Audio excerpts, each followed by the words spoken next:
Shalja, good morning. Yeah, good morning. The host muted me, so I thought I'm supposed to be mute for some time. So I was going to say hello, but then someone muted me, so I thought there is something going on there. Let's not disturb them. We have been muted for quite some time. Even with the patients, we are muted with the mask and everything. How's life in Pune? Pune is horrible. Especially today, it's like from last 3 to 4, 1 week, it's worst. So the lockdown was essential, the second lockdown, but still it is worst. The whole thing looks unorganized nationally. We seem to be a very confused lot. Extremely confused. Some places are improving, some are going down. So the decision making, they just come and change the commissioner of the city. But it seems Delhi is doing very well. Better. Kejriwal seems to be handling it better. Yeah, Kejriwal, I saw his interview. Every day he is talking. But it seems Delhi is doing okay. Shalja, basic premise is that issues should be handled by professionals who have been at it. Exactly. And you are an endocrinologist. You cannot do an echo. If you have a difficult ECG, you will ask someone who has been your resident to have a look at it, who is now in cardiology. So exactly. These are areas of exceptional expertise. And when you think you're good, and when you think you are good enough, either the municipal commissioner or his chief minister or anybody at any level, then problems are bound to occur. I know. But so this, we had a very strict lockdown for last 5 days, and that was essential because there's so many cases still. Even after fifth day, the cases are still rising every day, and like all now patients, our friends, there's so it's coming like this phone calls. There is no place. Half of the time you're on the phone making, though we are not working in the COVID wards or anything, but like routine OPDs are going on. So, and you are available on phone for the patient. So suddenly it is small little town like Srinagar is in a mess. How is your place, Srinagar? Oh, pretty bad. Oh. And in Kashmir Valley, 135 deaths in the last 1 week. Oh, so same as Pune. In spite of the fact that we have a very small population, and on top of that, a lot of migrant work which comes from Bihar, UP during summer is already coming. No check on that. And now this yatra starting. Oh, there is no ban on the yatra? No, nothing.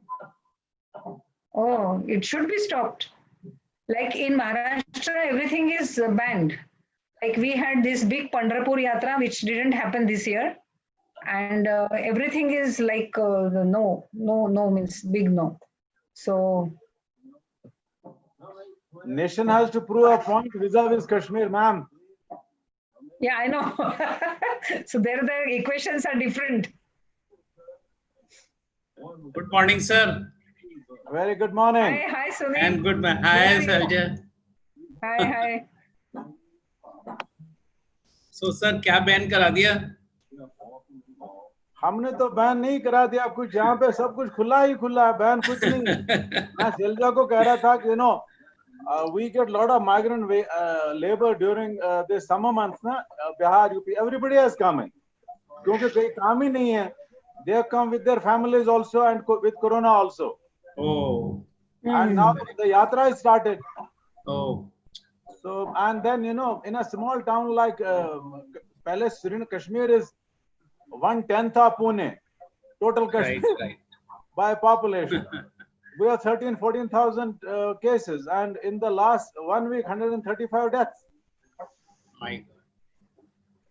Really serious situation now, and this is not just Srinagar or Kashmir. This is, I think, everywhere in India. In Jaipur also, we have the same conditions. In Rajasthan, otherwise also, earlier it was thought that Rajasthan is little safer, but it is not. Yeah, and it as the city becomes more thick, it becomes more difficult for you. Like you can't step out of the home. Like what happening in New York or the suburbs are different, though the cases are high. Right. Same thing is happening here, like Pune. It is difficult. Right. But it is surprising, Shailja, that the common man still does not seem to understand what mess we are in. I think the message No, is they not don't. going, sir. The message is not going to the general population. They are thinking it is very light. Even the patients who are coming to us, they think that there is nothing, doctor sahab, this is just havoc and you are just creating fear amongst the general. Many people think it is a shosha created by the central Exactly. government. यार. Exactly. मैं यही बोल रहा हूँ कि वो कितने आके बोलते हैं मुसीबतों में फंसे. कि आपने ये क्रिएट किया है. Exactly. And the news on everywhere on.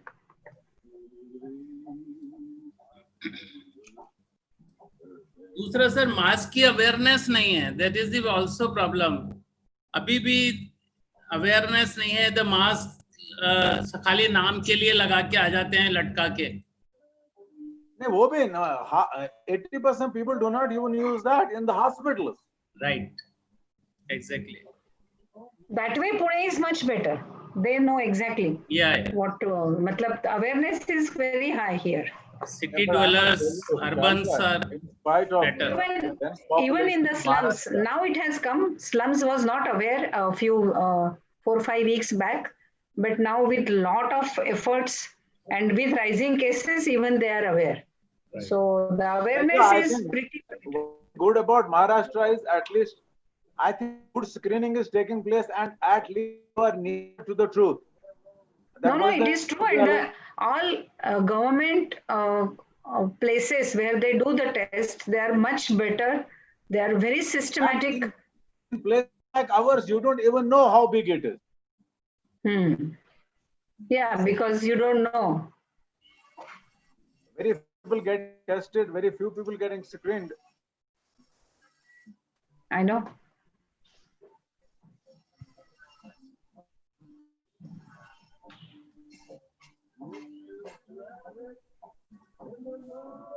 Three minutes to go. Yes. I'm just checking any last minute message from Sunil. What? Anything new? No, I'm just checking if it is something. He has been bombarding with messages for the last fortnight. I know, that's why I'm saying there's so many messages.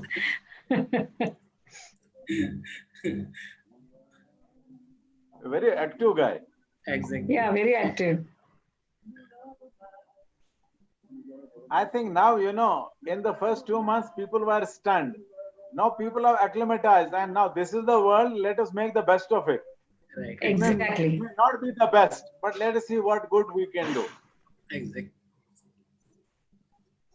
But the telemedicine thing कुछ जचा नहीं. हमने वो मजा नहीं आ रहा है जो वो पुराने हम जैसे बुजुर्ग हार्डकोर क्लिनिशियन है ना हाथ से हाथ मिला के गले से मिलके. No sir, I completely agree. I hate telemedicine. मजा नहीं आ रहा है. मजा भी नहीं है. Then it is very stressful. You don't know what patient has. Like yesterday someone sent. हाँ बोलो. Right. शैलजा मैं कह रहा हूँ कि टेलीमेडिसिन की तो बात छोड़ो. इवन हमने अपने टेबल पे वो ग्लास शील्ड लगा रखी है. तो हम लोग सर सही कह रहे हैं कि जब तक हम लोग क्लिनिकल एग्जामिनेशन नहीं करते हैं तो we also don't feel satisfied for writing the prescriptions. अभी पेशेंट तो आके बोलता है कि सब देख तो लीजिए एक बार. I have so many BP machines, automatic. Arvind, at our level, when a patient comes from primary, secondary care for a tertiary consultation, Exactly. invariably the consultation is to find something different, something new. Exactly. अब इस पे तो आप वो दो चार blood sugar का ऊपर नीचे करो, थायराइड को ऊपर नीचे करो, पीसीओएस का मेटफॉर्मिन दे दो और ट्यूमर का बता दो कि अगर साइज कम लगा तो वो कैबरगोलिन लगा दो, प्रोलेक्टिन और नहीं बता दो तो थोड़ी देर रुको, एक और कर लो भाई, तो ऐसा you know is almost sir से उतारना जिसको कहते हैं ना. Yes. So I want to know, are you going to share your screens I for think your presentation? mine is already recorded.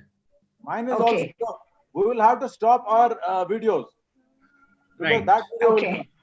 Yeah, yes, sir. Okay, You so will stop your video when we are You playing know, after the lecture, then it will be. I'll come over for the questions. Everybody will come for the and questions. only Yeah. for Dr. Sanjay Agrawal, he will be presenting live. Other three lectures are pre-recorded. Okay. okay. So who is coordinating this? What's your name, sir? Who spoke just now? Hardik, ma'am. Hardik. Hardik. Hardik. So हार्दिक पहले क्या है? I will introduce the session और फिर record चालू करेंगे आपका recording. Yes, How is the flow? Dr. Shlok will invite you and Dr. Jaiprakash, but unfortunately we are not able to. Dr. Jaiprakash has joined. Okay, he has joined. Okay. So Dr. Shlok will invite, right? Yes. So I welcome everyone to the third day of Herodiabetes Academia 2020, an international digital conclave. So we've had a very exciting 2 days of the conference, and now we enter the third day. And starting with the first session of the day, it's the Diabetes India Symposium, which is session 22. And it is my privilege to invite Dr. Shailja Kare from Pune. She's a young leading diabetologist from Pune, and she's from Kale Diabetes and Specialty Clinic. And I would also like to invite Dr. Jaiprakash Sai from Hyderabad. He's a young diabetologist from Hyderabad. So I welcome you both, sir and ma'am, and we welcome you to moderate the session. Thank you. Thank you. So can you just show me the next slide? So how is the flow, Swar? Is it that each speaker is to be introduced before his talk, or you have all the 4 slides? Yes, ma'am. The speaker will be introduced right before his talk. Okay, perfect. So you will be having the flow and the sharing one. So thank you. I think because Sunil and his wife look both so young, you have done this young adjective to everyone. So I like it. So we want to be with like both of them. So it's a big thing. And also like Dr. Zargar, उनके लिए यही सवाल है कि how he manages to be so enthusiastic and so involved in everything he does. So we have a really great speaker as a first for the first session of this very interesting group of speakers from the Valley, Srinagar, from the, I think one is only below Narmada, who is Sanjay from my own city. So the first talk, I think the second one is Dr. Alok. He's from Bhubaneswar. So we two are from below Narmada. So Dr. Zargar is, we all know him, we respect him, we like him. He is a member high-powered committee vision, and he's a chairman, Independent Ethics Committee, Ex-Course Hospital Research Center, New Delhi. We have learned so many from his so many publications, which involved different topics, cardiovascular disease in women, PCOD, lot of research about women and the health, as well as so many publications in endocrinology. He's a former member, Medical Council of India, member Institute Body of All India Institute of Medical Sciences, New Delhi, and he works full like everyone, chairman, Department of Endocrinology Director, ex officio secretary to government, Shere Kashmir Institute of Medical Sciences, Srinagar. And I know how much he's respected at his own place, much more than what we respect him. So I'm very happy to invite Dr. Zargar for the first talk about women and health, about mainly looking at their cardiovascular issues and the diabetes issues. I think diabetes in women, what is different, and we are eager to see what are some new insights into this.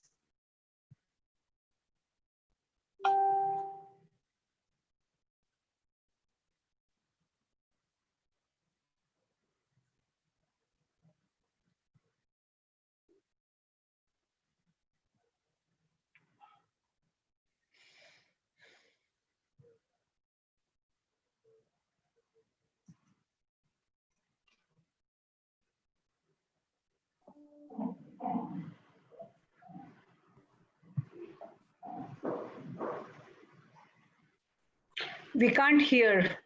Voice is Try not. to give my perceptions in the next 15-20 Yes. minutes. But we also know, if you look at ages, two sexes have not been dealt differently now in the last few decades. That difference between the two sexes is getting homogenized. Races have not been equally treated. Regions have not been equally treated. So progressively there is homogenization of resources for the use of total mankind, total nations, and women are making their voice heard. When you look at diabetes, impact of diabetes in women would keep on changing as per their age. A pre-pubertal girl with a type 1 diabetes would be different as a pubertal girl as she gets acclimatized to the changes of puberty, menstrual cycles.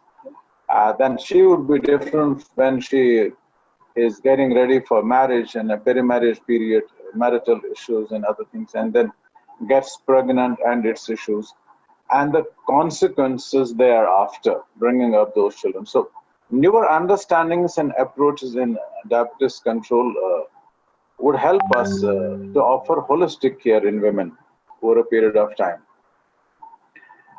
This particular study, Nurses Health Study, which followed almost 1 lakh people over a period of a decade and a half, was one of the first studies that showed that diabetes is proportionately correlated to the obesity.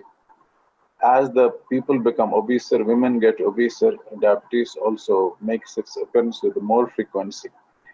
And this is a study that we published about 2 decades back. We showed that yes, progressively obesity is becoming relevant, important, a significant proportion of population, even in a relatively urban society like Kashmir, also has a relatively high prevalence of obesity. But what we documented even that time was that overall obesity in men and women aged 40 or above was around 15%. But in men it was 7.01%, and in women it was 23%. So that would not only increase the chance of developing diabetes, but the concomitant comorbidities.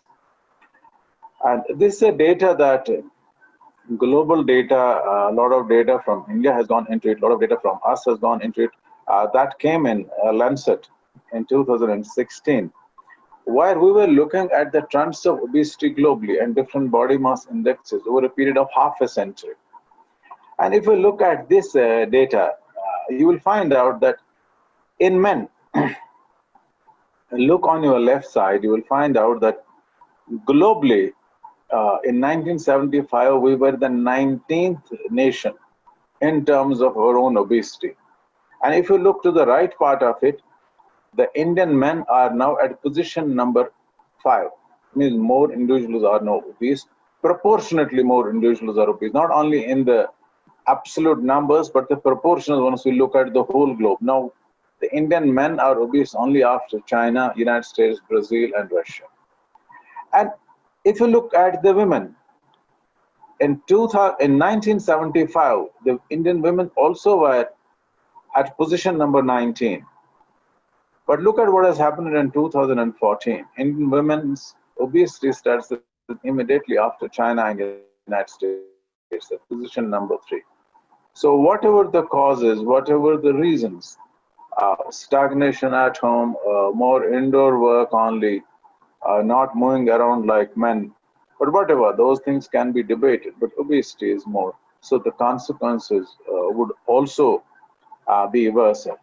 As I said earlier on, impact of diabetes mellitus on women across the life stages is different. Adolescence, reproductive years, transitional years like menopause. For the first time, the mankind, women for the last 30, 40 years are living for a pretty longer time after menopause. In our own country, the life expectancy used to be 54, 53. People used to retire at 55. And not many women would be alive by the menopause period.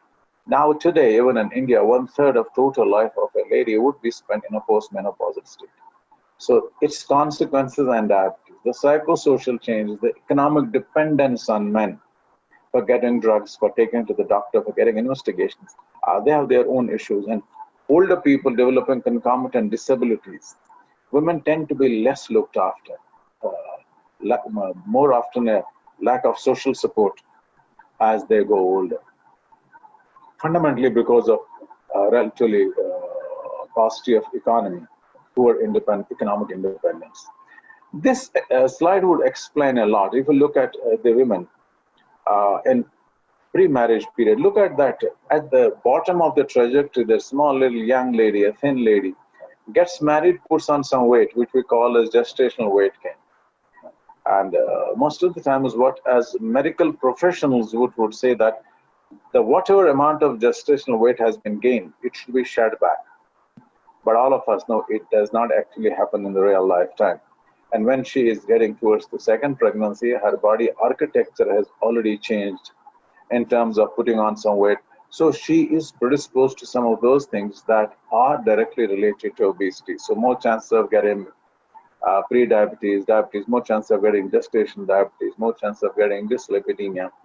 And as the pregnancies go by, this gestational weight gain also worsens and keeps on adding to the metabolic consequences of this weight gain. And all of us know that multiparity is not all that uncommon in the subcontinent and developing parts of the world.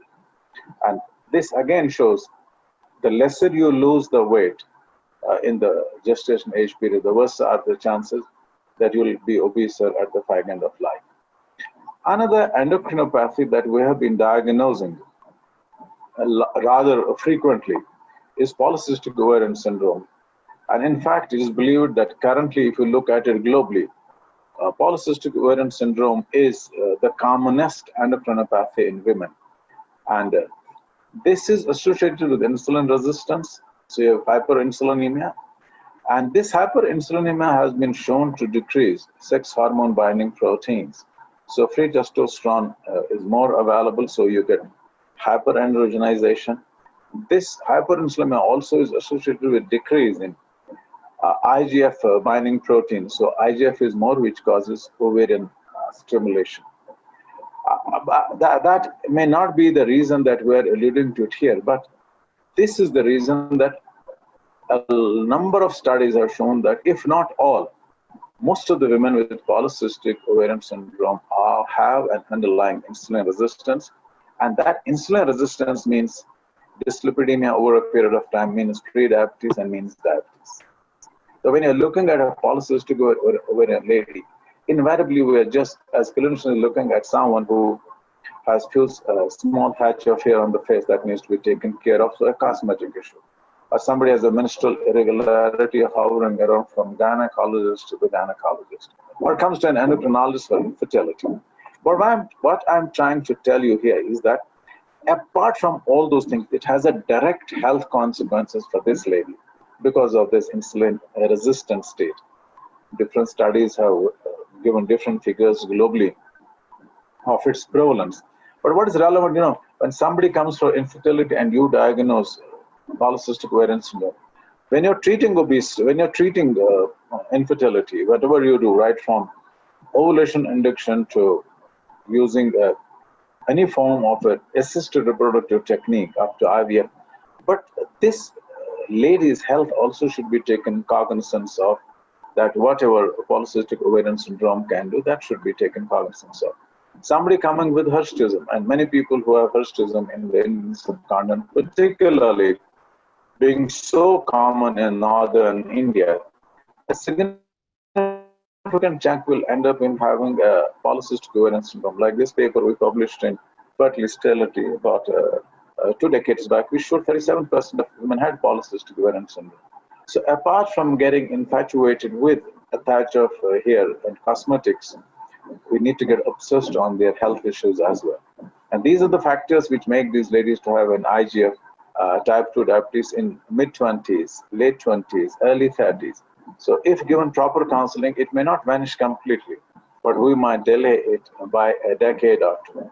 And the same slide that I'm recapitulating what I showed earlier on. Here, when you look at this polycystic ovarian syndrome, the architecture of this patient, when she gets married and she gets first pregnancy, is not like the thin little lady. She already is a bit bloated up the way you see the second lady on your left on the screen. So she already comes with a baggage of metabolic aberrations. And that whole trajectory of going up is preponed by quite some time. So all the consequences of diabetes, polycystic ovarian dyslipidemia, and whatever impact it has on the later years of life in the body get preponed for quite some time. And that's where these things need attention. This is a study that we published in reproductive biology and endocrinology a decade back, where we showed that if somebody has type 2 diabetes, young, normally menstruating ladies, type 2 diabetes, and comparable controls, you will find a polycystic ovarian morphology in type 2 diabetic patients twice as common as in non-diabetic age-matched control. Thereby, again, shows the correlation between polycystic ovarian syndrome and possible link between insulin resistance and type 2 diabetes. This idea of data shows clearly as the time at which the conception occurs is directly correlated with hyperglycemia and pregnancy. And total live births to women aged 20 to 49, 0.4 million. So the consequences not only of this is hyperglycemia on the fetus and the mother, the healthcare stretching out. Probably a few decades back, we could have never had a slide where we'll be talking about pregnancy after 40, after 45, at 50. But IVF techniques and newer assisted reproductive endocrinology techniques have made it possible. So this is something that we need to develop insight of and keep watch on and be aware of it and have the strategies in place how to take care of it. Prevalence of diabetes has been so variedly described in the last 2 decades, 1.5 decades. Depending on what population you studied, where you studied, did you study from a corporate hospital, general hospital, did you go to the community? This study that we published from Kashmir about a decade and a half back, where we showed that as the age goes by at the time of the marriage, if you look at it, if the person gets conception before 25th birthday, chance of gestational diabetes were 1.7%. If the marriage would occur beyond 35th birthday, chance of gestational diabetes were 18%. And progressively, there is a demographic change in the society at what stage ladies get married. So this age has been pushed up from 16, 17, 18 to 30. So now two are combining together and we are bound to see lots and lots of hyperglycemia and pregnancy. Diabetes as such is a very powerful risk factor for coronary artery disease. But whatever protection either estrogens or regular menstrual cycles give to women for coronary artery disease, diabetes seems to be nullifying that. And Framingham study showed it, Nurses Health study showed it. We look at it, diabetes, relative risk of coronary artery disease 5.4% in women. And in a similar fashion, the Nurses Health Initiative also showed the similar thing. We look at global mortality, we look at these figures, again, I'm referring to IDF Atlas 2017, more women have succumbed to diabetes than men. And this is the data that we published more than 2 decades back, where we showed the mortality trends. We showed that infection kills a lot of diabetics in this part of the world. Renal failure continues to kill a lot of people. And this is another study that we published a decade later, a 10 years mortality study, which again showed diabetics in our country live longer, live better, but infections continue to take a huge toll and renal failure continues to be a major issue. But what was very relevant in this study, we found out that by the time we complete this second study, we found a lot of type 1 diabetics were living longer. But what surprised us, the life expectancy of female type 1 diabetes was only 27 years. So thereby, whatever increase had occurred in longevity in type 1 diabetes, type 2 diabetes, and whatever benefits had accrued as a consequence of better therapeutic tools available with us, better management tools available with us, and a better economy of the nation, it was not getting reflected into the better care of women with type 1 diabetes.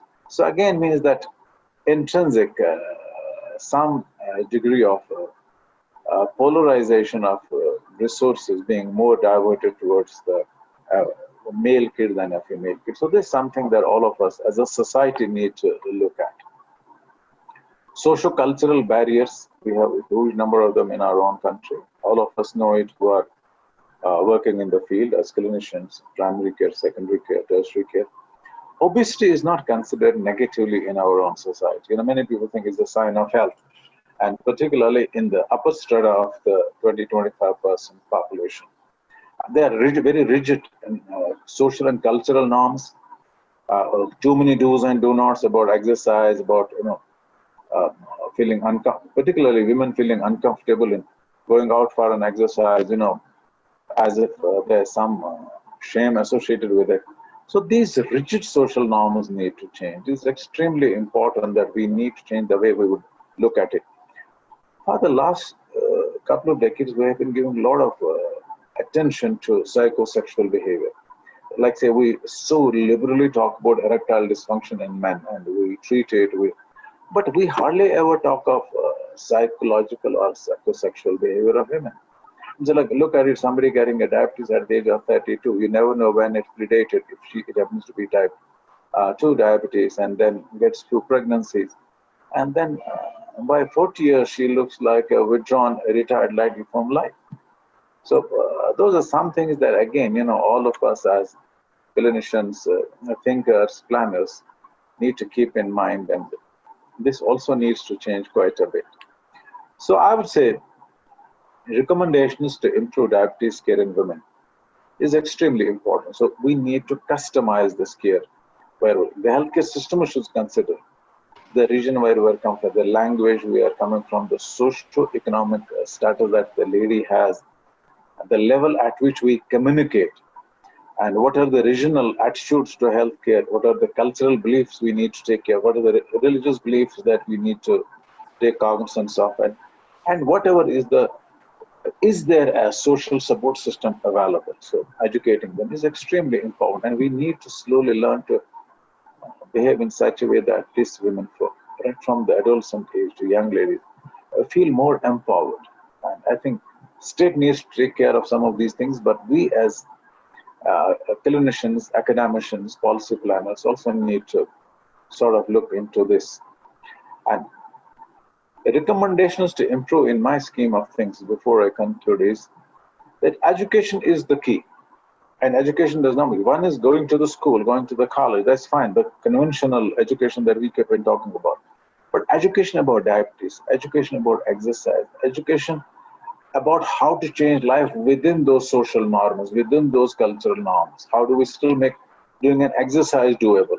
And if we are able to impress on a lady of the house that we need to change the way we cook, the amount of carbs we take, the amount of fat we take, the amount of oil we take, the need for a bit of more proteins, then possibly changing the total behavior, lifestyle of the family is more doable than otherwise. So we need to put in more efforts if we want to change the society on the health of the women folk, on their education, on their nutritional education, on their healthcare education, then probably, and reproductive health in general. So things are bound to change. Now, by hiding behind a curtain, the problems don't get solved. Many times we end up in writing a prescription. Slowly and steadily, we need to open up. Our society needs to open up. We need to be a little bit more liberal in talking to our women folk, our mothers, our sisters, our daughters. So we need to be more communicative, and they also need to be a little bit more communicative. And this trend of the change, this changing trend, should emerge so that in the next couple of years, they breathe easier and their healthcare becomes better. Thank you so much. It was a pleasure talking.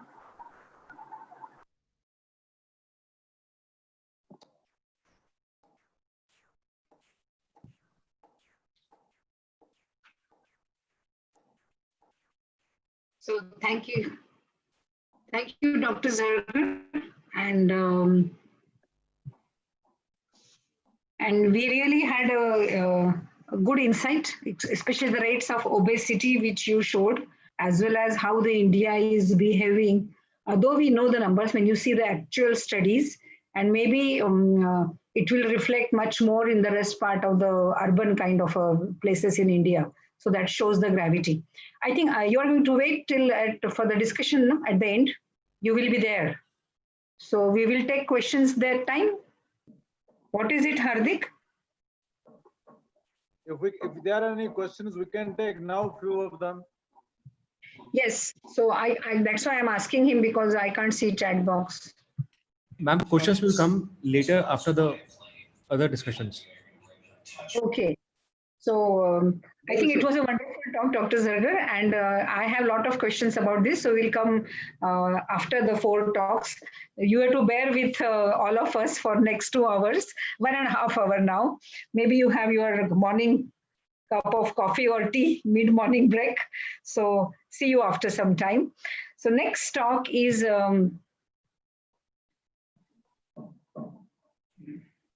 actually pancreatogenic diabetes, and this comes again and again when we are treating our patients, and this atypical diabetes. And let me tell you, in clinical practice, it's quite common, and it is always overlapped with type 2 or sometimes type 1. So it's always a mixed picture whenever there is a pancreatogenic diabetes or problem or hyperglycemia related to pancreatic problem are there in our clinical practice. And for this, we have Dr. Alok Kanungo. He is from Bhubaneswar, and Dr. Alok is Chief Consultant Diabetologist and Chairman, Managing Director, Kids Diabetes and Multispeciality Hospital, Bhubaneswar, Odisha. He is a noted physician known for his fundamental research. He has done PhD in diabetes from prestigious Karolinska Institute of Stockholm, Sweden. More than 100 publications, and we know his name as a main thing whenever it comes to type 1 as well as pancreatogenic diabetes. And so welcome Dr. Alok for this Hello Diabetes Academia. He's a scientific member of European Association for the Study of Diabetes, RSSDI, and International Committee of Diabetes and Immunology. So I think it will be interesting for to ask him questions in these COVID times. So along with his main topic of pancreatogenic diabetes.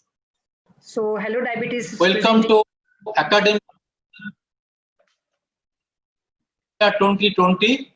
I am thankful to Dr. Sunil Gupta and his wife for inviting me to this session. Today's discussion is pancreatogenic diabetes. If you look at the classification of diabetes, then you find type 1, type 2, gestational diabetes mellitus, and other specific types. In other specific types, you find genetic defects of beta cell function, in insulin action, diseases of the exocrine pancreas, drug or chemical induced diabetes, infection, and other genetic syndromes associated with diabetes. If you look at the pancreatic exocrine pancreas and what are the causes are usually pancreatitis, trauma or pancreatotomy, neoplasia, cystic fibrosis, and hemochromatosis. So if you classify in a pie diagram, majority is type 2 diabetes, then type 1, and then other types, which is almost 3 to 5%. This is the center where I work, KIDS, Kanungo Institute of Diabetes Specialties. So when you talk of pancreatic diabetes, it is otherwise known as type 3C diabetes. Several pancreatic diseases have been reported as causes of diabetes with a low incidence of 0.5 to 1.15 among all cases of diabetes. Exocrine pancreas dysfunction in patients with diabetes has been estimated to be present in up to 50% of subjects in retrospective historical observations. If you look at the morphological changes of the exocrine pancreas in patients with diabetes, you find pathological pancreatic ducts, characteristic of chronic pancreatitis, and diagnosed as having type 2 diabetes, and up to 50% of patients previously diagnosed as type 1 diabetes, but they have pancreatic pathology in the ductal pathology. So taken together, 40% of all patients with diabetes show alterations of exocrine pancreatic morphology as well as of exocrine function characteristic for chronic pancreatitis. So how can type 3C diabetes be frequent if pancreatic disease are uncommon? Clinical studies report an incidence of 0.2 to 8 in 1,000 patients people per year for chronic pancreatitis. Autopsy studies in fact says 5.3 to 13% of patients are affected. So prevalence of chronic pancreatitis is much higher in patients with known diabetes compared with non-diabetic patients. So this is the background of chronic pancreatitis or type 3C diabetes. So how do you look at the pancreas development? Transduction and transdifferentiation of islet cell is the master problem. The cell mass is not a fixed cell population, but is subject to permanent reconstitution. Increase in beta cell mass can occur through various mechanisms. Increased beta cell replication, beta cell size increase, reduced beta cell death rate, and differentiation from beta cell precursor cells. There is evidence that islet cell formation can originate from ductal epithelial tissues. So what are the examples that exocrine disease that influence the endocrine function?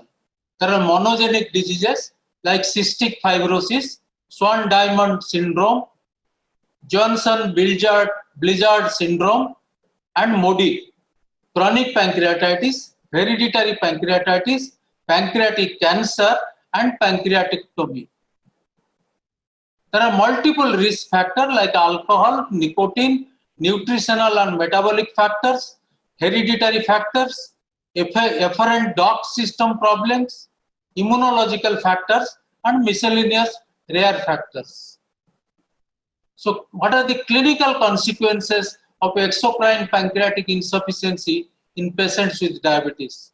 It can be alcohol-induced, genetic changes, autoimmunity, chronic inflammation associated with gallstone disease, and obstructive pancreatitis. Overt steatorrhea in 60% of the cases is observed. So there is why steatorrhea in the stool, you mark that. Even in patients considered to have normal exocrine function by FEC, steatorrhea can sometimes be present. This is an example of patient education in our center. This is how we observe World Diabetes Day. So in this case, if you look at fibrocalculous pancreatic diabetes, which is the main pancreatic diabetes under consideration, FCPD is a unique form of diabetes mellitus secondary to pancreatic calcification in non-alcoholics, predominantly seen in the young. Diagnosis is usually between the ages of 10 to 40, with many having a past history of severe epigastric pain characterized by remissions and exacerbations. Unlike classical cases, this patient presented with features of FCPD at the age of 37 years, which I am going to describe now about a specific patient, which is of late onset with no childhood history as such. I'll describe the case after these two slides. Historical background, if you look at the FCPD in 1959, for the first time, Judiema, first description from Indonesia, then from Uganda, then our Indian hero, G. Varghese, first study from Kerala, world's largest series, around 1700 patients, cases considered to be the father of tropical calcific pancreatitis, Dr. G. Varghese. Existence of a FCPD confirmed in Brazil, Kenya, Nigeria, and several countries in Asia like Thailand, Bangladesh, Sri Lanka, and India between 1962 to 1981. Till 85, WHO study group never recognized this. Then they recognized it as malnutrition-related diabetes mellitus or MRDM, which was consisting of PDDM and FCPD. FCPD is fibrocalculous pancreatic diabetes. In 1997, ADA expert committee deleted MRDN, but FCPD existed and classified as a type, subtype under other specific types as diseases of the exocrine pancreas. In 1998, provisional report of WHO consulting group ratified ADA recommendation. So coming back to my case, a 37-year-old female referred to the diabetic clinic in a teaching hospital, past history of intermittent epigastric discomfort for past 9 years, which was initially attributed to and treated for upper GI symptom. The abdominal pain was intermittent, burning in nature, and radiated to the back, associated with steatorrhea and subjective weight loss. No past history of consumption of alcohol or cassava or gallstone disease or hepatitis was found in that case. No family history of pancreatic disease or diabetes mellitus. So her initial blood sugar values were normal range, but on routine follow-up, she was detected with poor glycemic control with an elevated fasting plasma of 148 milligram and HbA1c was 14.6, that suggesting there was consistent and continuous hyperglycemia in that patient. She was started on oral drugs. Later, she was changed to biphasic insulin 4 years ago due to poor glycemic control, and her current insulin regimen is 10 units in the morning and 5 units in the evening. No history of clinical presentation similar to ketoacidosis. There was no evidence of macrovascular or microvascular complication, and the patient was managed for chronic pancreatitis. What was the investigation done? X-ray of the abdomen was done, and the pancreas was diffusely calcified with involving the head, body, and tail, and changes similar to pancreatitis. You can see these calculi on the L1 level. Ultrasound and CT scanning of the abdomen showed pancreatic atrophy and typical bag of stones appearance in the ultrasound.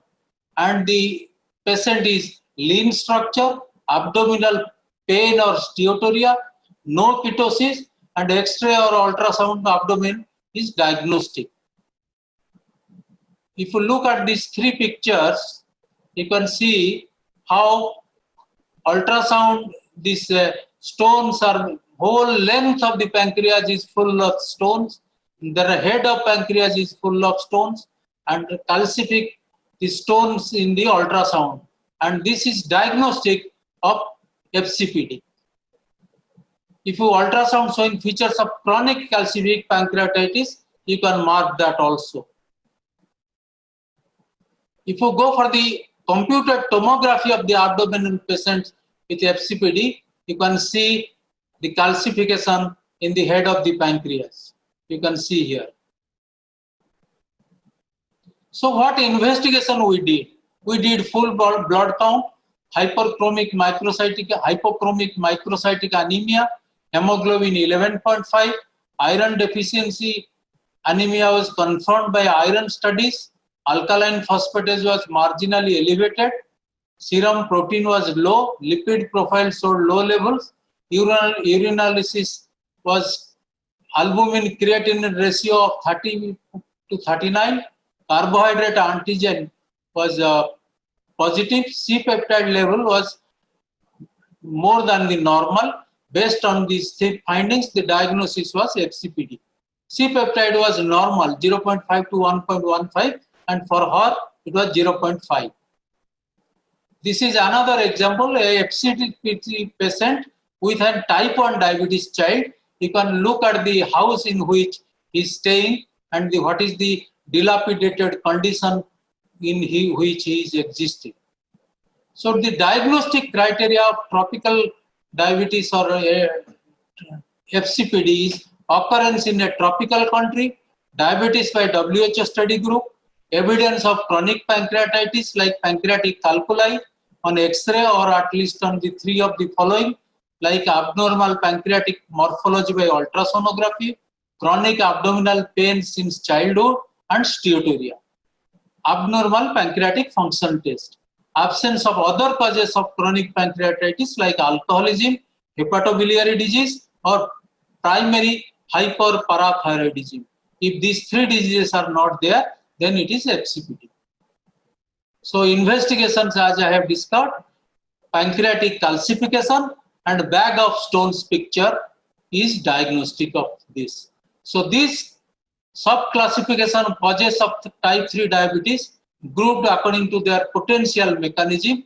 They are ideally congenital or acquired, complete absence of islets like pancreatic agenesis, pancreatectomy, acquired like chronic pancreatitis, pancreatectomy partial, severe acute pancreatitis, cystic fibrosis, and hemochromatosis, and paraneoplastic or pancreatic ductal adenocarcinoma, and other causes are there. Diabetes due to disease of the exocrine pancreas was described as pancreatogenic or pancreatogenous diabetes mellitus, but recent literature refers to it as type 3C diabetes.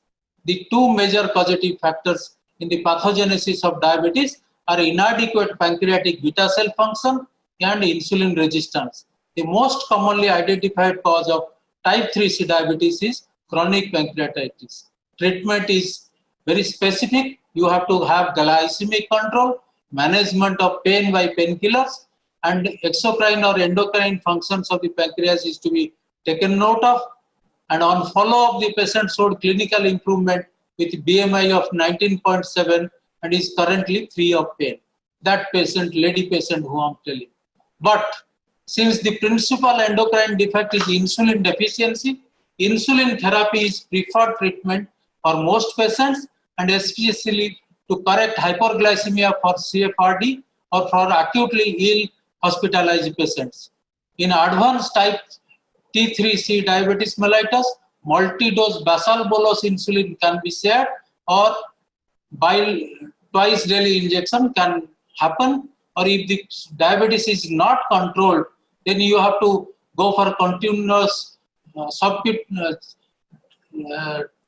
pump delivery system, CSII, or pump delivery system, and that will take care of the diabetes. In chronic pancreatitis associated diabetes, when hyperglycemia is mild, OHM may be used, but it is always better to give insulin. And if the pain is there, if you find the person is suffering from pain and not relief, then the indication of you have to open the abdomen, or you can go by angioplasty and take out the endoscopic, you can go and take out the stones from the pancreas. So open surgery is also needed. That is one of the treatment. Do microvascular complications occur? Microvascular complications do not occur in secondary forms of diabetes, usually as per Harrison's textbook of medicine. But what we have observed, and Dr. Mohan and his group have observed, you have retinopathy. In type 2 diabetes, it is 37%. In FCPD, it is almost 36%. So all proliferative, non-proliferative, nephropathy, peripheral neuropathy, macrovascular disease, infarction and ischemia are happening, but in a lower incidence. So complications do not occur is not the fact. In Indian cases, we find a lot of complication in FCPD patients. And my last slide, diabetes-related nephropathy and pancreatic cancer, infection or emaciation, chronic pancreatitis-related surgical complications are the main cause of death in these cases. So to take note of this, pain abdomen, diabetes, steatorrhea, and bag of stones defines FCPD, and treatment is insulin, painkillers, and if not controlled, then surgical removal of the stones or ERCP to remove the stones. So we acknowledge for these studies Professor K.C. Samal, retired professor and HOD of SCB Medical College, Cuttack, Professor C.B. Sanjeevi of Karolinska Institute, Sweden, staff members of CDRF, Kanongo Institute of Diabetes Specialties, and SCB Medical College, Cuttack. Thank you. This is my team at KIDS. Thank you very much for this opportunity. I'm free for any questions that you think you can ask.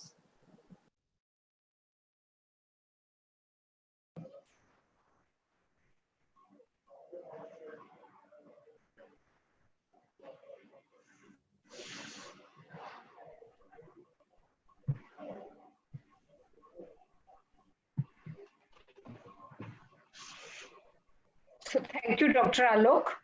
It was a wonderful overview of pancreatogenic diabetes as well as the clinical perception which we had from your talk. And I know there will be many questions, but as our coordinator of the Hello Diabetes has asked, the questions will be at the end of the session after we finish next two talks. So I request Dr. Jayaprakash to take over. Where is Dr. Jayaprakash? Is he here? Yes. Yeah. I'm here. So, yes. So please, can you introduce next speaker? Yeah. And so I have great pleasure in Hello Diabetes, and I have great pleasure in introducing Dr. Arvind Gupta from Jaipur. Is a well-known diabetologist from our country, and he's also director and consultant physician at Jaipur Diabetes Research Center, Jaipur. And Dr. Arvind Gupta has served member research committee for National RSS Day, and he's also member for Project Review Committee ICMR New Delhi. And he has presented national and international papers in IDF, ADA, EASD, and he has over 72 research papers to his credit. And I request Dr. Arvind Gupta to speak on a very important topic, urban stressors and diabetes. Over to Dr. Arvind Gupta.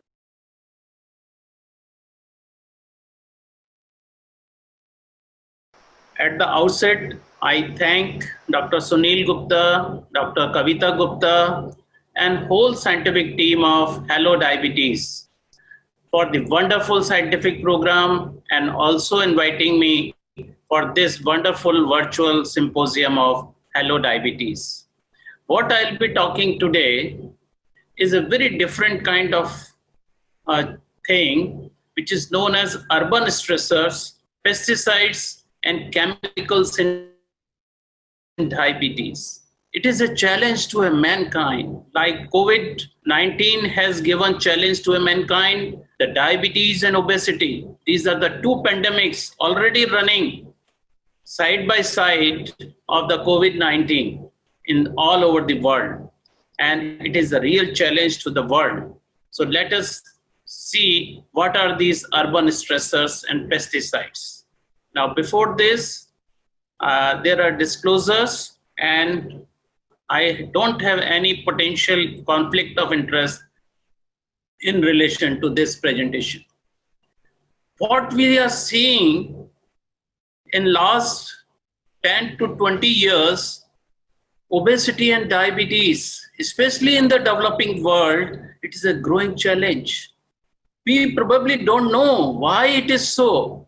We are always thinking of a conventional causes of rising prevalence of diabetes and obesity, like sedentary lifestyle, like diet, Western diet or increased calories, and like genetic causes and whatnot. But we never thought out of the box.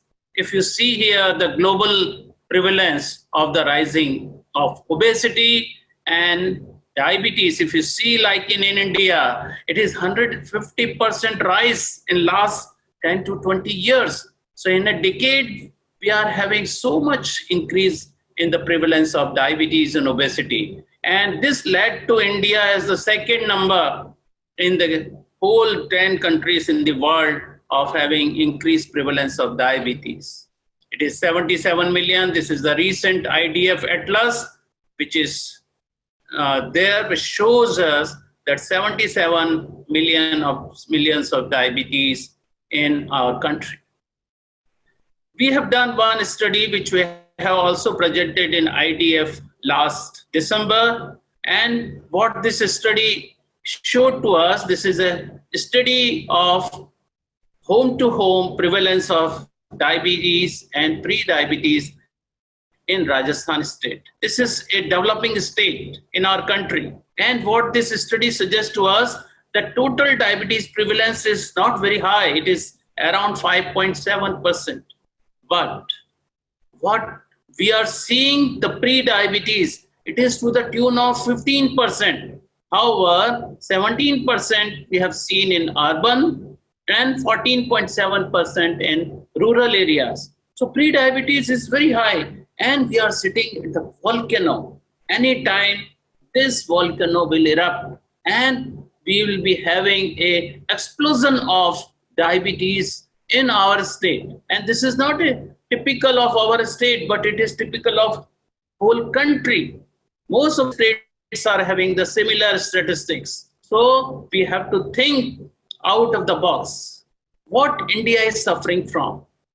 India is suffering from affluenza. We know these factors very well. The increased calories in our diet, decreased physical activities, and urbanization. If you see, most of the people have migrated from from rural to urban areas. And probably by this migration, we have changed our lifestyle. And because of this change in our lifestyle, we are now suffering from most of the non-communicable diseases, most of the cardiometabolic diseases, and day-to-day comorbid conditions in our country. So let us start with the urban stressors. And what are these urban stressors? Means these are the stress factors which are prevalent when you are migrating from rural to urban areas. So let us start seeing the city. When you are now city dwellers, what you are seeing, it is the urban habitat. And one of the very important, interesting study of brain imaging studies suggests that brains of city dwellers respond more to social stress, such as disapproval, than do the other country dwellers. What this study suggests to us, that when you are living in a city, cities, and especially in the congested cities, now the things have changed, your brain has changed, the stress has caused so many things in the modulation in your brain. Similarly, the location, if you see, the researchers wants to use the mobile apps to test if the green spaces alter the processing of stress and emotion. We don't have probably the green or space in our city. Even our children do not have the good playgrounds for playing, for doing the outdoor activities. We don't have now cities. This is totally urban jungles. And whole of the buildings are there, high-rise buildings are there, and everybody is busy. And because of this particular stresses, people do not have the time for relaxation. People are anxious most of the time. They woke up early in the morning and having anxiety of doing something different or something else during the daytime. They don't have any relaxation. They are annoyed most of the time, unnecessary, because of the total burden on their work. They are annoyed. They are not relaxing with their family members also. Most of the time, when the migration occurs, they leave their families in the rural areas and they come to the urban areas, and they become insecure. Insecure not only from the point of the earnings, but they are insecure from the point of the safety of their own. And ultimately, because they are living lonely, and there are so many changes in the brain and their body that lead to the different types of disease. Especially if you see here, this immigration and isolation, they're feeling different from the neighbors, owing to the socioeconomic status, or there may be ethnicity. Immigrant populations have an increased risk of psychiatric disease.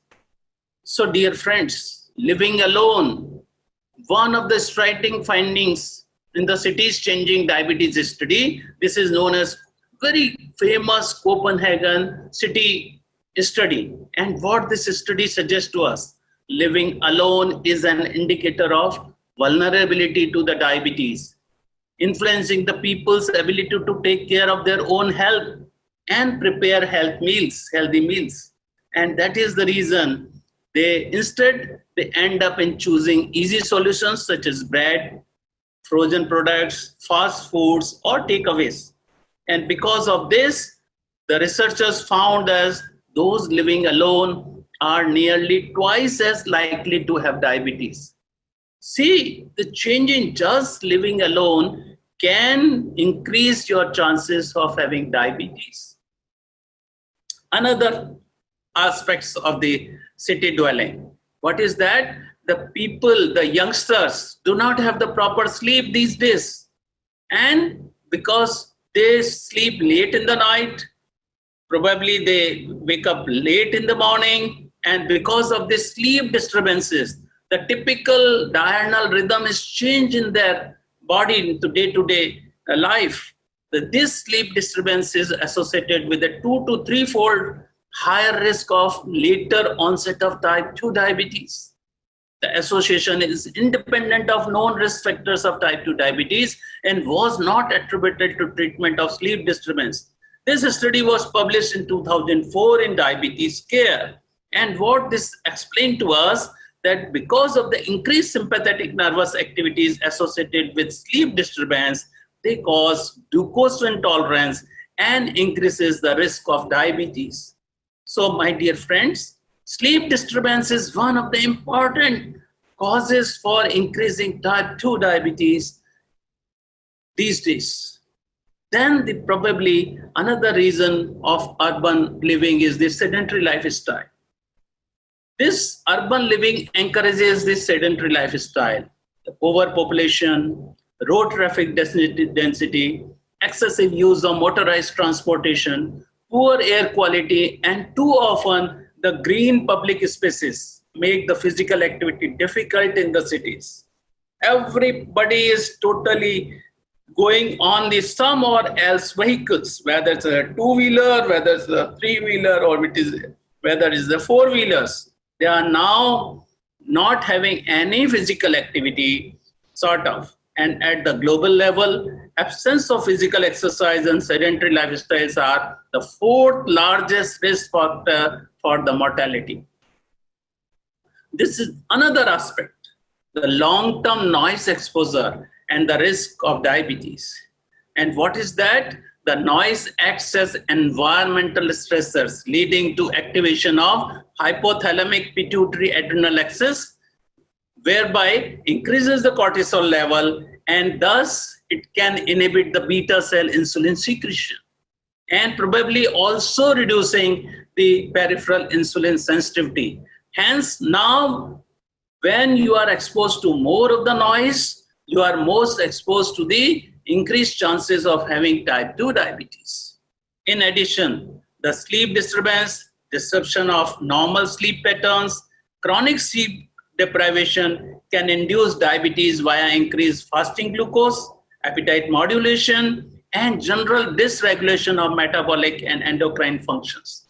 So this typical, another study which was also published says that when you are now having the too much of traffic lights, and when you are crossing 3 to 5 traffic lights, and because now you are anxious, every time you stop at the traffic signal, your cortisol secretion increases, and thereby now your beta cells are exhausted more, and you are now again having chances of developing type 2 diabetes.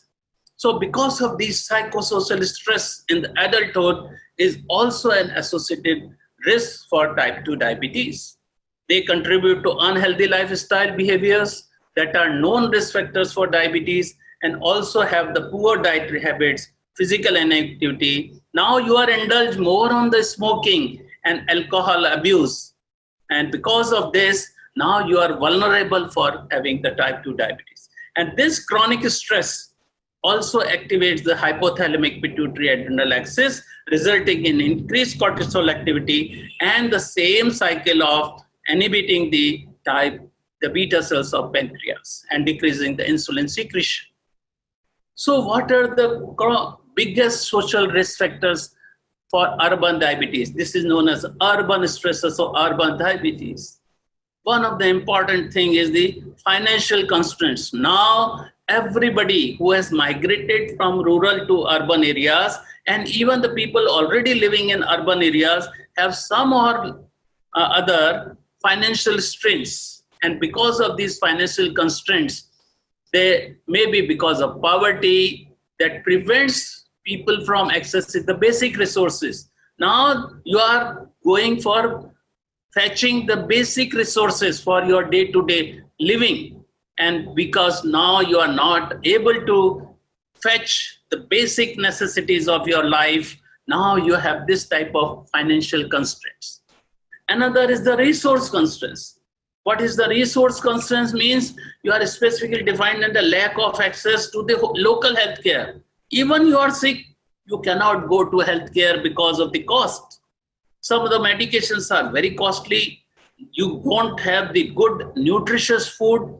You don't have the time for exercise. And also you cannot access the good education for your children. So this means that you are having the resource constraints.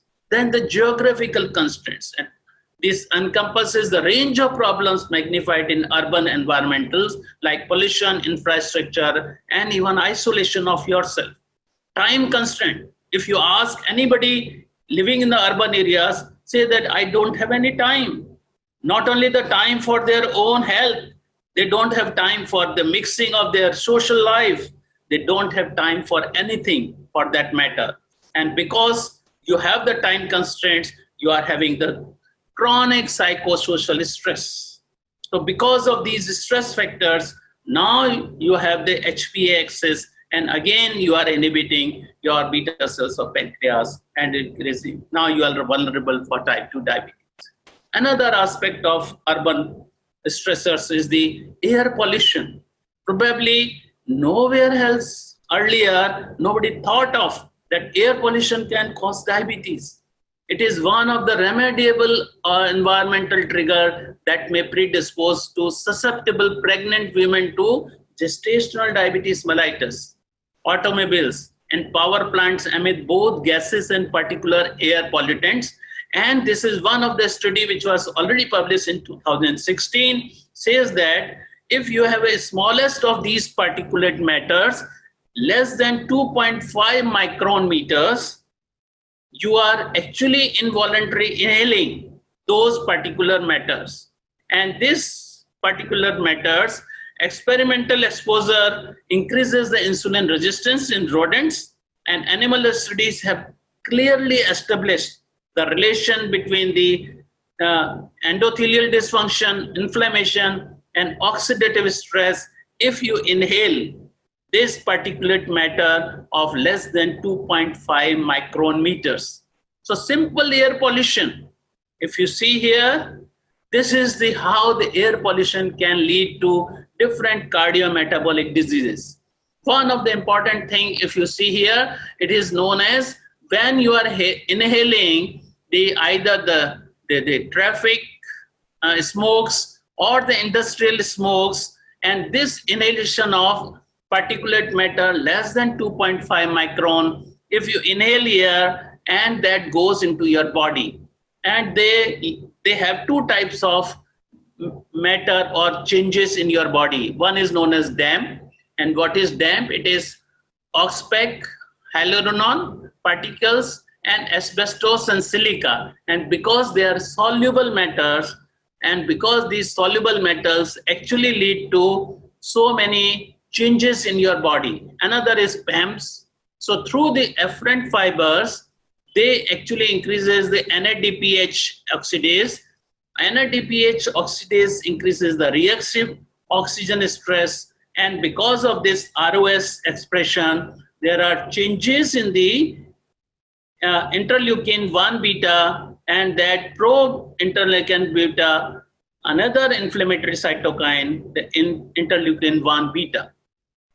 Through this, another cycle is through the MAP kinase pathway, NF-kappa B, and IRF3, they changes into your metabolic activities and increases the inflammation. And because regular inhalation of your particular matter can lead to chronic inflammation and low-grade oxidative stress. Also, directly through the autonomic nervous system imbalance, the direct increases the reactive oxygen species and RNS, and because of this, you have certain changes in your cardiometabolic milieu. It starts from the liver.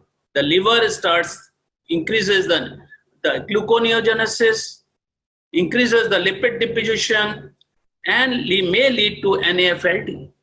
Another aspect, it changes in your adipose tissues. In your white adipose tissue, there is an increased inflammation. However, in the brown adipose tissues, you have an altered mitochondrial morphology function. And that's why decreased uncoupling proteins of 1.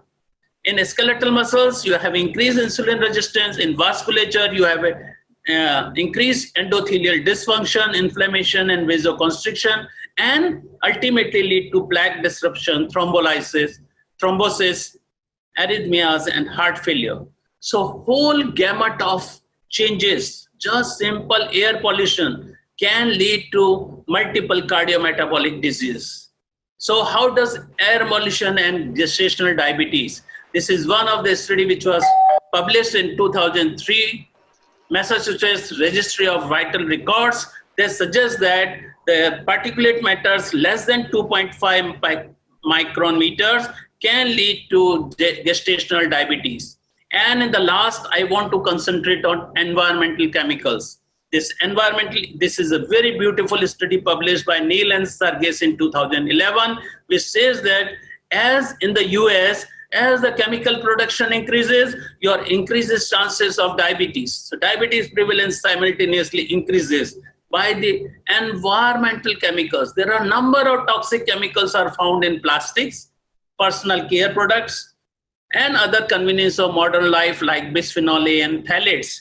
I'll go into little details, but since 1950s, it is found that we are using plastics for water bottles, jugs, baby bottles, toys, and different linings of food and beverages cans that lead to disruption in your endocrine. And what this bisphenol A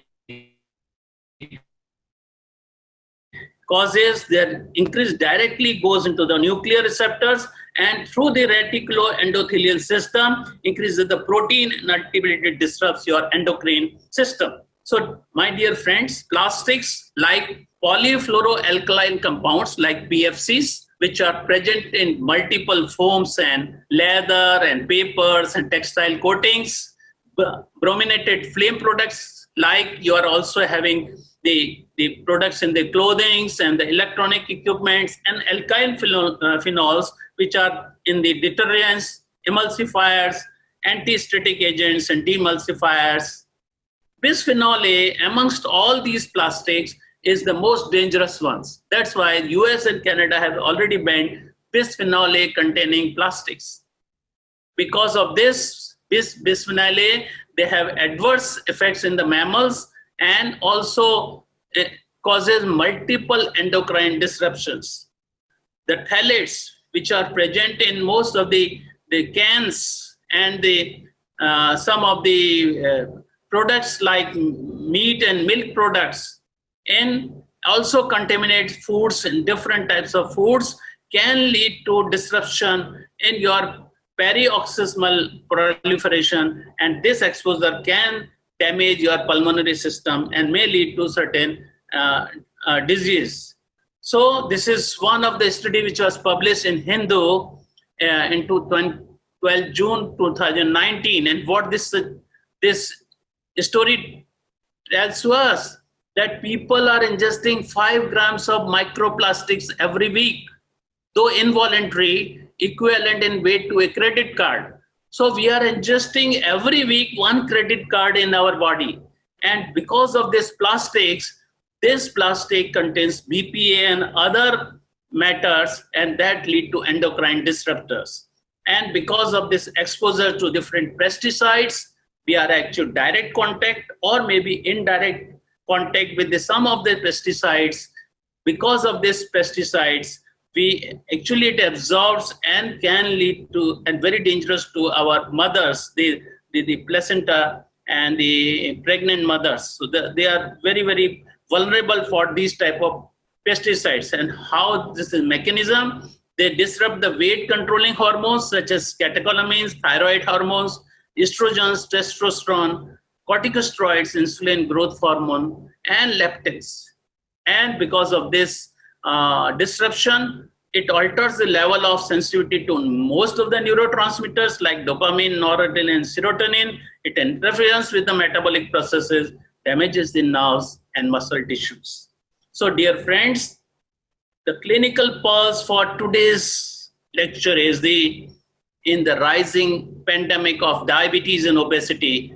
Think of urban stressors, living alone, noise, air pollution, financial constraints, traffic, plastics, aerosols, pesticides as the cause of increasing prevalence of diabetes and obesity.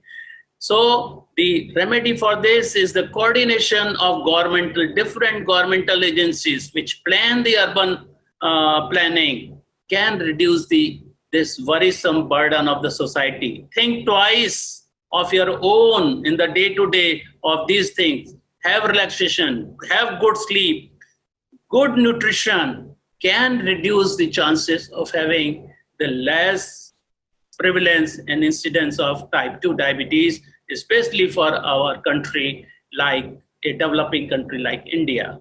So thank you very much for this wonderful conference.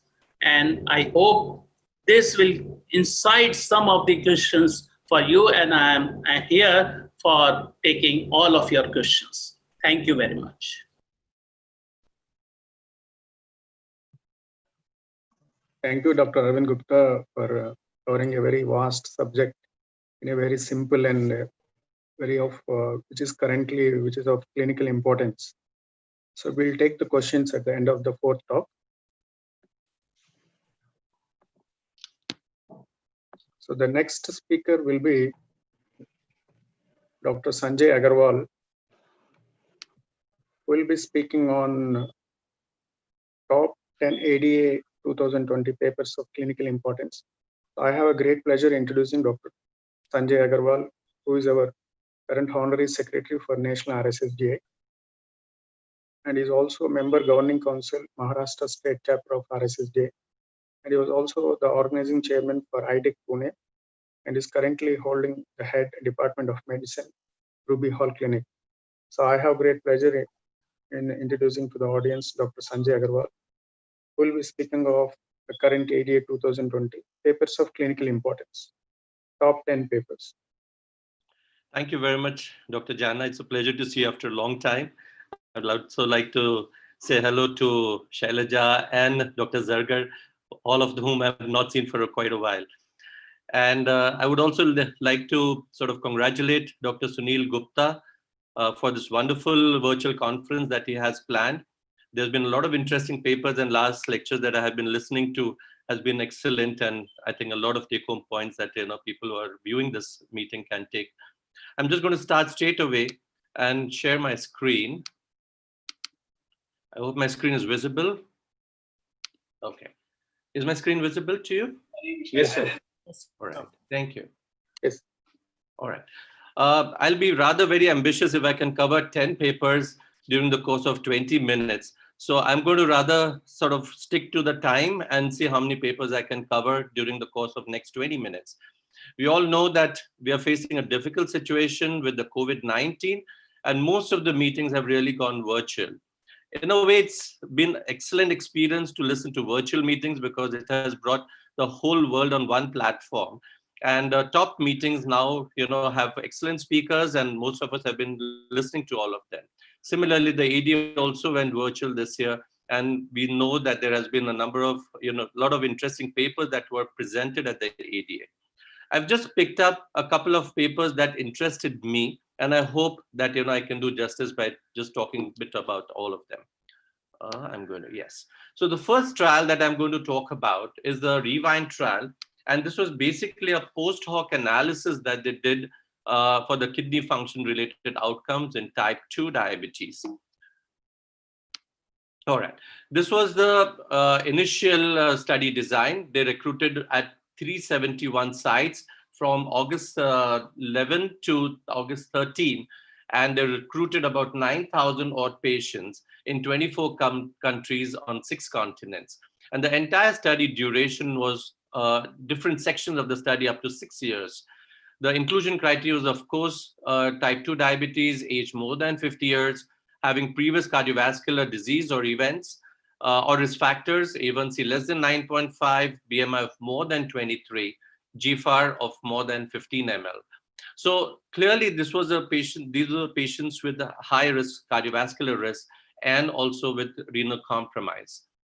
We know the study results of the REWIND, and for the renal composite outcome, where there was new macroalbuminuria, sustained GFR decline of more than or equal to 30%, or renal replacement therapy, there was 15% reduction with the dulaglutide group, and this was statistically significant. If you look at the confidence interval, it was on the left of the unity line.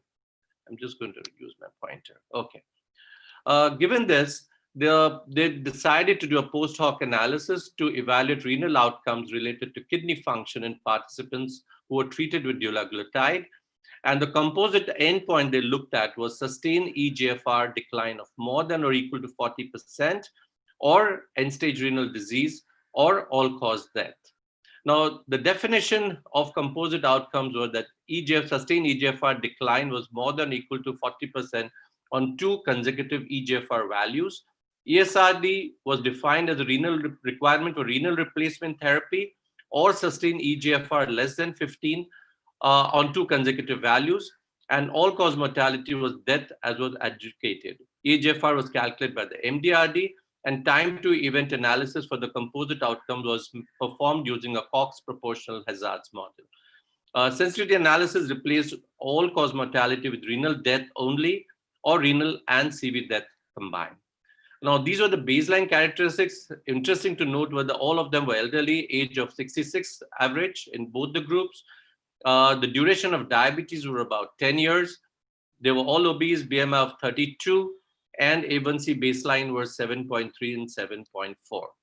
These were the renal characteristics. They looked at sub-analysis in all the different groups of the eGFR, and patients had micro or macroalbuminuria. The results were very positive. So if you look at the kidney function, sustained eGFR decline of more than or equal to 40%, ESRD and all-cause death, this was statistically significant, and there was almost about 70% reduction with the confidence interval on the left of the unity line in the dulaglutide group. If you look at the main result, and this was very interesting, that they looked at sustained eGFR decline of more than 40%, ESRD and all-cause death. This was significant. I'm so sorry. I'm just trying to, yeah. Then if you look at the sensitivity analysis, where there was sustained eGFR decline of more than 40%, ESRD, CV or renal death, this was also significant. And sustained eGFR decline more than 40 or equal, more than or equal to 40%, ESRD and renal death, this was also significantly positive in the favor of dulaglutide. Now, if you look at the components of the composite renal outcome, the entire composite was actually driven by the sustained eGFR decline of more than or equal to 40%. If you look at the subcomponents of ESRD and all-cause death and CV death and renal death, they were not significant. So the entire composite outcome of positive result was driven by the sustained eGFR decline of more than or equal to 40%. So in summary, this post hoc analysis showed that treatment with dulaglutide 1.5 milligram was associated with lower incidence of composite endpoint of more than or equal to eGFR decline, ESRD, and all-cause death. So there was 17% relative risk reduction. The incident rate for sustained eGFR decline of more than or 40% was lower for the dulaglutide. There was 30% relative risk reduction. And sensitivity analysis replacing the all-cause death component with renal death alone or CV or renal death combined were consistent with the main findings. So in conclusion, treatment with dulaglutide 1.5 milligram may potentially delay the progression of diabetic kidney disease in people with type 2 diabetes who are at increased cardiovascular risk. The second interesting trial that was presented at the ADA was the VERTIS trial, and that generated a lot of discussion. This acronym is for cardiovascular outcomes following ertugliflozin treatment in patients with type 2 diabetes and atherosclerotic cardiovascular disease. This was the trial design, which was multicentric, randomized, double-blind, placebo-controlled. Randomization was 1:1:1, where they looked at 3 arms: placebo, ertugliflozin 5 milligram, and ertugliflozin 15 milligram. The primary endpoint was to prove non-inferiority for composite outcomes of MACE, that's CV death, non-fatal MI, and non-fatal stroke. And the second endpoint was to prove superiority for composite outcome of CV death, hospitalization from heart failure, CV death, and renal composite of renal death, dialysis or transplant, and doubling of the serum creatinine. The other pre-specified endpoints were, of course, individual components of MACE, composite of MACE plus, fatal or non-fatal MI, fatal or non-fatal stroke, hospitalization from heart failure, and all-cause mortality. Now, if you look at here the results, the MACE endpoints, the hospitalization from heart failure, CV death, and all the other, the CV death and hospitalization from heart failure, the CV death, hospitalization of heart failure, and renal composite, the only positive result which was statistically significant came from hospitalization from heart failure. All the other results were statistically not significant, and there was actually a trending to show that this could be hypothesis generating, and there was a trend towards in favor of ertugliflozin. So most of these primary and secondary endpoints were driven by the benefit in hospitalization from heart failure. So if you look at the primary outcome of MACE, it proved the primary outcome of non-inferiority. Then if you look at CV death, again, it showed sort of a non-inferiority, so it achieved its endpoint. And definitely there was a benefit of 30% where hospitalization from heart failure was concerned. And there was an early divergence of the graph. And you could see that across the entire duration of the study, this divergence was maintained. So there was definite benefit in hospitalization from heart failure. Now, if you look at time to first MACE, this was a subgroup analysis, and they looked at all the studies of the SGLT2, which was EMPA-REG, CANVAS, DECLARE, TIMI, CREDENCE, VERTIS, CV. And you could look that out here, that where MACE endpoints, whether it's in patients with ASCVD or no ASCVD, was rather neutral. So there wasn't a definite, very clear benefit in all these studies where MACE endpoints was concerned. Similarly, CV death was only benefited in the EMPA-REG outcome, where there was almost about 38% reduction, and this was statistically significant. But all the others were rather not statistically significant, but showed trends of benefit in favor of the SGLT2 pool. Now, if you look at time to first hospitalization from heart failure, and this was a subgroup analysis, the ASCVD group, all the studies showed definite benefit from this outcome. So whether it was the EMPA-REG, CANVAS, DECLARE, TIMI, CREDENCE, or VERTIS CV, in both the ASCVD and the non-ASCVD groups, there was benefit in reduction of time to first hospitalization from heart failure. If you look at the renal composite outcome, the EMPA-REG, CANVAS, DECLARE, TIMI, and the CREDENCE showed clear benefits, which was statistically significant. The VERTIS showed trends towards benefit, but was not statistically significant for renal composite outcomes. So if I have to just put it in short summary, where you look at MACE, CV death, and hospitalization from heart failure, if you look at the MACE outcomes in all the 4 studies, they were rather not statistically significant, but showed a trend of benefit or marginal benefit for MACE outcomes.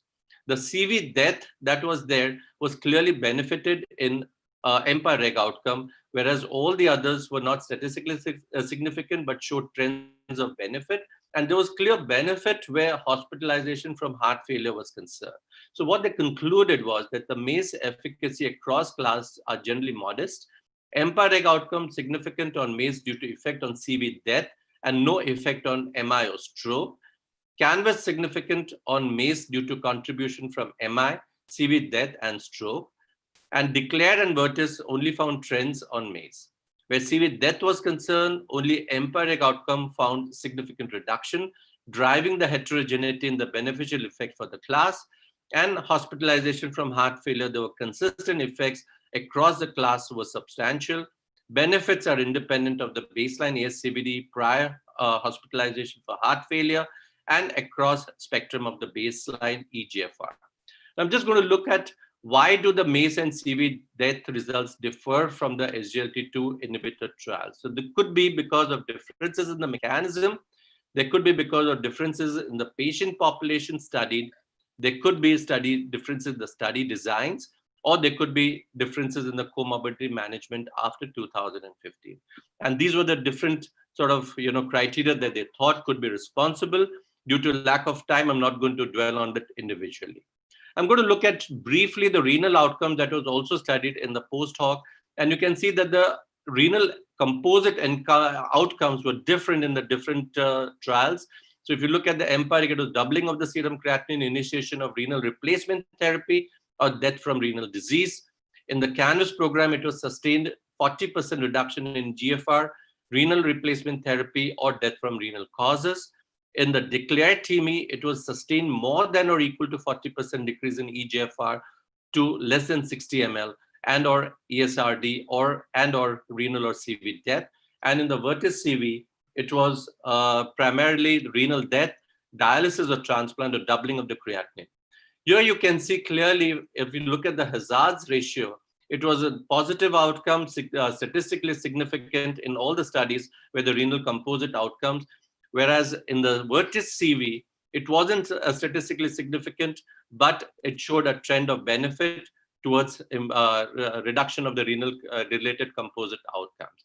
Now, if you look at the reduction of EGFR over time in all the three subgroups, whether it was placebo, ertugliflozin 5 or 15 milligram, there was clearly a retardation of EGFR decline in the ertugliflozin group, whether it was 5 milligram or 15 milligram.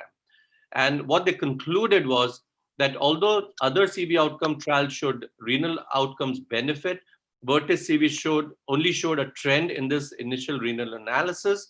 VERTIS CV showed effect on the kidney-related outcomes, generally consistent with other SGLT2 inhibitor trials, effects on the acute and chronic EGFR consistent with other SGLT2 inhibitors, and renal adverse events were in line with the other SGLT2 inhibitor class.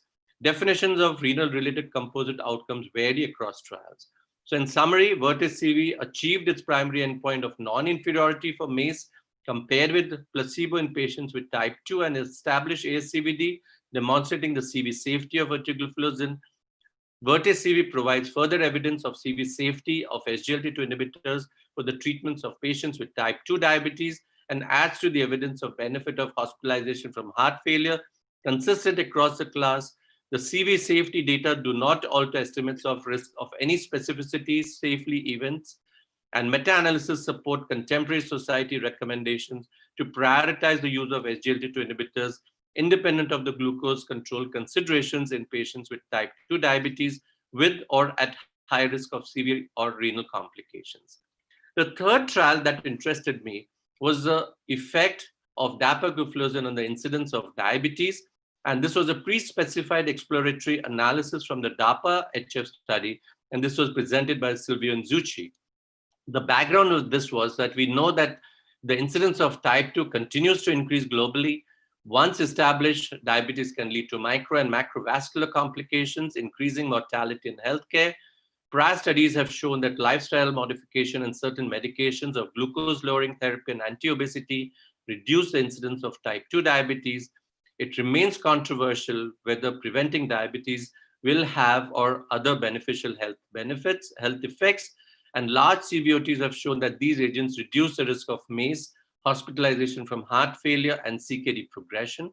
DAPA-HS was the first trial to show the effectiveness of an SGLT2 inhibitors to improve clinical outcomes in patients with reduced ejection fraction with or without type 2 diabetes.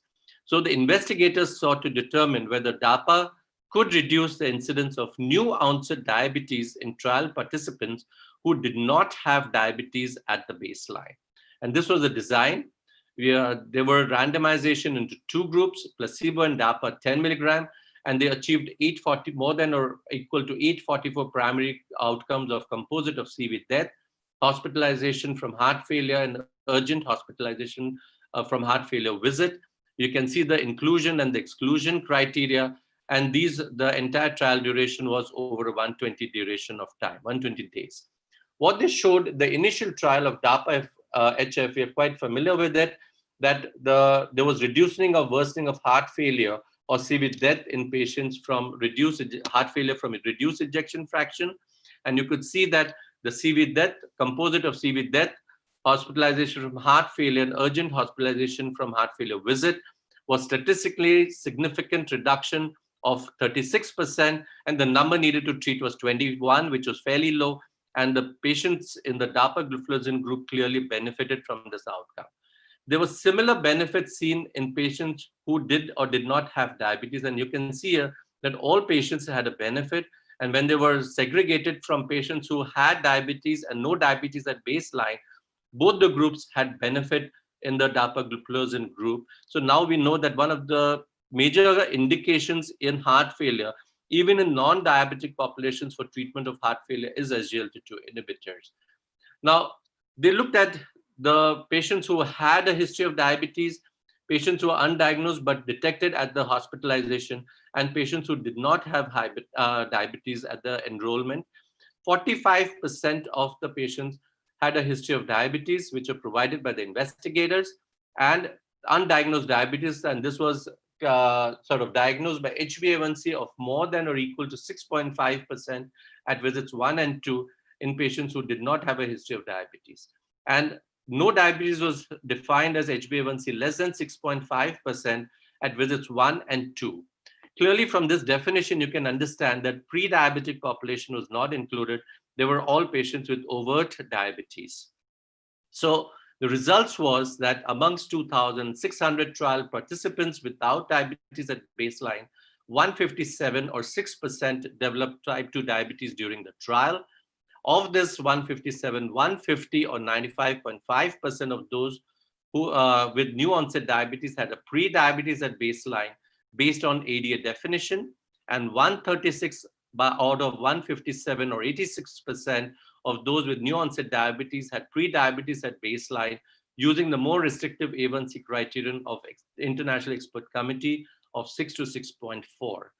Now, look, you can look out here that if you look at the results of incidence of new onset diabetes in DAPA group versus placebo, there was 32% statistically significant reduction in the dapagliflozin group when they were studied over 18.2 months.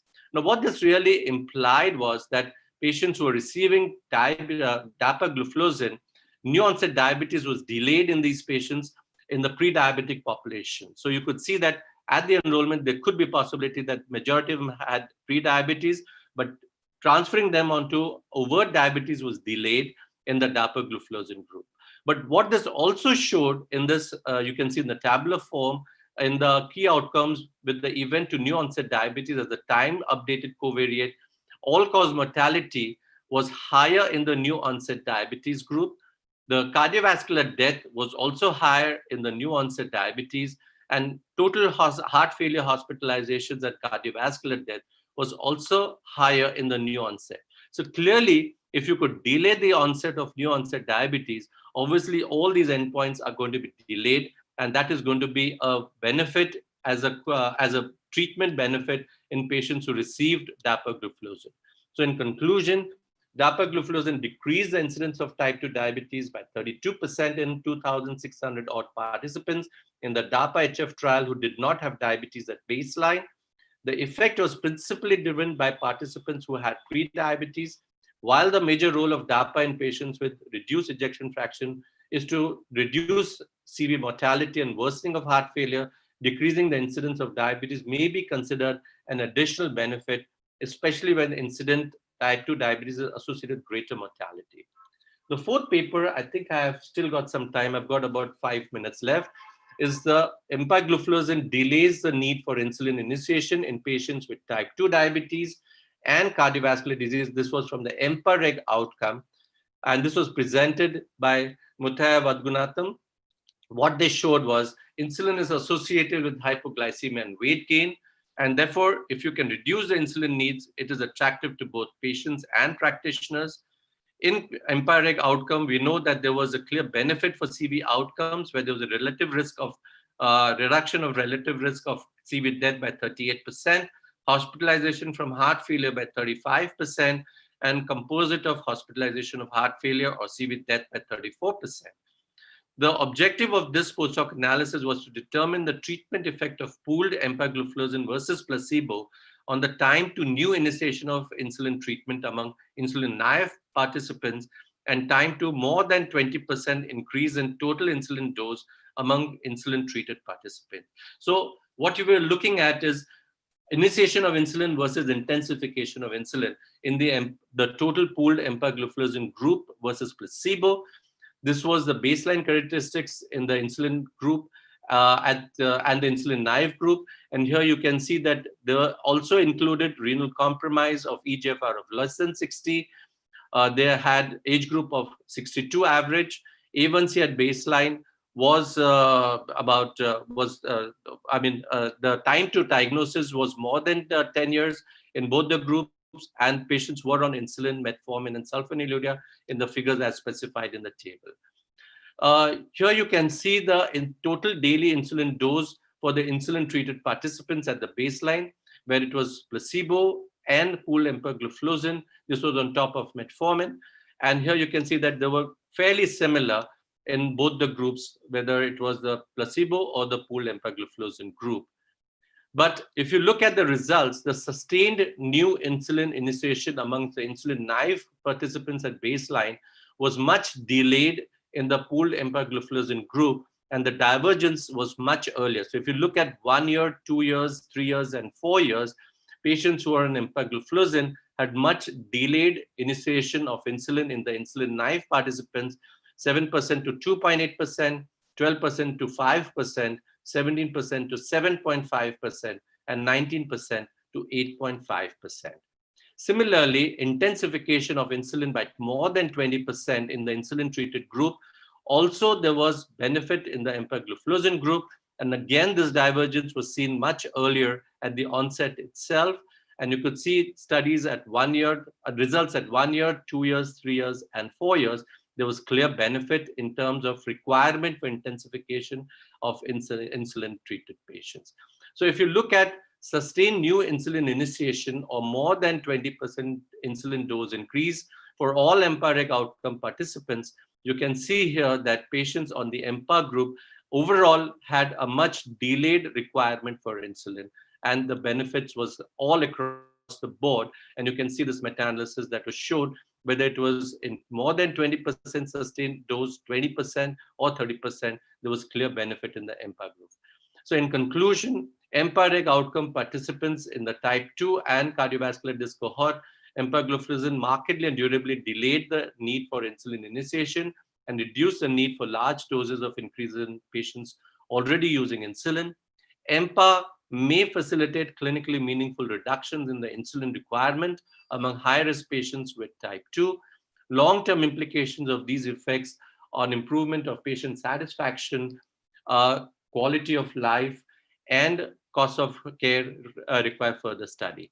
I think I'll come to my last study because I still have 3 minutes, and how early after treatment initiation are the CV benefits of empagliflozin apparent. So this looked at that once you initiate empagliflozin, how much time does it take for the CV benefits to occur? And this was a post hoc observation from the empiric outcome, and this was presented by Subodh Verma from Canada. What they looked at was timely reduction of CV risk in type 2 remains a priority of pharmacological therapies. In empiric outcome, patients with type 2 and atherosclerotic CV disease, EMPA compared with placebo reduced the relative risk of CV death by 38%, hospitalization from heart failure by 35%, and the composite of heart failure and CV death by 34%. We're quite familiar with all these results, and I'm not going to get into it further. What I'm really going to look at is the statistics. What they looked at was the timeline, and you can see the red line, which was basically the EMPA versus the placebo group and time to randomization of benefit. If you look at the right upper corner, there was 38% benefit in terms of, time to CV death. What we are looking at is the first 360 days, and I'm going to blow this up, and you can see here that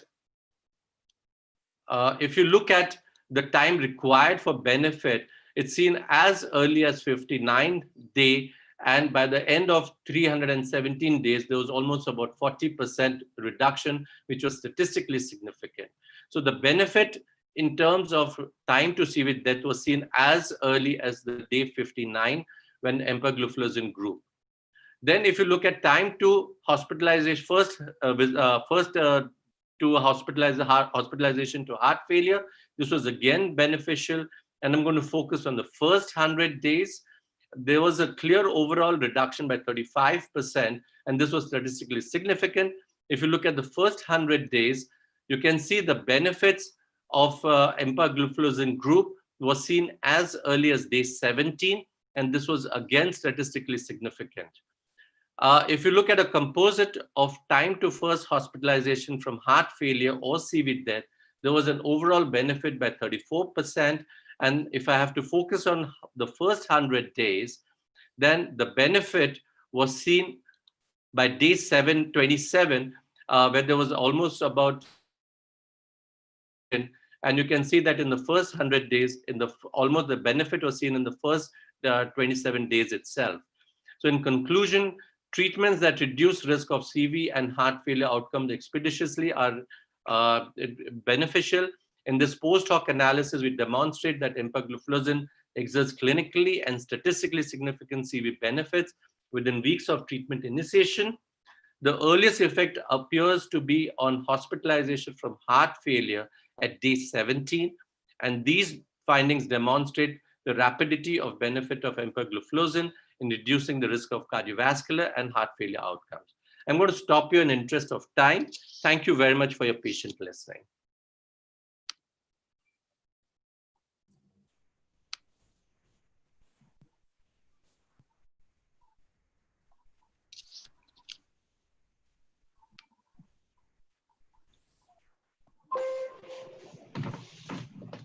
Thank you, Sanjay. And it was nice, even the initial 2 to 3 important ones, and the recent ones about prevention of or postponing diabetes with DAPA, as well as decreasing need of insulin with EMPA SGLT2 inhibitor, is a great kind of a message for clinicians.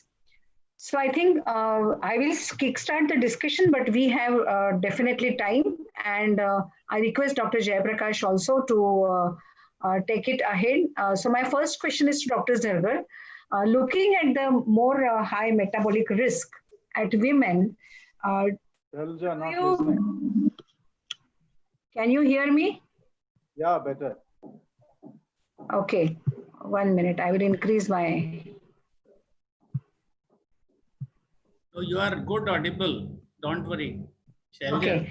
Yeah, fine. So my question was, when the women come for as a routine get newly diagnosed diabetes, do you advise some different kind of a take, how we will investigate, what should we treat right from the beginning, taking care of their metabolic risk? There has to be some different aggressive approach, Dr. Zerger? You see, Shelga, my basic premise when I was talking about it is, yes, when you have a patient with diabetes, you know what to do. But then you look at a situation when you have a young diabetic at the age of 22, and this lady is unmarried. She has all the apprehensions, a lot of negativity going into her psyche. You know the social structure that I was talking about 1 hour back. The same negativity would not go into a young man. And then issues of marriage, which will not be caught up with a boy. Issues of pregnancy, which will not be otherwise talked about. Issues of what happens postpartum. Firstly, once this gets known, can she get married at all? I'm saying this is the first question that I have heard for the last 4 decades, and it has not changed a bit in these 4 decades. That's what bothers me. And second, I look at the other spectrum. Menopause, perimenopause. every clinic day, there's a lady or two, अम्मा आप क्यों नहीं आई, बहुत मुद्दत के बाद आ गई. Doctor साहब अब जब से हाजी साहब गुजर गए तो इन बच्चों के साथ साथ कितने देर वो थोड़ा मुश्किल होता है वो भी. So Haji Sahab himself would not have that problem, but his spouse has that problem at the age of 65 because Haji Sahab has kicked his bucket. So those are, and this is one aspect. And you saw our own data. There's a 2 decades data on mortality. I don't think anybody has put one data and second. In the first, we showed hardly any type 1 diabetic made it to the 40th birthday. That was first paper published in 1997. But in 2009, we published another 10 years data, Arvind. And we found quite few males do make it. 40, 45, it was, sort of okay. But not in females. I'm sure like parents are same, society is same, the treating doctors are same. Whatever new things happen in terms of ARBs, statins, newer insulins, they're same, and we are same for both groups. Why this polarization? So this is one which everybody of us would understand. But second and more important, because we have been practicing hardcore endocrinology. Let's say we have a huge data on primary infertility, and you end up in finding out 40% of women where female factor is responsible for infertility. We go to extra mile to create a conception, whether counseling, metformin, clomiphene, combination of gonadotropins, IVFs, blah, blah, blah. But I have seen right from Srinagar up to best centers in Jaslok, because that Jaslok lady keeps on visiting us here. So many people get IVFs done. Hardly anybody tells them, now you have a child, you are obese, you have polycystic ovarian syndrome, your health is also at stake. You are also liable to develop diabetes. You have also had cholesterol of 300, LDL of 180. This important. You are just 32. You are just 35. You are a young lady. I mean, she's already feeling old. I'm just like, and when she comes with diabetes at 40 or 42, hardly nobody has ever told her that you need to be careful. A few touch of hair on the face, hirsutism. I have a huge thousands of ladies coming here because Kashmiris by dint of their own race are fair. So a little bit of hair becomes quite apparent. And you find out 40% of them have underlying PCODs. Laser kara lo, aldactone le lo, wo le lo, ye lo. But nobody is, it is a harbinger of a metabolic disease in future. So you get my point? So somebody needs to tell them that. I say, you need to be there. And if you are there, many of those, who manage to reach a good center, then they also have the facility for good counseling. And we don't do that counseling because it just does not dawn on us. We are just stuck up with that patch of hair, mustache here and there. I'm telling my God, yaar, mudwa do yaar, koi farak nahi padta. But these health consequences, ladies are not taking off. And that's what has pained me quite a bit. And it causes a lot of discomfort. So I think it was a good kind of that everyone treating should take a big note. It's not only that society and everyone is responsible, but we as a physicians are also responsible. When we see women, take a pause and think and treat them differently, whatever psychological issues or other social issues. So I think every clinic should be awakened for this and should have a systems in their clinic running, specifically looking into this. I think this was a great advice and everyone should implement this. So I'll be having one-on-one questions and then again we take, yes, sir. Yes, sir. Again, look at that data that we published in Lancet in May 2016. It's a global data conglomerate of huge number of studies. And look at India. We have our own problems in terms of malnutrition. We have the world's biggest pool of underweight people. I don't need to tell it to Pune people, particularly the guys who have been working in the vicinity of Yajnik. I don't have to tell you guys that. Huh? I know, though I'm not undernourished, but I know. But look at, if you look at the global obesity, And look at 1975, we were at number 19. And today, 2014, Indian women in obesity index are number 3. Now you look at it from endocrinologist point of view. In that stuff which is underweight, you have a diabetes. Alok was talking about it. And that is one pattern that also wrecks us.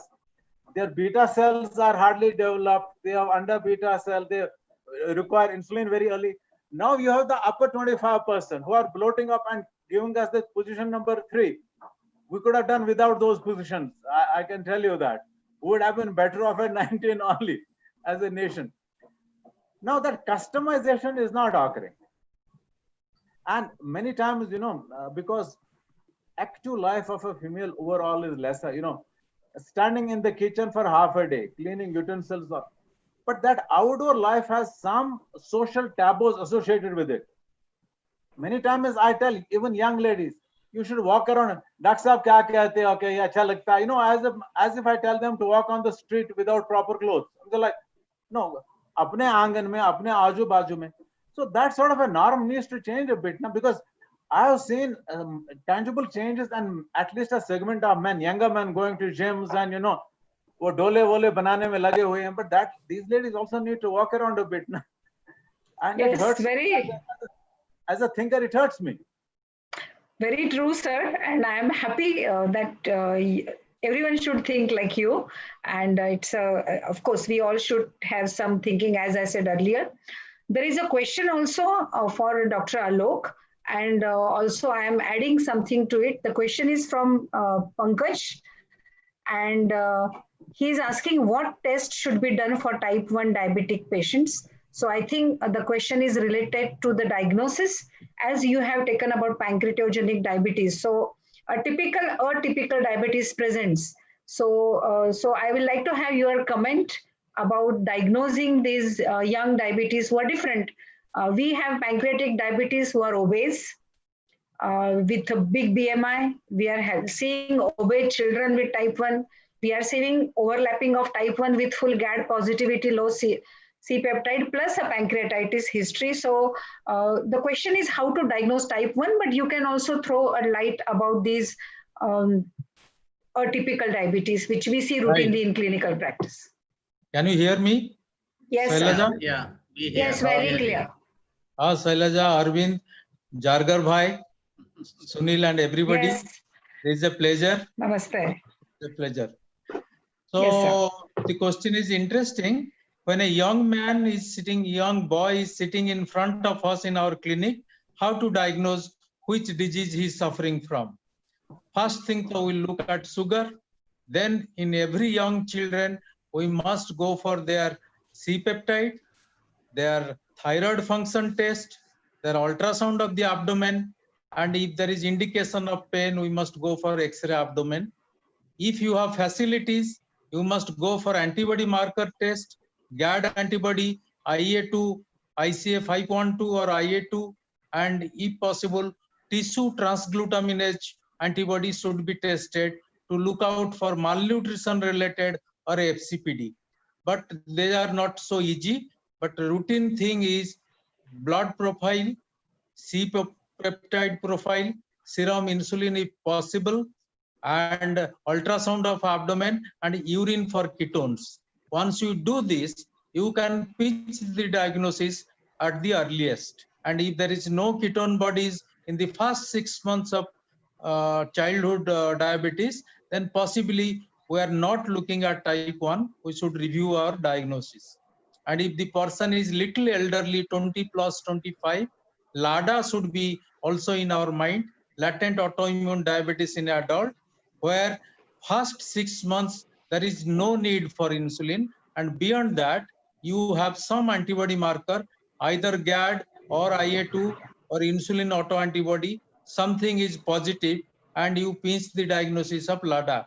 Many of the LADA cases are treated by our physicians as secondary sulfonylurea failure, but in fact they are type 1 late onset or LADAs. So they are different groups. So type 1 diagnosis is easy. FCPD is very easy to diagnose. X-ray or ultrasound of the pancreas will pinch the diagnosis. I think that is. Yes, I think it was a great kind of a differential diagnosis. I hope Dr. Pankaj has got his answer. If he has something to ask, he can please write in the chat box. Dr. Jana, are you taking next questions? But I will like to ask Dr. Arvind. I think your talk was a bit eye-opener and frightening. And there are so many things which you mentioned. So particularly related to these pesticides, and because I heard there were so many disruptors, endocrine disruptors, which we daily use in the food items, in the daily, so many soaps and shampoos and the beauty products, as well as preserved food, and which increases the risk of GDM. I have seen those studies. So can you just throw light about this, Dr. Arvind? I can't see him.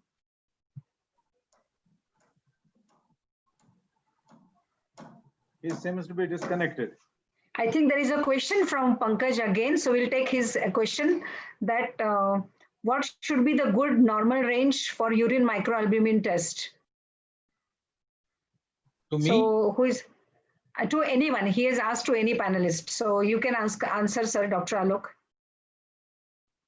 No, the microalbumin is itself less than 300 is microalbumin and more than 300 is macroalbumin.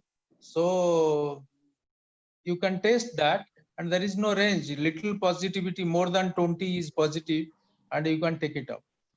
Yes, sir. And then usually in the first test, if it is positive, we need to repeat it at least 2-3 tests. If there is absolutely no three times we should test three times, and then you can diagnose and really treat that whatever small amount of albumin in the urine with proper kind of planning for the treatment. So yes, Dr. Jana, any questions? Yes, sir. Yes, Dr. Zargar, please.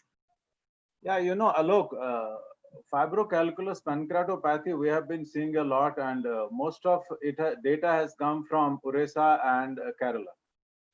But what my experience is now, in 80s, we used to see it quite liberally. And in 90s, it became rather scant, but we'd see it. But this century, we have not seen hardly any patient with fibrocalculus pancreatopathy. Do you also have a similar reappearing? Do you have a similar experience at your center? No. In our center, it is reappearing. 3 days back, I saw a girl with FCPD, and we are doing surgery for that also.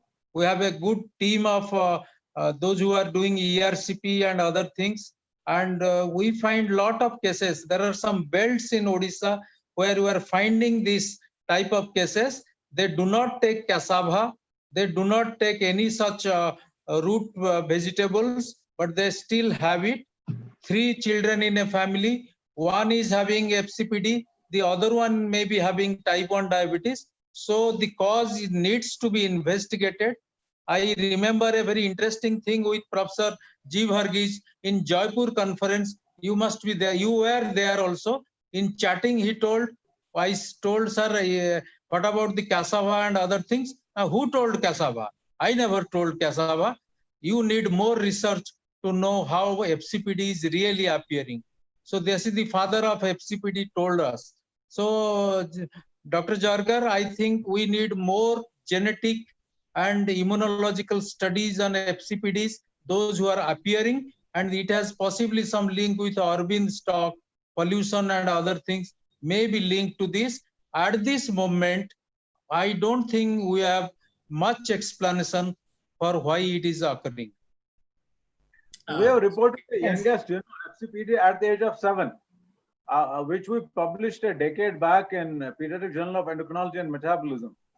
I was really wondering, and such big stones, and when did it, we've been treating for type 1 diabetes, how long those stones were formed in the pancreas. I almost postulated, did she start getting calcinosis from the intrauterine life only? 7 years, for 3 years, 4 years diabetes, first 3 years, those stones are so slowly appearing that must have taken quite a while to sort of destroy the beta cells to develop diabetes. So a lot of things. We find it above 14 years or 15 years. up to 20th year and 25th year, we find the main cases, but still more research is required, Shailaja. Yes, so I think Dr. Arvind first and then Dr. Sanjay for the comment in that sequence. Yes. I want to ask Alok regarding the two questions. There is a practical question. If the patient is already having a chronic pancreatitis and comes to us as a type 2 diabetes, so what about enzyme supplementation? Shall we give enzyme supplementation for throughout the life? Number one. Number two, regarding the lipase amylase estimation, shall we do once a year for these type of patients, or it is not required? No, enzyme supplementation we routinely give, and pancreatic enzymes are routinely give, that improves their digestion and other things. And regarding lipase and amylase, once we do it, and subsequently it is not required usually unless there is a acute reabsorption of resurfaction of pancreatitis and other things. If there is a painless condition, we don't require repeat amylase and pancreas. If you can do, there is no harm, but these patients are so poor and we don't repeat it. Only initial workout we do it. Yes, Sanjay. Yeah, okay. First, hi, Sunil. Good to see you today. Oh, where is Sunil? Oh, yes. Yes. Excellent meeting. Very well organized, Sunil. So nice to see you. And I was in some other halls. I was conducting a session, so just missed your talks. But I'm there for the at least listening to you, the discussion. Yeah. I think the hall was far away. You need some time to walk to the second hall. So. My question is to Arvind, actually. Yeah. And since you were talking about environmental influence, and I'm just bringing you back to present times, the COVID times, and we know on one hand we are seeing a high, increased incidence of autoimmune diabetes. But on the other hand, if you see patients who are uncontrolled have suddenly started becoming better controlled, insulin requirements going down, patients going into hypos. So is it just lifestyle, or is there something else environmentally that is really causing some benefits to happen? What is your take on this? Sanjay, I was expecting this thing, and I'll give you the practical things. Just experience my own experience. One patient was in quarantine and isolation for 14 days. He was a diabetic earlier, my patient, and quarantine and isolation for 14. Within 14 days, he became uncontrolled because of, I don't know the reasons for that. He was taking his own medication, everything. But because of the isolation, he became absolutely haywire, and it was very difficult to control later after the quarantine and isolation. Another aspect of the positive aspects of the COVID is now most of the families are living together with good harmony, and outside the world they are not going outside. And so much or so that now there are certain studies which says that the non-communicable diseases are little less. I don't know whether they are reported less or they are still less. They are coming to the hospitals. So there are positive and negative aspects, both. Shall I? It's okay for my thing. Domestic violence has increased in lockdown area. Wherever domestic violence has increased, female abuse has increased. Yes, sir. Sir, positive and negative aspects are there. COVID has given us the experience. I have a question for Sanjay. Can I ask him a quick one? Yeah, sure. Yes. Sanjay, it was pleasure listening to all these studies. So what I was wondering, as all of us have said on many occasions, in all these studies, every time many contradictory results coming in, fundamentally we attribute it to the sort of patient population recruitment. I'm talking about in reference to SGLT2 inhibitors alone. And now we have this Vertus thing coming in, etagliflozin. If what I was saying, the only common, whatever the heterogeneity of population, whatever the so-called prevalence of infections, euglycemic ketoacidosis, fractures, amputations, blah, blah, blah, 3-point MACE. One consistent thing was uniformly seen was reduction in hospitalization for heart failure. Is that in all the studies?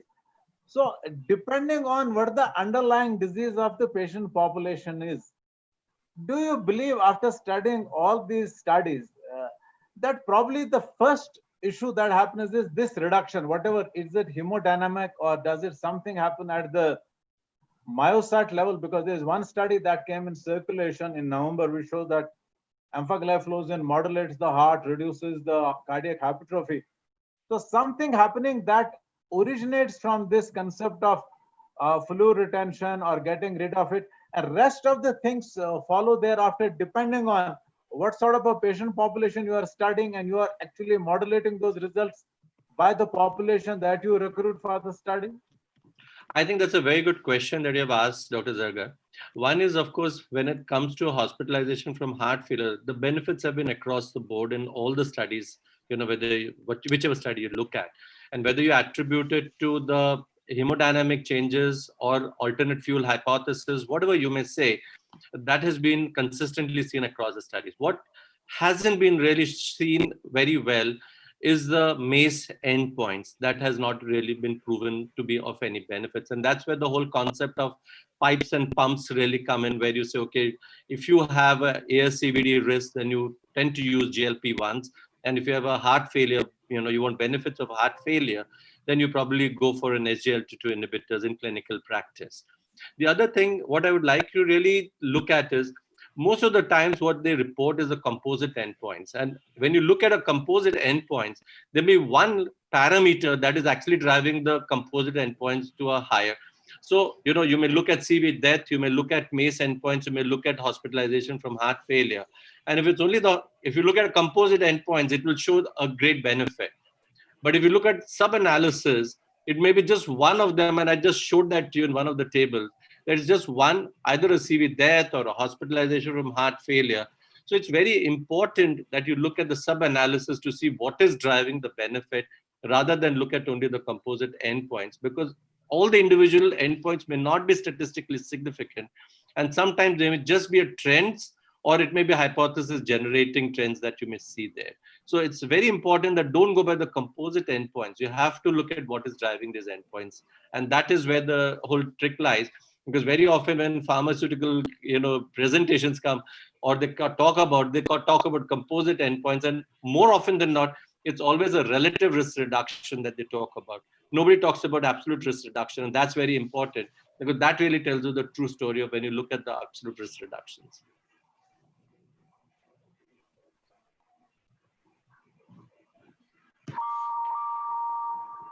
Yes, thank you, Sanjay. And it is a really matter that these are the heart failure drugs, as we know that even for DAPA in non-diabetics has proved that it's not only heart failure, it prevents heart failure. So I think we need to translate this into clinical practice and use it early, which is 100% sure that it will prevent heart failure, even in that way low risk population. That's what all the studies are showing. Can I just ask for diabetes? I'm sorry, I have not heard Alok, but can I just ask one question with the permission of moderators? Yes, please go ahead, Sunil. Yeah, Doctor, what we have experienced with this pancreatic diabetes, most of them, they present to you with typically postprandial hyperglycemia. And fasting hyperglycemia is less commonly seen. The requirement of long-acting insulin in the nighttime is much less, versus the postprandial is very, very high. And they require sometimes 3 times a day, a very high dose of insulin, small dose of regular insulin or the rapid acting, and very small dose of long acting. So have you also observed this in the clinical practice? And I am not sure about the mechanism. Yeah. Yes. That is the usual requirement. They sometimes go up to 100 units of regular insulin in 3 doses, and bolus basal is very low. Very low, and sometimes they'll end up with severe hypoglycemia. The moment you try to switch over, the local person try to switch over to premixed insulin, they'll end up with severe hypoglycemia in the nocturnal hypoglycemia. That's very common. Yes. Same experience here. Yeah, so nice. And you are looking handsome. Kya baat hai? Getting better by the day. He has perfect light arrangements, But great. Great. Yes, so I'll just like to add to that that we also see may not be as high number as you are seeing in Bhubaneswar, but pancreatic diabetes actually is a spectrum. So we do see overlap with type 2 diabetes, with obesity and the pancreatic diabetes together, who also respond to oral drugs. Then we see extreme end, which you are talking as a proper FCPD, which you need more short-acting insulin. So even though someone has FCPD, the phenotype is different and it's a spectrum. So it becomes very important clinically to decide and how to give treatment to these cases of FCPD. There's a lot of mixtures which we are seeing in clinical practice. There are a lot of mixtures. Many patients are treated as type 2 for some pretty long period. And if for some pain or some routine checkup, when do ultrasound or abdomen, sometimes they come from periphery and we discover he has pancreatic calculi. So then the treatment regimen changes. So they carry on with oral drugs for some time, some patients. So it is not that from day one they present as FCPD. Some overlap with type 2 diabetes also. Yes. And also with type 1 diabetes also. And we have also observed that there is a difference between the alcoholic fibrocalculus diabetes versus non-alcoholics. And because the non-alcoholic pancreatic diabetes presents to a typical low BMI, like you have MRDM, versus the alcoholic pancreatic calcification diabetes, where you have little overweight, little obesity, and maybe requirement of insulin seems to be less in amongst those who are alcoholic versus the iatrogenic or not iatrogenic, the unknown etiology of FCP. Nutrition based, yes. I have one question to Dr. Yes, Arvind Dr. Gupta. Jan. Yeah.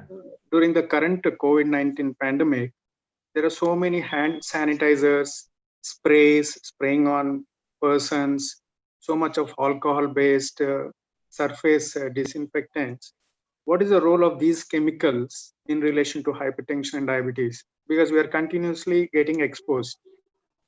I don't think we have any studies regarding the sanitizers or alcohol-based sanitizers, so we don't have any study for that matter.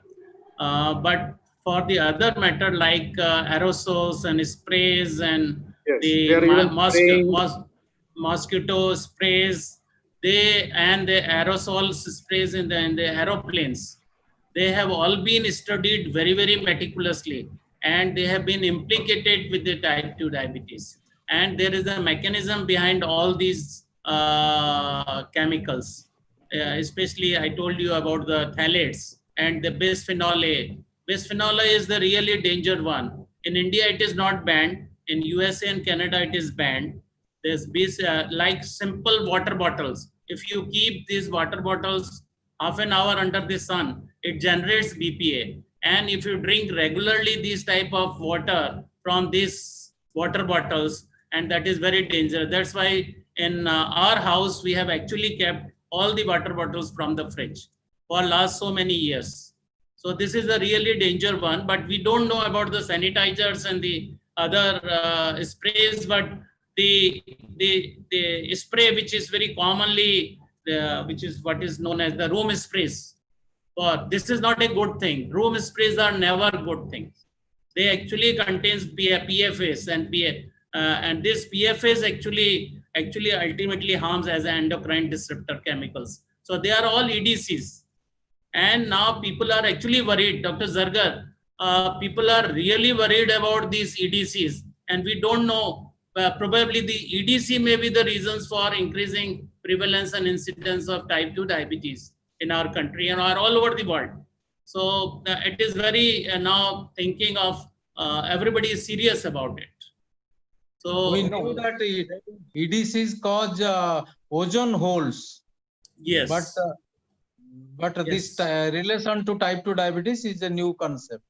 Yeah, it is there, and it is there. It is all established. This is not nothing speculations. And before they cause ozone holes, they create holes in us, and with those holes is very difficult to change the character of the human beings. I personally believe that whatever rapid increase we are seeing in diabetes and otherwise also, some amount of beta cell failure, some amount of apoptosis is probably these endocrine disruptors.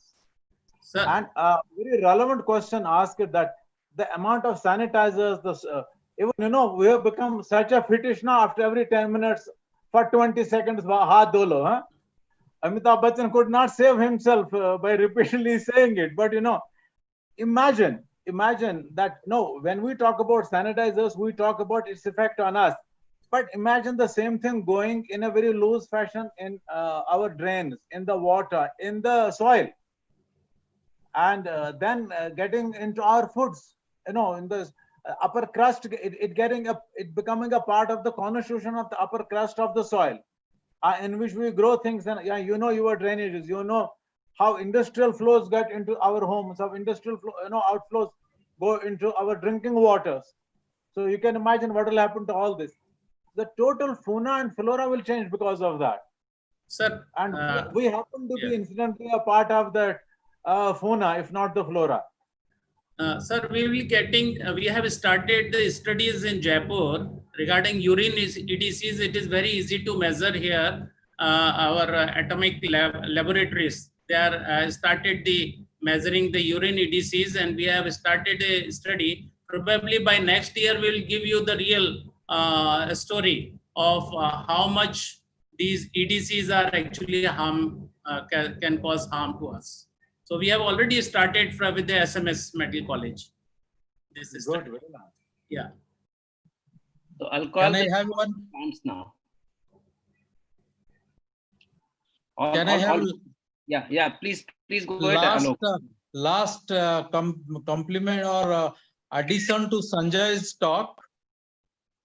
My one patient, 63 years, was having 80 units of degludec with aspart, added empagliflozin with linagliptin. Now he is taking 12 units per day and having hypoglycemia. The way Sanjay told that insulin requirement is reducing, I have personally experienced it in few cases. So this is a new thing we must think of. Yeah, I think your experience is absolutely right. And I think most of us who have been using SGLT2 inhibitors, either in patients who have not been on insulin and added on, or for people who have been on insulin, all of us have seen that the requirements tend to go down. I don't know whether it's because of the weight loss that tends to happen with SGLT2 inhibitors, or it's a primary effect. But also it does have a reduction in the fat mass that we know that with SGLT2 inhibitors.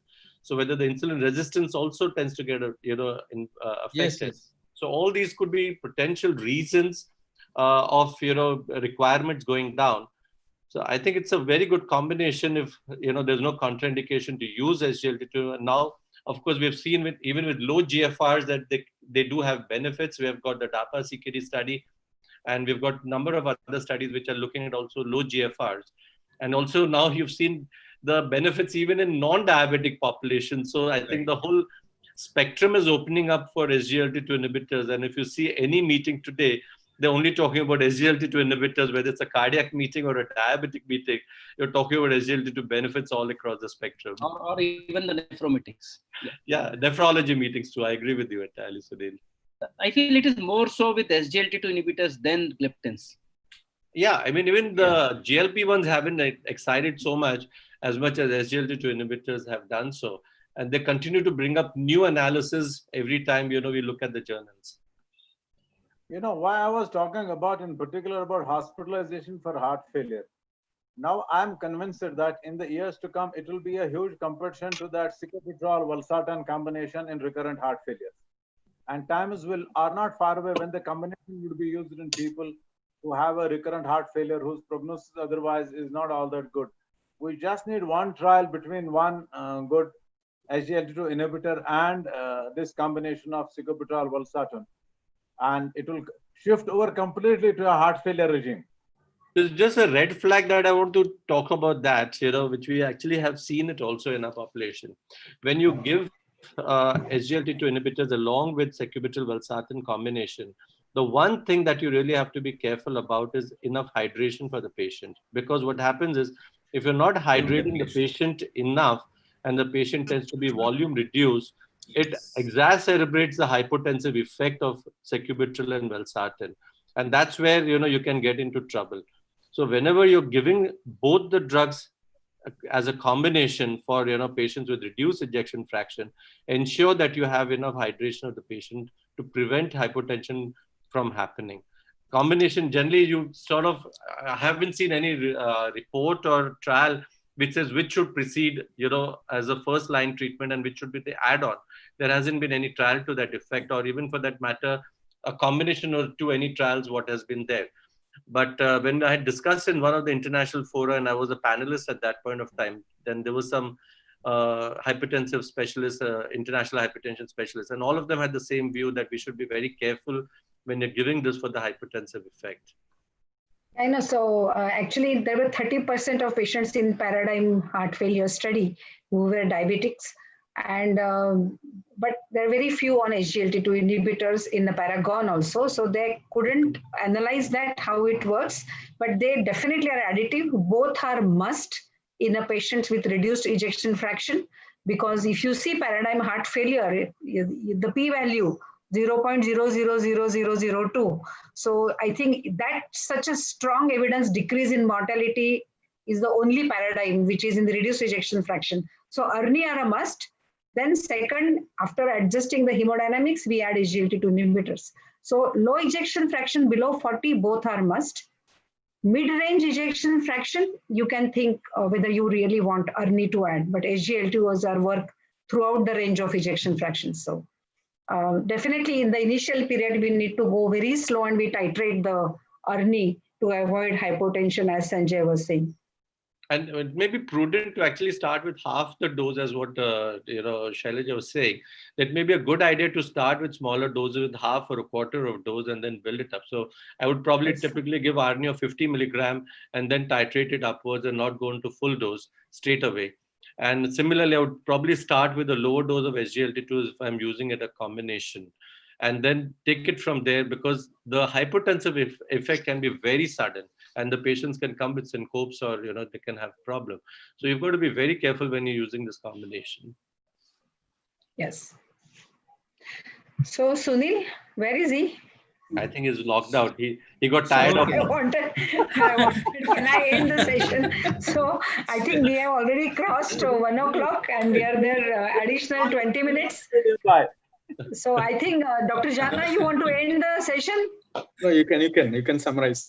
Okay. Yeah. So actually a great kind of a mix of talks. So I like that. So being a part of these last 2 hours with different topics, it actually stimulated, and I think it was worth spending 2 hours and lots of take-home messages because of the different type of talks we heard in just 2 hours. So thank you so much. Thank you, Dr. Zargar. Thank you, Dr. Alok. Thank you, Dr. Arvind Gupta. Thank you, Sanjay. And thanks my co-moderator, Dr. Jana. And great congratulations to Sunil. I think he is working very hard for last few weeks. I could see that. So thank you so much and congratulations. I end the session here. Thank you. Thank you so much. Thank you. Thank you. Okay. Bye. Okay. Bye.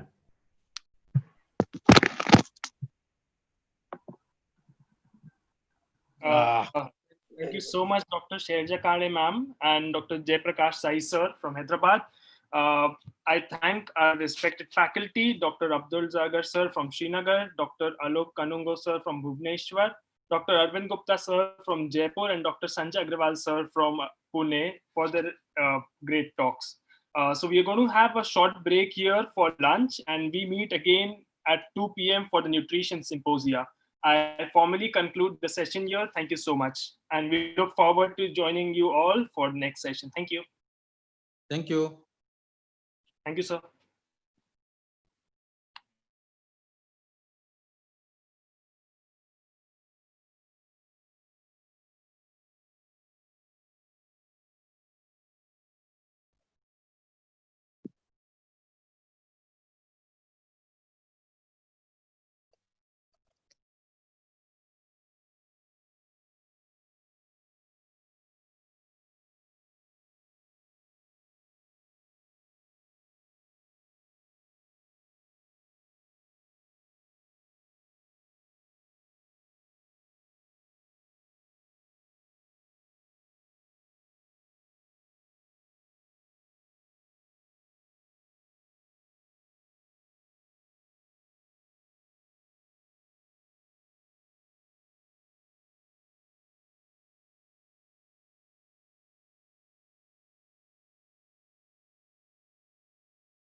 Hello.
Hi, dear delegates. I know this is a virtual lunch break, but I'm Dr. Sunil Gupta here. Welcome you once again for this Hello Diabetes Academia Digital. And today's the last day. Within few minutes, we'll be starting another session. But uh, I visited a lot of international conventions across the globe. And this lunchtime is basically meant to interact people at the various stalls. There are around 20 stalls in the exhibition area. And these stalls have a lot of good education material. There are good videos, there are some good education leaflets, there are there are people waiting to chat you, to discuss with you, to encourage you to take good quality education material with you home. And there's a wonderful experience of going to the stall, uh, going through the to the rack there, and also checking out if there's some interesting material kept for you. You can just put a click there. You can take that, put it into the briefcase, and then you can carry away that briefcase while leaving the conference, and that will come gets downloaded in on your email. So this is a wonderful facility, as if you are attending the real conference in a convention, big convention center. So don't miss out these 15 minutes time, because we'll be joining you again, but almost 5 minutes to 2. But before that, you have all the time exploring this area of exhibition. And there are many multinationals and many good quality pharmaceutical industry and very humble people waiting to meet you there. You can chat, you can do video calls, you can do multiple activities there. And such videos, believe me, I have seen almost all the videos which I've uploaded at the stall, and every video is trying to educate you, trying to give you something which is possibly of utmost important in our clinical practice. So don't please miss out that. I again repeat, go and visit the exhibition area as early as possible. I also appeal to all the pharmaceutical industries who are listening to this particular session of mine to please visit your stall and see to it that all delegates visiting you are getting well attended and their queries are being sorted out well. So with this message, I stop here and hope to see you. I'm also coming to the auditorium area. Maybe we'll be meeting you there. Thank you very much. Thank you, dear.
Rabia ma'am, you're here?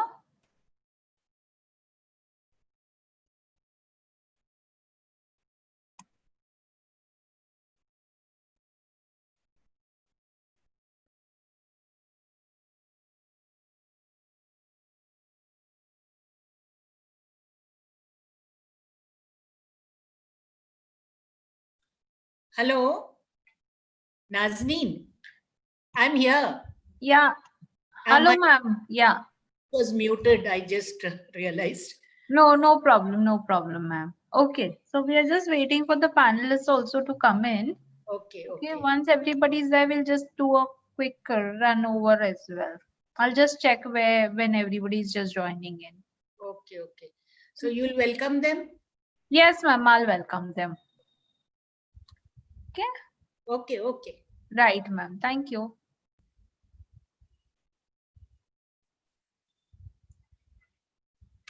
जाना है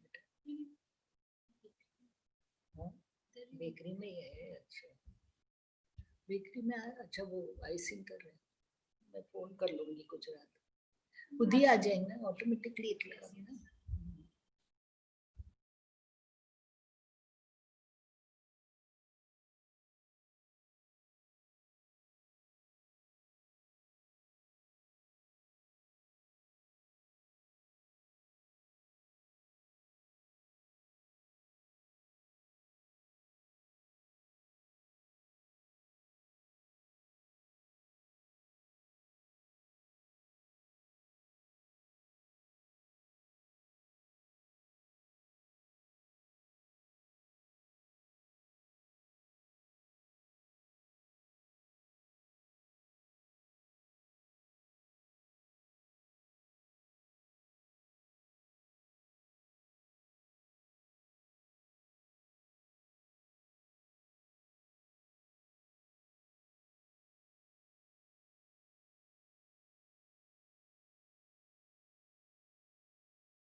Am I audible?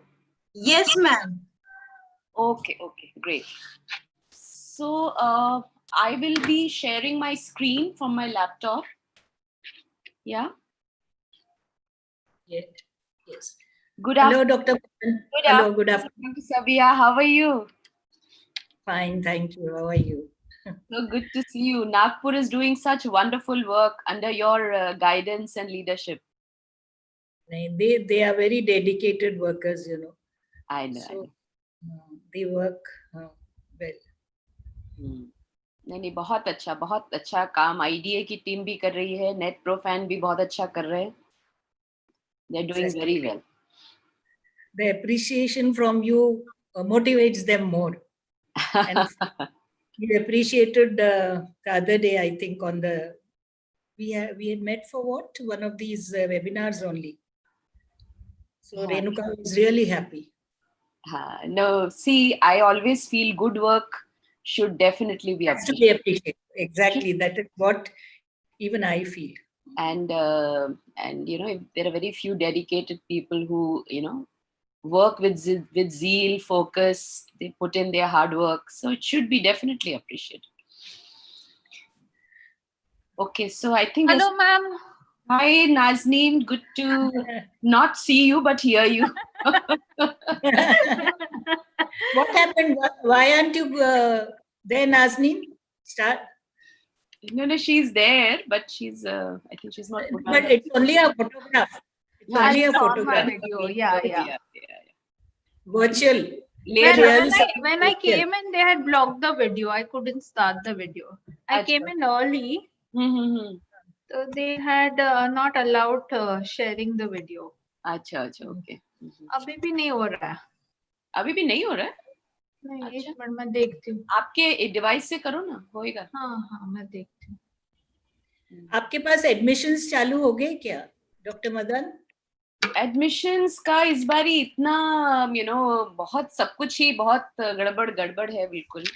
The UGC guidelines have been changing, but of course, so often, like we've got so many versions at so many times, so it's been really challenging, and everything online is also.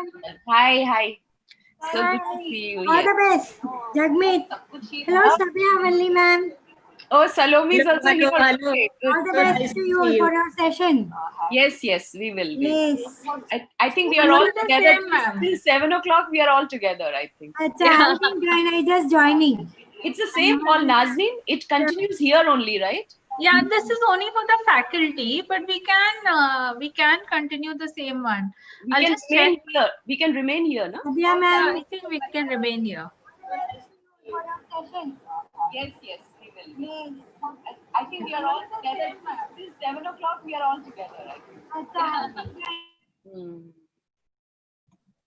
Okay. So, answering your question, I think, see, for self-finance program, master's programs, we've already started. We've got very good response. The only thing is now we are taking the 4th and 5th semester mark sheets, because the results are not declared in many places. Students don't have their mark sheets. So, we are taking an undertaking for a provisional admission. Because we cannot, give them an admission till they share with us their original documents, Finally. Yeah. So the same is applicable now. The HSC results are also out. Now these kids are also not going to get their mark sheets very easily, So, so let's see how it goes.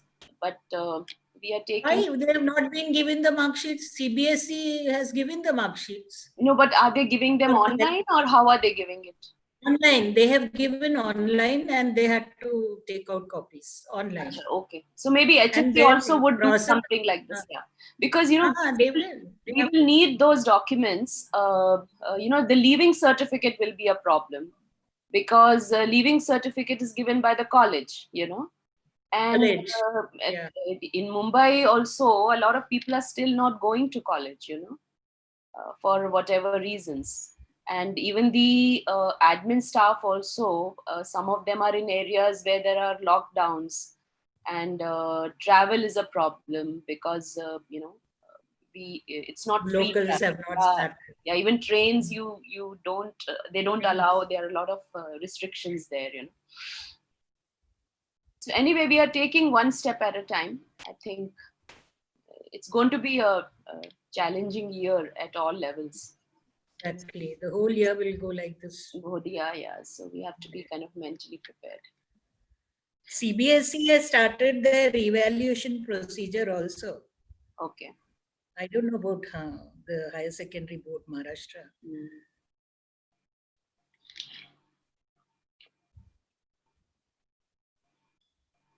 I don't know why Shilpa and Rima haven't joined. I hope they've got the link. Yeah, they must have got the link. Okay, so I'll just mute myself for 5 minutes. And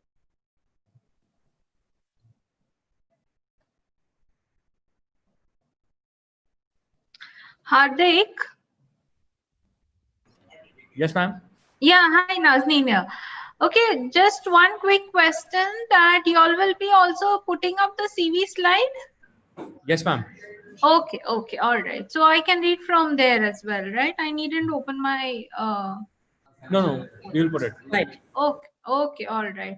And are you putting all the three at one go in the start, or you're putting each one as they come in? Each one as they come. Okay, all right. Great, thank you.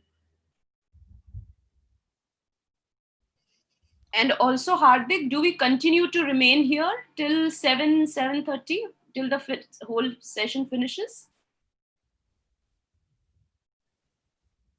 Hardik? Hardik?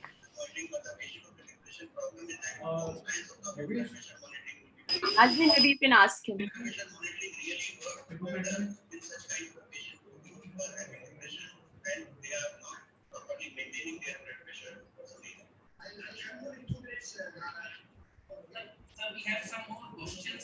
Yes, ma'am, you are saying something. I was in other one. Hardik, I was only asking that we start the session at 2, then we can continue to remain here till the end, right? We may be. Yes, 100%, 100%. Okay, fine. Only thing is for the pre-recorded lectures, when that is going on, please keep your audio and video off. That in any case, the moment we are done with our session, that will be off. We'll be on mute, and that will take care. Ma'am, but after we finish our session, it may be a good idea to log out from here and also enter the main conference hall. It will give us a look and feel of what the whole thing is also about. No, but you don't get to see anything. Main hall. It's there. It's there. So then, Hardik, after we are done with our session now, will you send? It's up to you, ma'am. You want to stay here, you can listen all the lectures here also and be part of discussion in other sessions as well.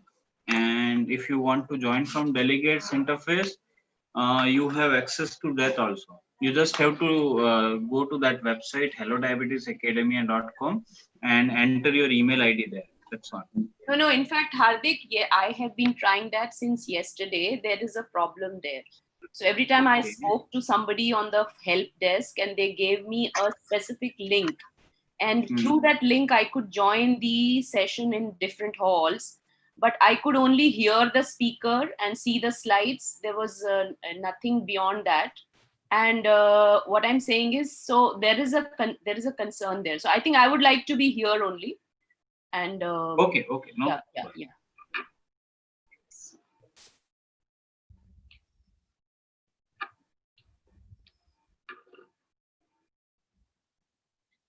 Did you find out, Nazneen, about the other two speakers?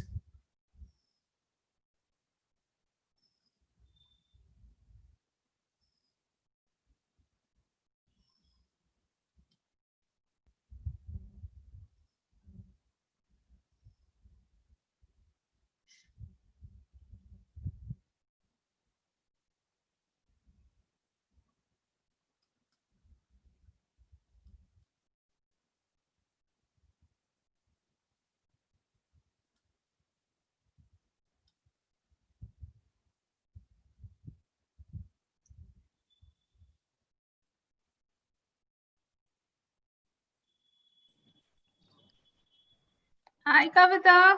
Very good morning, ma'am. Nice to see you all. And hello, ma'am. Hello, Kavita. Yes, hello, Nazneen. Hello, Hi, Jagmeeta. Kavita. Yes, nice to see you all, and having you wish we could really meet together personally. No, I think this is good enough. I think this is a wonderful platform on how we can all connect together. Yes, I think just a minute and then we will just start. Hello, ma'am. Thank you so much for accepting our invitation, and it's nice to see you. It is such a pleasure to be here. Thank you so much for inviting. And I will be dot on time, 15 minutes. Take your time. This is not an issue. And because I know you were all wanting to, kind of pre-record, but I just could not find time to finish that. No, ma'am, but we are highly privileged to have you all over here. So it's really good. So in fact, the discussion matters, the talk matters, because there's so much of things which prevail in the society.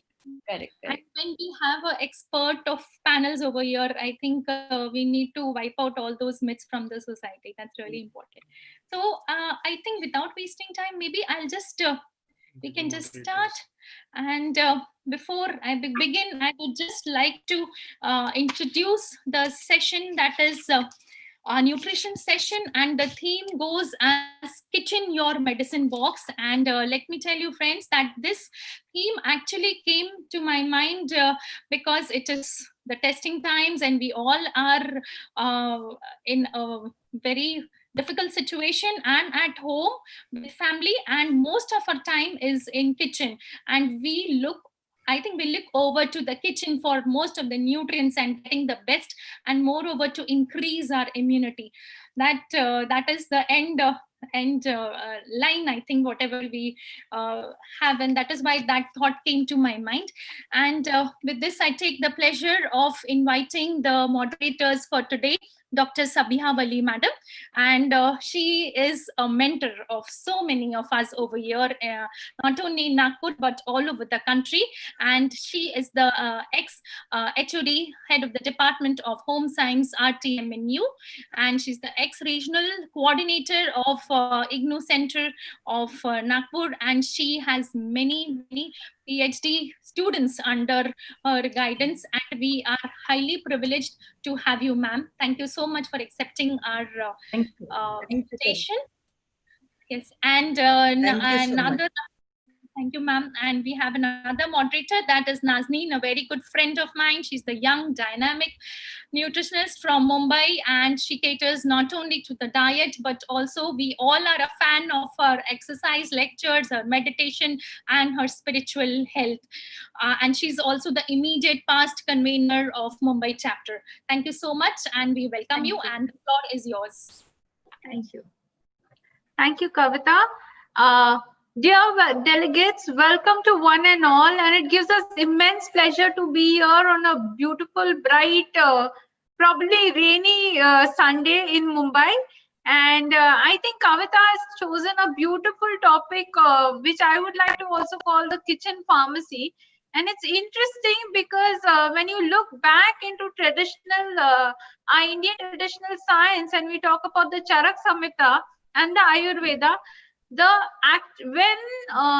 those surgeons and when those doctors of that time ran out of medicines, that's where they actually looked at spices and looked at all these Indian herbs which are actually present in our kitchen as a form of modern treatment method. So I think Kavita has chosen the most beautiful topic, and thank you, Dr. Gupta, also for giving us all an opportunity.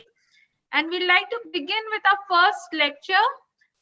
First lecture is by a very eminent, somebody who's very dear to us. She's Dr. Jagmeet Madan. And can we have ma'am's slide, please? And Dr. Madan is the national president of the Indian Dietetic Association.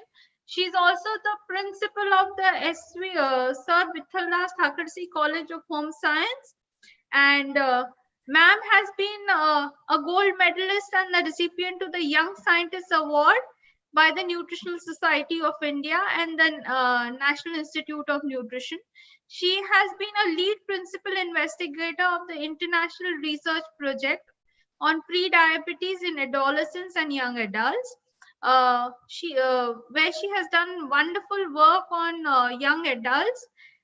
She's also an expert, a very eminent expert on the FSSAI scientific panels on labeling and claims, advertisements, and she has done brilliant work over there, especially on a lot of, as a member of the National Steering Committee for the NEDPROFAN, which is a FSSAI initiative.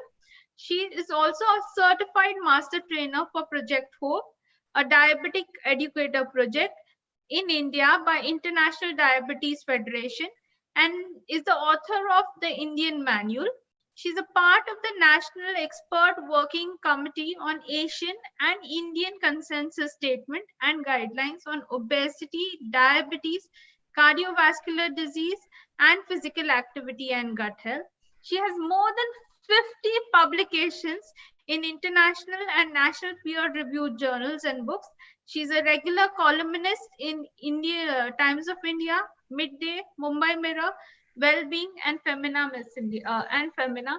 So welcome, ma'am. We are indeed very, very privileged to have you here, and we are all looking forward to hear from you. Welcome again. Thank you, Nazneen. And I bring greetings on behalf of the entire Indian Dietetic Association. And at the outset, let me thank Dr. Sunil Gupta, dear Kavita, for giving me this privilege to be a part of Hello Diabetes. And I think they blocked my dates 6 months ahead of time. And you will not believe that I was looking forward to being here. And yes, when I was asked to pick the topic, and this is the premise which just came to my mind with an intent that, I could surf literature, I could review what is available and bring some science to the table to my fraternity. So friends, I've made an attempt, and please bear with me. Whatever little I could understand and I could interpret, and I'll bring forth to you. And yes, Kavita, I'm reminded of the time. So I will try to finish in time so that we get more time to, for discussion. So just give me a minute. I will share my screen.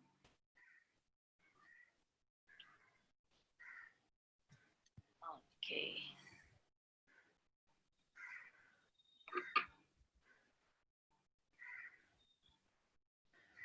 Can you all see my screen? Can you all see my screen? Yes, ma'am, we can. Yes. Okay. Yes. And I'm audible. Okay. Fine. So, friends, the topic which I'm going to talk on today is herbs and spices, the antivirals in our kitchen.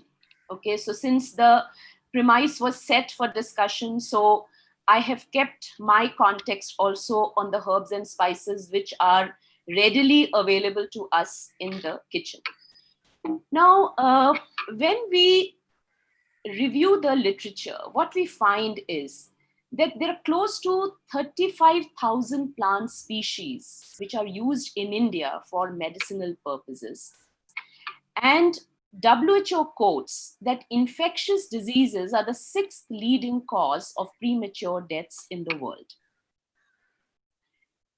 Herbal plant extracts, as Nazneen said, it's documented in Ayurveda, Charak Samhita and Sushruta Samhita, that they are actually phytoconstituents, which are extracts of specific plant parts. It could be the root, it could be the stem, it could be the bark, flower, fruit, seed, and they form an integral part of dietary supplements and nutraceuticals today, and are very widely used in the treatment of infectious and non-infectious diseases.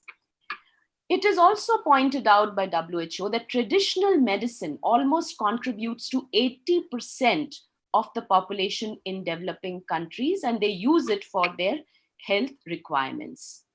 And again, let me reiterate that India has a rich tradition of herbal medicine, which is evident from our heritage of Ayurveda, wherein we have clinical effects documented for 50 categories of drugs under different categories. So coming back to our kitchen, the most commonly used spices and herbs which we see in and around our kitchen are definitely these. So let me name some of them. It's ginger, turmeric, our holy basil, tulsi, neem, cinnamon, aloe vera, lemongrass, clove, garlic, methi seeds. I could get only these many pictures on this slide, but I'm sure there are many more which are a part of our kitchen. Now, the question arises that why is it that today we are interested in herbs and spices? Friends, I think we need to look at the science behind it, that these herbs and spices basically are valued for the physiologically active component which they contain. And that physiologically active component has, a potential antioxidant activity. And what is needed in the body in such times where there is a pandemic and we are wanting to boost our immunity, and we basically are actually trying to put all efforts to create an anti-inflammatory environment in the body. That's when we put the foods on a matrix and we talk about the ORAC value of food. That is the oxygen radical absorbance capacity assay. So this ORAC value for food can be calculated, and there is literature to actually document the ORAC value of different variety of foods. And what comes out very clearly is that ORAC assays measures the degree of inhibition of peroxy radical induced oxidation by the compounds of interest in the matrix of the food which we are looking at, and their preferred method because of its biological relevance to the in vivo antioxidant efficacy. So even though we are looking at these values in food, but their antioxidant capacity or efficiency is very close to what it would be physiologically in the body. Now, what we find is that herbs and spices are strikingly high in their ORAC values. They have a high antioxidant content. And if they become a regular part of our diet, they are definitely going to contribute to the anti-inflammatory environment. Now, I must add a point here that the herbs and spices antioxidant potential can be enhanced only if the basic matrix of our diet is high in antioxidants. So today, as nutritionists, we can actually calculate the diet quality index. We can calculate the phytochemical index. So we find that plant-based categories foods, whether they are vegetables or fruits or nuts or berries, they definitely have a higher mean antioxidant content. And if you look at their ORAC values, they are very, very high. Now, when we look at the spices, and if I have to place them in the order, it's the clove which ranks or tops the chart, and then black pepper, turmeric, cinnamon, anise seed. These are some of the spices which are really ranking high in ORAC value. In addition to that, some of the herbs which we commonly see around in the kitchen, something like mint, coriander, if you look at their ORAC value, it is really high. And even local vegetables like ambadi ki bhaji, and why I'm talking of ambadi ki bhaji is because in Maharashtra, this is a very locally kind of available bhaji, which is not, so popular among people at large. So the point I'm driving here is that we need to go back and do some search in terms of the ORAC values of not only the herbs and spices, but all the plant-based foods which are locally available to us. And if we incorporate them and make a sound matrix, then the antioxidant potential of herbs and spices would be remarkable. So in the COVID-19 times, what we find is that herbs and spices are being used like in dietary therapy and herbal medicine with 4 potential approaches. One, that foods and herbs are being used as a part of the diet or as a part of supplement to prevent infection, to boost immunity. Or, we are also using these antiviral agents for coating on the masks. We are also using them as air disinfectant because the essential oils of some of the spices are really valuable. And we are now innovating to use them as a part of aerosol. And we are also using them as surface sanitizing agent to disinfect the environment.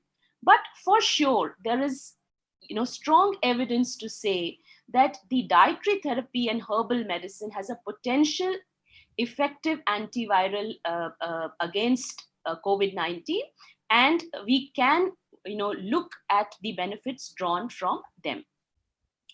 And that is where we see that our Ministry of Ayush has come out with an advisory where we are talking about steam inhalation with mint or caraway seed once a day for dry cough or sore throat, which is one of the early symptoms of COVID-19.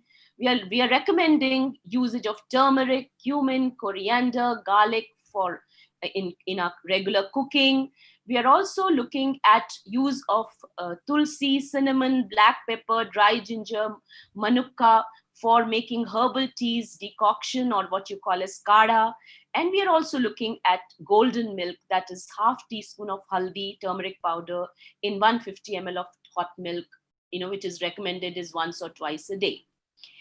Now, I also want to bring to the table to my nutrition fraternity and my dietitians here that we must know that today FSSAI has really strengthened the regulatory base. And you must go back and refer to this regulation, which is updated in 2018. And I, being on the panel, I'm aware that how meticulously this work is being done. And what I'm heartened to say is that there is a complete section 22, which is dedicated to food and nutrition in this regulation of FSSAI.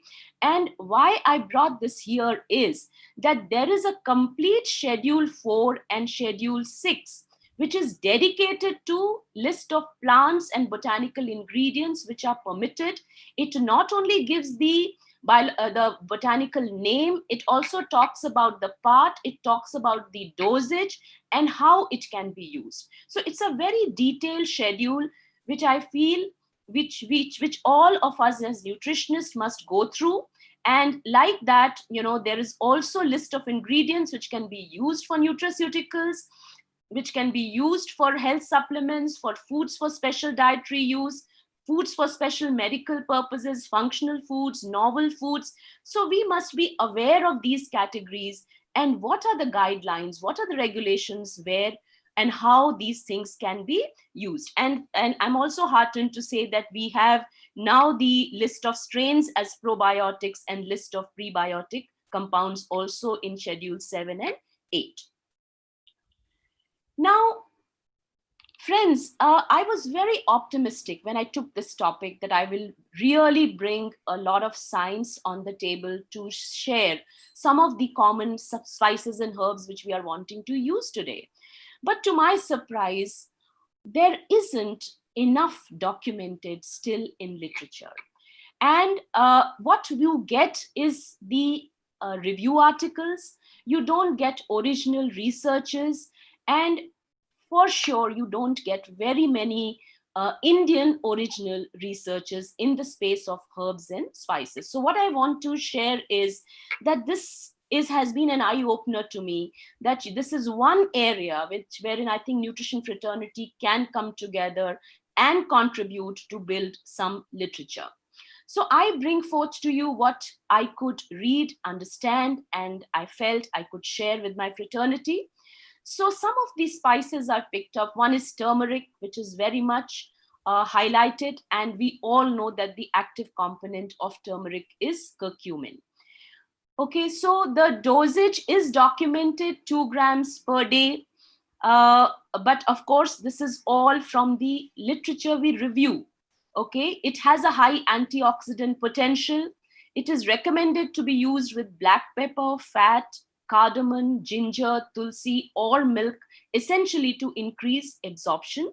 And there is a science which explains that curcumin has the potential to prevent the viral attachment, reduce inflammation, and it actually acts as a virucidal agent. And if you see this diagram, it very clearly shows that how curcumin can inhibit the various steps of the viral attack, starting from the attachment to the entry, to the cellular signaling pathways, to the replication, and to the translation. So this kind of science is available, but what we do not have is the documented literature to use an X amount of spice, giving the physiologically relevant therapeutic effect and the potential outcomes. Now, talking about neem, which is the other herb which we have used And neem leaf extract has been really valued for its antiviral activity in chikungunya and dengue fever. It is known to enhance humoral and cell-mediated immunity. Again, if you look at the mechanism, how it works, the mechanism more or less remains the same, what we saw in curcumin, but the constituents of physiologically active components are different. It's nimbin, nimbidin, nimbolide, and limonoids. And what we use is the leaf extract or the fresh leaf. Then we have tulsi as another very important herb, which has reverence, and we consider this plant very sacred.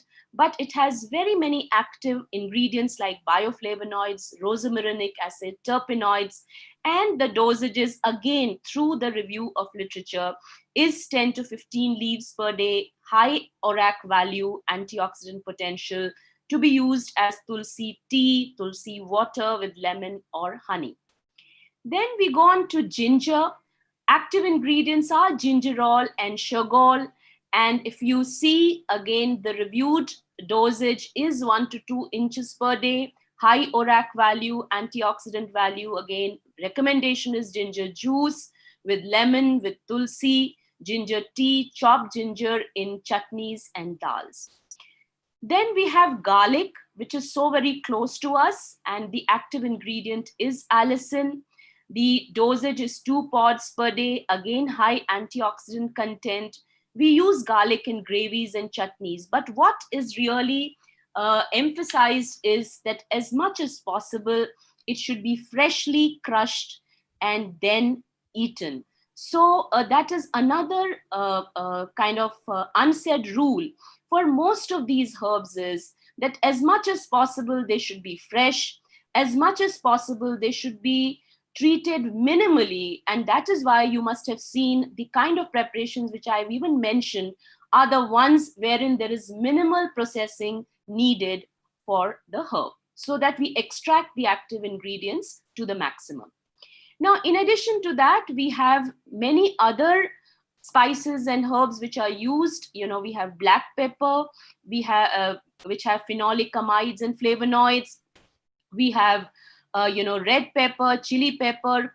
We have rosemary, sage, oregano, thyme, marjoram, allspice. These are all spices which may not be native to India, but today, like we say, we are global, and we do make use of these spices very, very commonly in our kitchen. So they are not new to us, but they all contain physiologically active compounds, and they are all having a high ORAC value, and they are valued for the antioxidant effect. I also reviewed the literature that in addition to antiviral effects, some of these spices and herbs are also valued for the metabolic benefits. And here I'm so heartened that I could find 3 randomized controlled trial. And I'm very proudly to say out of these 3, 2 are Indian RCTs. And the first one is the effect of oral cinnamon intervention on metabolic profile and body composition of Asian Indians with metabolic syndrome. It was a randomized double-blind controlled trial. And what this trial brought us was that a single supplement intervention with 3 grams cinnamon for 16 weeks resulted in significant improvements in all components of metabolic syndrome in a sample of Asian Indians in North India. And we are indebted to Dr. Anup Mishra and his group, Seema Puri, who were a part of this intervention, and they could bring this science to the table. The other RCT which I could spot was the simple dietary addition of fenugreek seed, leading to the reduction in blood glucose level. It was a parallel group randomized single blind trial. And what this trial brought to the table was that a simple complementary addition of fenugreek seeds, 10 grams per day, they soaked the fenugreek seeds in hot water and gave it to the adult population. And what they found was that it has a synergistic effect along with diet control and exercise on fasting blood glucose and HbA1c within 6 months of treatment. And the third randomized controlled trial, it's not an Indian one, but it is also bringing to the table the use of aloe vera extract in pre-diabetic patients and how it can revert impaired blood glucose within 4 weeks, and also after 8 weeks could alleviate their abnormal lipid profile. So friends, this is the kind of work which we are looking in the space of spices and herbs. And like I said, I mean, I could barely lay hands to some of this kind of credible work which has been published in peer-reviewed journals, which we need to be referring. And not only that, I think we should be engaging in doing some of this kind of work. So finally, the key messages which I want to share with all of you is that herbs and spices in the kitchen, the best part is the easy access, because this is something which, you know, we use it day in and day out. It is, but now we should consider it an important part of the kitchen. I think the way we used to look at herbs and spices a few years back, our lens to look at them has changed. And that is where I think it is important that we are talking about the herbs and spices in the kitchen as one of the deliberation in a scientific conference. The second is minimal side effects, because as it goes, they need to be used in smaller quantities. And one rule is definitely unsaid, that something which is very good in small amounts may not be excellent if taken in excess. And if we take in excess, I'm sure it's going to have some kind of an impact on the body, and especially the impact has been observed in the GI tract lining. It can cause acidity and it can cause discomfort, GI discomfort, if we overuse them. Then they are easy to incorporate. And like I said, there are so many innovations, variations, creativity, which can be brought in to use these herbs and spices fresh as much as possible, small amount and minimally treated. Then multiple benefits. Like I said, today we are in COVID times, so we are looking at them from the antiviral property. But like I said, they are also very, very important for our metabolic health, because at the end of the day, they are contributing to the anti-inflammatory state of the body. We must get aware of the FSSAI schedules, because FSSAI is really laying down regulations, helping us know what is permissible, what is not permissible, what quantities.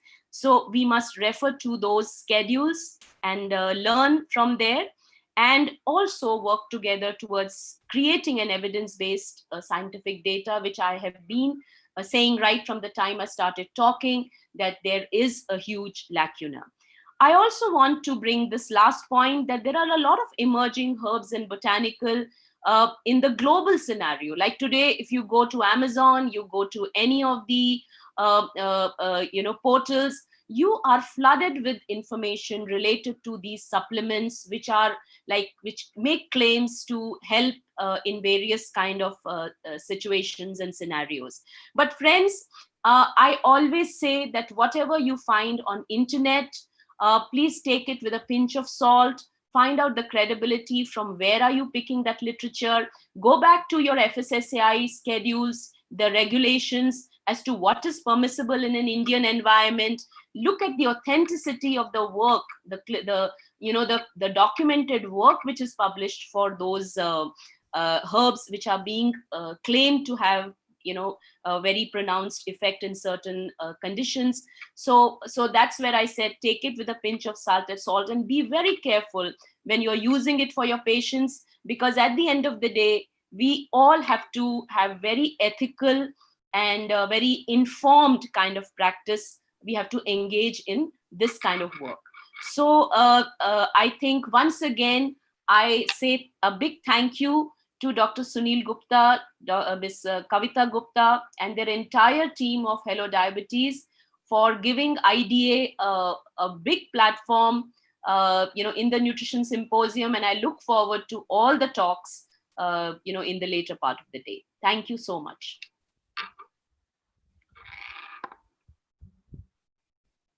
Thank you, Dr. Madan, for the lovely talk. What ma'am very eloquently spoke about was the dietary antioxidant, anti-inflammatory properties of herbs and spices.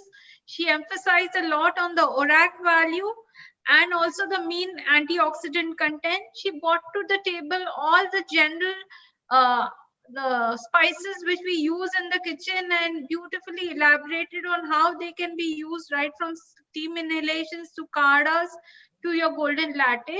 Ma'am also emphasized on the FSSAI functional foods, and it was a beautiful lecture, ma'am, and I'm sure each and every person will is able to take back a lot of deliverables from this lecture. Thank you so much. We have a panel discussion, so all the participants can ask the questions during the discussion. Thank you. Thank you, Nazneen. I am indeed very heartened to introduce our next speaker, Ms. Shilpa Joshi. She's an MSc RD. She's a very, very close friend. She's also the director of the Mumbai Diet and Health Center. She's a practicing diabetes educator. Shilpa is also the vice president of the Indian Dietetic Association and the honorary secretary of the All India Associations of Advancing Research in Obesity. She has been the master trainer of the diabetes conversation maps. She has published more than 13 papers. Shilpa is also the course director of National Diabetes Educator Program and has trained more than 3,000 diabetes educators. She has presented at various national and international conferences in India and internationally. We welcome you, Shilpa, to this beautiful afternoon. And can we have Shilpa's talk?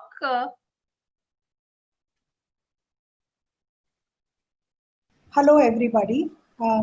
At the outset, I would like to thank Dr. Sunil Gupta and Dr. Kavita Gupta for having invited me here for the meeting of Hello Diabetes. It's indeed an honor. And today I'm going to be speaking about probiotics and prebiotics which are found in kitchen. So let's begin from the beginning. Let's look at the historic perspective of probiotics. Probiotic is a phrase of modern era which means for life. Pro means for, biotic means life, and is used to name bacterial association with beneficial effects on human and animal health. Medchnikov expressed probiotic in a scientific context as a modification of flora or microbial diversity in human body that replaces harmful microbes with useful ones. Henry Tisser suggested that he was the first person to suggest that probiotics can be taken as an oral administration. So he suggested for oral administration of live organisms, especially Bifidobacter, to patients with diarrhea, especially infantile diarrhea, to help restore gut flora. Hevenar and Ucint defined it as viable mono or mixed culture of bacteria, which when applied to man or animal affects the host beneficially by improving properties of indigenous flora. Now, what is the role of probiotics? Probiotics actually stimulate, modulate, and regulate the host immune response by initiating activation of specific genes of localized host cells. They modulate gastrointestinal hormone release and regulate brain behavior through bidirectional neuronal signaling as a part of gut and the brain axis.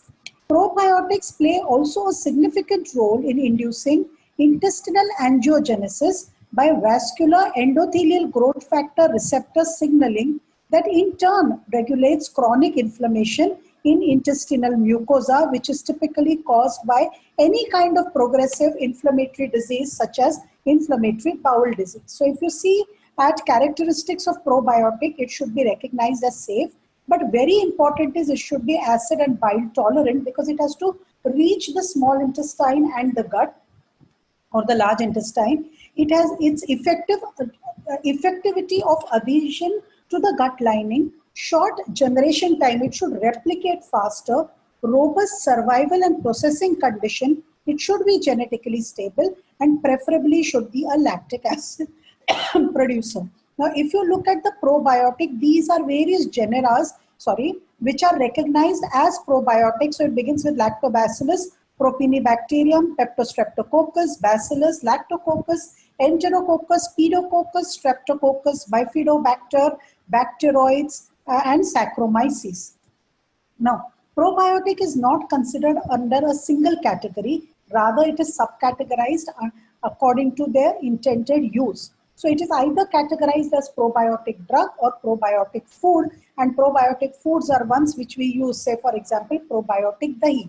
In India, probiotic foods come under category of functional foods. And what are functional foods? Functional foods are defined as the products that are similar to appearance to conventional food, and are consumed as a part of normal diet, but they demonstrate physiological benefits and have potential to reduce the risk of chronic diseases. So FAO and WHO define probiotics that any strain or product to be classified as probiotic first must contain live organisms specific in number. So number of organisms is also important, which are resistant to gastric acid and bile acid and pancreatic juices, and it should reach the target site, that is either the small intestine or the large intestine, in a number sufficient to elicit beneficial effect, and they have to be scientifically validated through well-controlled clinical trials. Now, because we are talking about probiotics in kitchen, one of the most well-known probiotic product in the kitchen is dahi. So dahi is an Indian homemade variant of yogurt, which differs from yogurt in use of mixed starter of mesophilic lactococci. The principal flavor-inducing metabolite in dahi is diacetyl, while in yogurt is acetaldehyde. Dahi is considered as a functional food due to its various health benefits like antidiarrheal, anti-carcinogenic, cholesterol-lowering, anti-atherogenic. Lactic acid bacteria that ferment milk are likely to differ in each household, as there is no standard culture which is used all through. So curd is believed to have probiotic properties, but there is very little documentation of it in literature. And as per definition, you saw that anything to be known as probiotic, it has to be passed by scientifically done experiments. What are properties of homemade curd?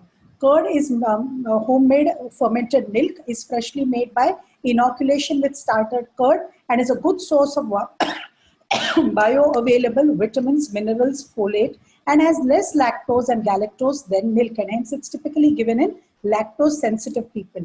Consumption of curd may enhance immunity in elderly. These health benefits have been linked to presence of live bacteria. It is not known whether lactic acid bacteria present in the homemade curd have a potential to confer health benefits, because none of the lactobacilli in curd survive pepsin and at the pH 2 if it is eaten just by itself. But if it is eaten within a purview of mixed meal or with other foods, it can, these foods will buffer the gastric acid and pepsin to an effect, and therefore this will be much more available to the body. Several of the curd derived lactic acid bacteria inhibit growth of enteric pathogens. This is a useful property, especially to prevent development of foodborne illnesses, especially in tropical warm climates like typhoid or cholera, Vibrio cholerae, but it does not really act on E. coli and Salmonella flexneri. It is likely that daily ingestion of curds in cultures and communities confers benefits beyond the nutrient intake in the curd. Recent study among animal models and parallel human studies showed that long-term consumption of fermented milk product did not change fecal microbiota composition. It significantly changed expression of microbial enzymes involved in many metabolic pathways, especially those with relation of carbohydrate fermentation. This was probiotics. Now let's go to prebiotics. Prebiotics are certain nutrients that modify gut microbial flora, although they are not easily digested by human gut, but have a selective role in stimulation of growth and activity of beneficial bacterial species in the gut. Some of the common known prebiotic includes bifidogenic properties of inulin, oligofructose, and fructooligosaccharides, which are synthetically produced from sucrose, as well as galactose containing xylose and other oligosaccharides. Now, this is the list. This is the whole list of various prebiotics which are present in the food. And if you look at, there are various vegetables like onions, leeks, asparagus, that is shatavari, chicory, which is present in coffee, garlic, wheat, cereal, okay? And there are a lot of other soya products which also are part of prebiotics. There are also lentils, chickpeas, that is chole, or green peas, that is matar, or kidney beans, that is rajma. All these form products of prebiotic in nature. So prebiotics are non-digestible carbohydrate that selectively stimulate growth of specific bacteria, preferably using saccharides as a primary substrate. Lactobacillus and Bifidobacter are two colonic bacteria genera that have been widely established as a target for prebiotics. These two genera do not contain any known pathogen. They produce acetic acid and lactic acid as their end metabolite. An acidic luminal environment helps to reduce peptide degradation and formation of amino acid end product toxic compounds by other group of bacteria and suppresses growth of enteric pathogen. This also leads to an increased bacterial mass, which consequently increases fecal mass and therefore promotes normal bowel movements. Now, which are the prebiotics in the kitchen that are used in India? So look at idli batter. Urad dal in the idli batter has arabinogalactan, which actually is responsible for porous texture of idli. But arabinogalactan and even guargam, which also is a similar kind of fiber, are both prebiotics. Germinated barley is again a protein rich, that is a glutamin rich product, but also rich in hemicellulose kind of dietary fiber. And this has been displayed that there is a great property of this germinated barley to decrease inflammation, especially that caused by colitis. And so therefore these are very, very good, and they help lactobacillus thrive in the gut. Lentils, which contain raffinose family of oligosaccharide and resistant starches and other prebiotic compounds, which are responsible for maintaining healthy gut flora. Even cooling, cooking and cooling does not destroy all kind. Resistant starch very much remains there, and therefore these are good sources. Green moong and red lentil, matlab masoor dal, both of these are very, very good sources of prebiotics. We also get prebiotics from fruits and vegetables. Not all fruits and vegetables are prebiotic in nature, but certain. Leeks means spring onions, asparagus means shatavari, chicory, which is always used in coffee, garlic, onions, wheat, bananas, oats, soybean, they all contain inulin, fructooligosaccharide, galactooligosaccharide, and these substances are considered as prebiotic in nature. There is also galactomannan, which comes from seed, especially methi seeds, which we call it as methi dana. Okay, so they are soluble fiber as well as prebiotic in nature. What are the properties of prebiotics? So properties of prebiotics is they have to be resistant to gastric acidity, they have to be susceptible to fermentation by bacteria, and they have to enhance the viability or activity of probiotic bacteria or the gut bacteria. So these are various kinds of prebiotics which I have already mentioned, whether it's inulin, it's galactooligosaccharides, fructooligosaccharides, so on and so forth. Postbiotics. Now this is a new terminologies, and I'm going to leave you with two new terminologies. One is postbiotic, that can be defined as non-viable bacterial products or metabolites that are produced by probiotic microorganisms and that have biological activity. Which are these products? These are bacteriocins, organic acids, ethanol, diacetyl. You know, in our dahi there is diacetyl, acetaldehyde in yogurt. All these actually help you to maintain good health and good bacteria in your stomach. So these are very, very important in nature. And then there are synbiotics. Now what is synbiotics? Synbiotics is mixture of prebiotics and probiotics together so that probiotics can thrive on prebiotics and create one product. So development of all the new products which are made in market, they are typically having synbiotics with them. So there is a huge application of pro and prebiotics, and you will see that there is a whole lot of activity from anti-angiogenic to anti-inflammatory, lot of properties of prebiotics, probiotics and symbiotics. So in conclusion, kitchen indeed is a pharmacy full of various ingredients with medicinal properties if used in correct quantity, because all medicines have dosage, and with right ingredients. Research in deciphering probiotic and prebiotic property of indigenous Indian ingredients commonly used in Indian kitchens is very, very limited. Cooking and processing methods in every Indian household are unique, and research in this area is really challenging. But the crux of all studies just proves that dietary diversification is necessary to avail benefits of prebiotic, probiotic, symbiotic, all of them together. Thank you so much for a patient hearing.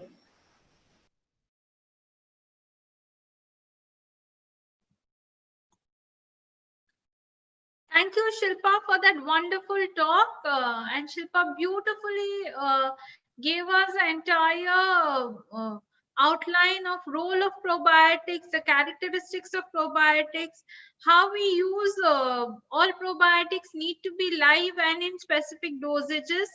And also she introduced us two new terms, that's the postbiotics and symbiotics.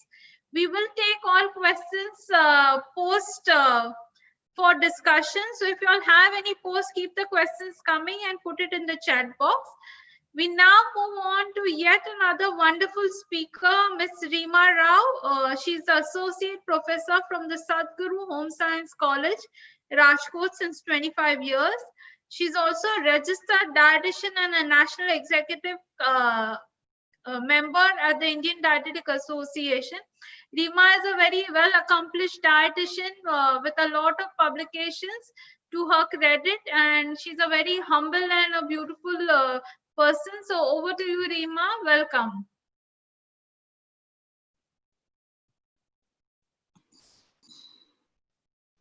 Hello, everyone. I'm Reema Rao, Associate Professor, Registered Dietitian and Nutritionist from Rajkot. At the outset, I would like to thank Dr. Sunil Gupta and Dr. Kavita Gupta for having invited me for this Hello Diabetes Conference 2020. My topic today is food safety and handling. Coronavirus pandemic has drastically upended the daily life routines of human beings and has wide-ranging effects on entire sectors of society. The kitchen is the most susceptible and is substantially harmed by the influence of intensive effects of coronavirus.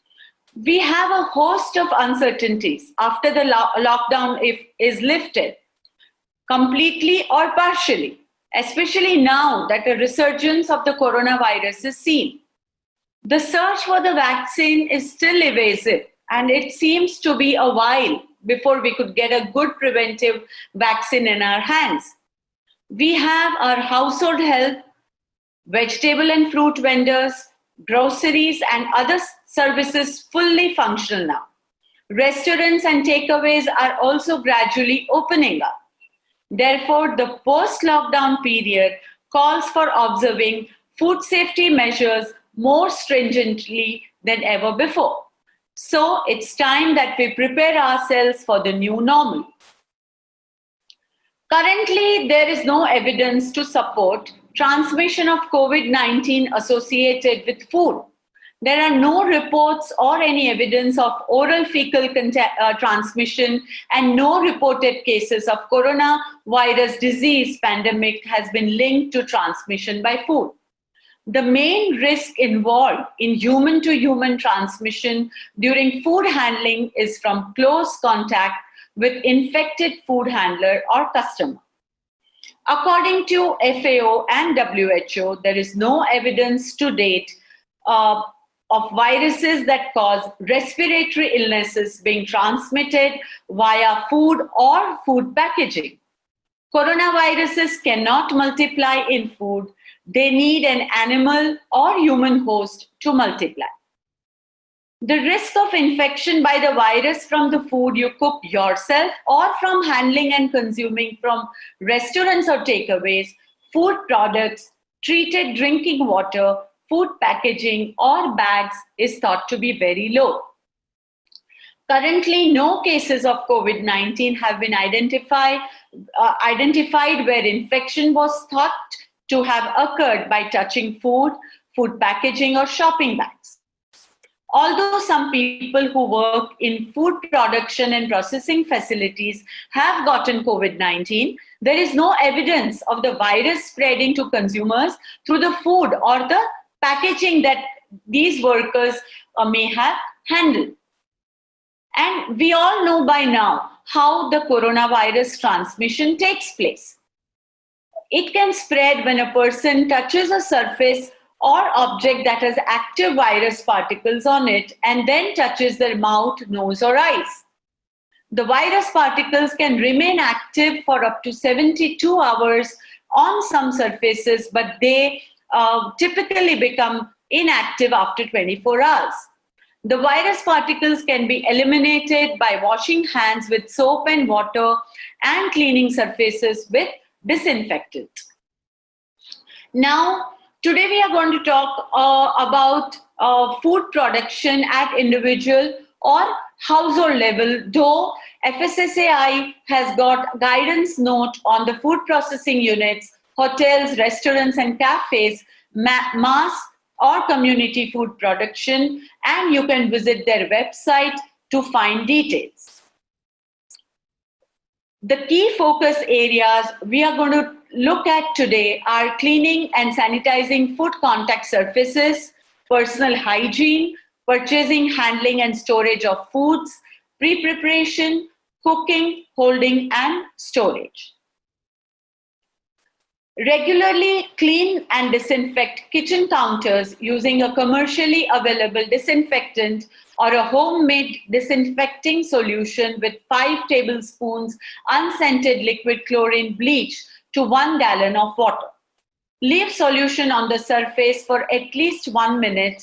Before preparing food on the kitchen counter, rinse disinfected surface with water. But remember not to use this solution or other disinfecting products on food or food packaging. If someone in your house is sick, clean and disinfect high-touch surfaces daily, such as handles, kitchen countertops, faucets, light switches, and doorknobs. Use proper food safety practices when handling food before, during, and after preparation or eating of food. For cleaning and sanitizing food contact surfaces, chlorine, quaternary methyl butyric acid, and 70% base alcohol chemicals are used. They are used for the perishable or the food contact surfaces for hand sanitization, and the frequency could be before or after use or as and when required. The hotspots of contamination in your kitchen could be cleaned by using hot soapy water and disinfectant. Also, the cooked leftovers should be discarded after 4 days, raw poultry and ground meats 1 to 2 days. The fridge also could be cleaned with detergent and warm water. All these pictures show the hot spots of contamination in your kitchen. So you should be careful about these and sanitize them as often as possible. Next important thing here is personal hygiene. We all know how to wash the hands, and the hands should be washed with soap and water for 20 seconds. Rinse hands thoroughly and dry using a clean paper towel or air dry them. The frequency could be before starting work, before handling cooked or ready to eat food, before and after eating, after cleaning, after using the washroom, after handling or preparing raw foods, after handling the waste, after coughing or sneezing, or even after handling money. When grocery shopping, observe social distancing, which is so very important, because as you enter the market or a grocery shop, you forget that you have to be away from other people. Use a cloth or a disposable napkin. Avoid touching your eyes, mouth, and nose. If possible, sanitize the handles of the shopping trolleys or baskets before shopping. Once home, change clothes, wash your hands thoroughly, and also after handling and storing your purchase products. Wipe the packaged non-perishables with 1% hypochlorite solution. Transfer the contents immediately into storage containers. It's very important that you get rid of the secondary packaging, which will help you to get rid of 99% of the possible contaminants. Soak the fruits and vegetables in clean water or chlorine water for 15 to 20 minutes. Wash using potable water, dry and store accordingly. It is advisable to order online so that you can avoid fewer trips to the grocery store. While handling packaged food, you have to refrigerate or freeze the meat, poultry, eggs, seafood, and other perishables within 2 hours of purchasing and unpacking. Remember not to use this disinfectant designed for hard surfaces such as bleach or ammonia on food packaged in cardboard or plastic wraps. If you are using cloth bags, follow instructions for washing them and dry them on the warmest appropriate setting in the washing machine or sun dry them. For handling and cleaning fresh produce, that is the vegetables and the fruits, do not wash them with soap, bleach, sanitizer, alcohol, disinfectant, or any other chemical.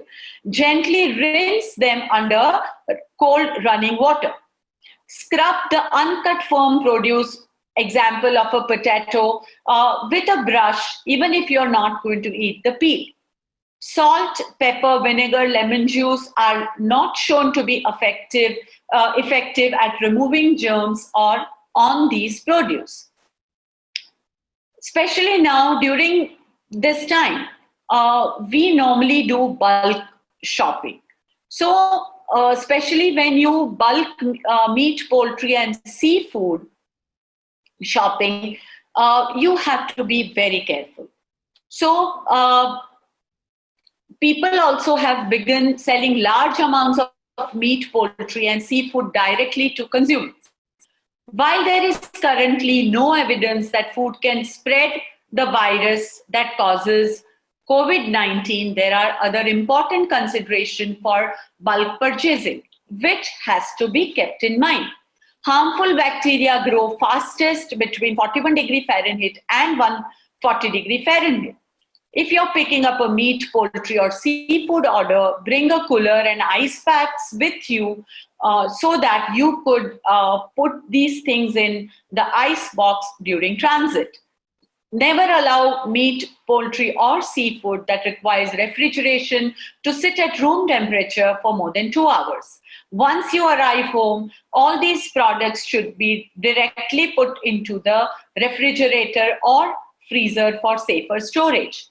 In case of leakage in the packaging, always remember to carry a secondary container and place cases of meat, poultry or seafood in an area of your vehicle which could be later on cleaned and disinfected.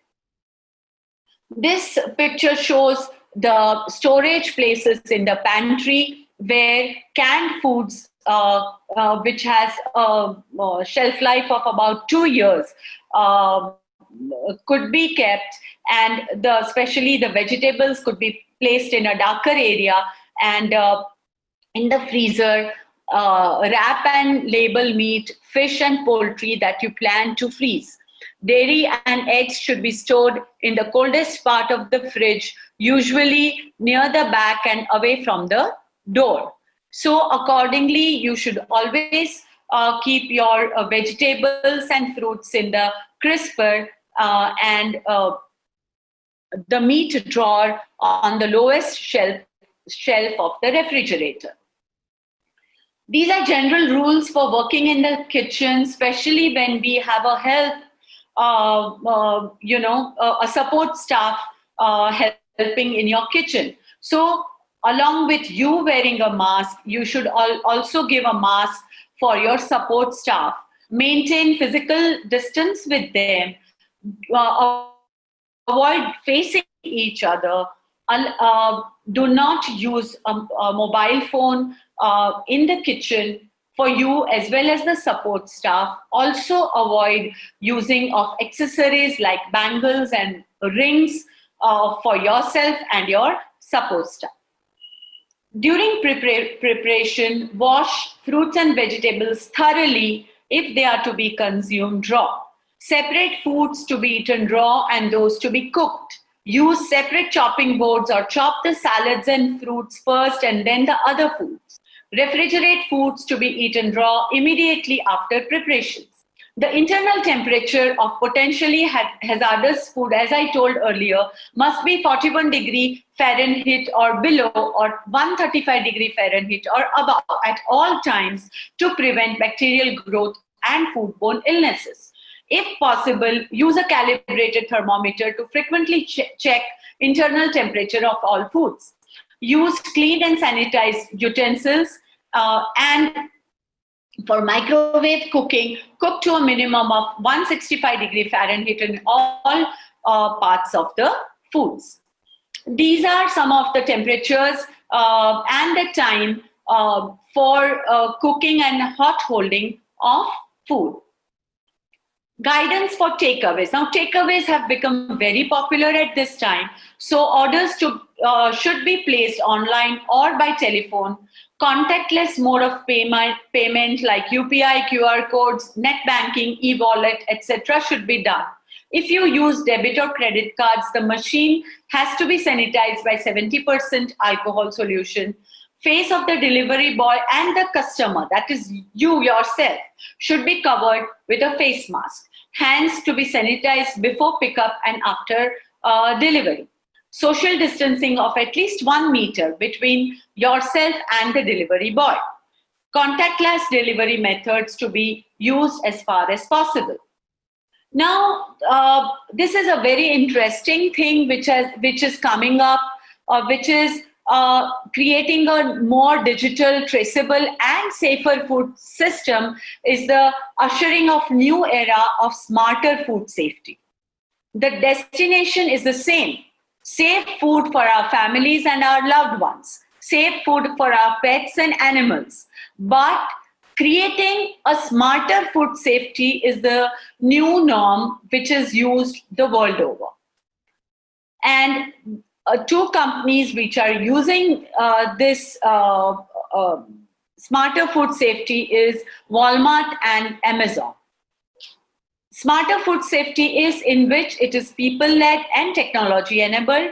Smarter food safety makes use of blockchain, sensor technology, the Internet of Things, and artificial intelligence, which will enable us tech-enabled traceability, foodborne outbreak response, smarter tools and approaches for prevention, adapting to new business models and retail food safety modernization, and food safety culture, educating consumers on safe food handling. So what is the solution? Maybe shortening of the food supply chain could be one plausible solution which will ensure safe, sustainable and resilient food system. Short food supply chains as local and sustainable systems supports our Prime Minister's mantra of be vocal about local, which would make us self-reliant or Atmanirbhar. So, ending my talk on this note, thank you very much for patient listening. Thank you. Thank you, Rima, for that excellent talk. And yes, we completely echo your feeling on be vocal about local. I think that is the way to go. And Rima very eloquently spoke about food safety measurements, special care during coronavirus transmissions. And I think she gave very, very detailed outlines, which was beautiful. Also, hotspots and containment zones are two things which we definitely have to take care of. And Rima, we completely buy your point. And yes, we look forward to blockchain, smarter food systems with sensor technology and the IoT, the Internet of Things. So yes, that definitely is a way to go. So thank you so much for that beautiful lecture. May I request all the panelists to please on their videos and come on board, and may I also request my co-panel, a very senior and respected person, Dr. Sabiha Wali, also to join in the discussion. Yes. Now, do we have Wali madam here? I think yes, ma'am. Wali ma'am, we are waiting for your comments. Should we call for questions? Yes, I think we can just wrap up. I mean, session throughout. You can just you can have discussions first. I think with the speakers. Sabiha ma'am, if you can please on your video. Oh yes.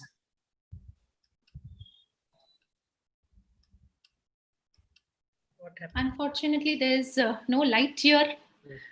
There's no electricity. Just went at the nick of the hour. It rained very heavily this afternoon. Oh, there's no Yes, ma'am. electricity. My God, Acha. So you all are working on generators? No. For some time there was no current, but now. Yeah, the dongles Right. now. We have a first question for Dr. Madan. Why are herbs and spices are considered important in the present time? So, ma'am, if you'd like to elaborate on that. Yeah, thank you for the question. And I always feel that we Indians, never realize what we have with us. And it's only that, we are told that you have such, valuable heritage. And that's when the awakening call comes and we start talking about it. So I think spices and herbs have been with us for centuries. And there is so much documentation in our literature. But today it has come to light because we are seeing its value, as an antioxidant, potential, creating an anti-inflammatory environment in the body, especially in light of COVID, wherein we know that to boost immunity, even for your immune cells to work, you need the right environment in the body.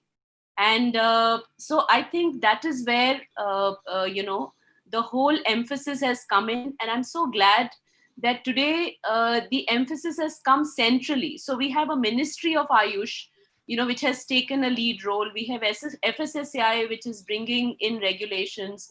So there is complete engagement of the, the government in reviving this traditional heritage which we have and bringing it to light.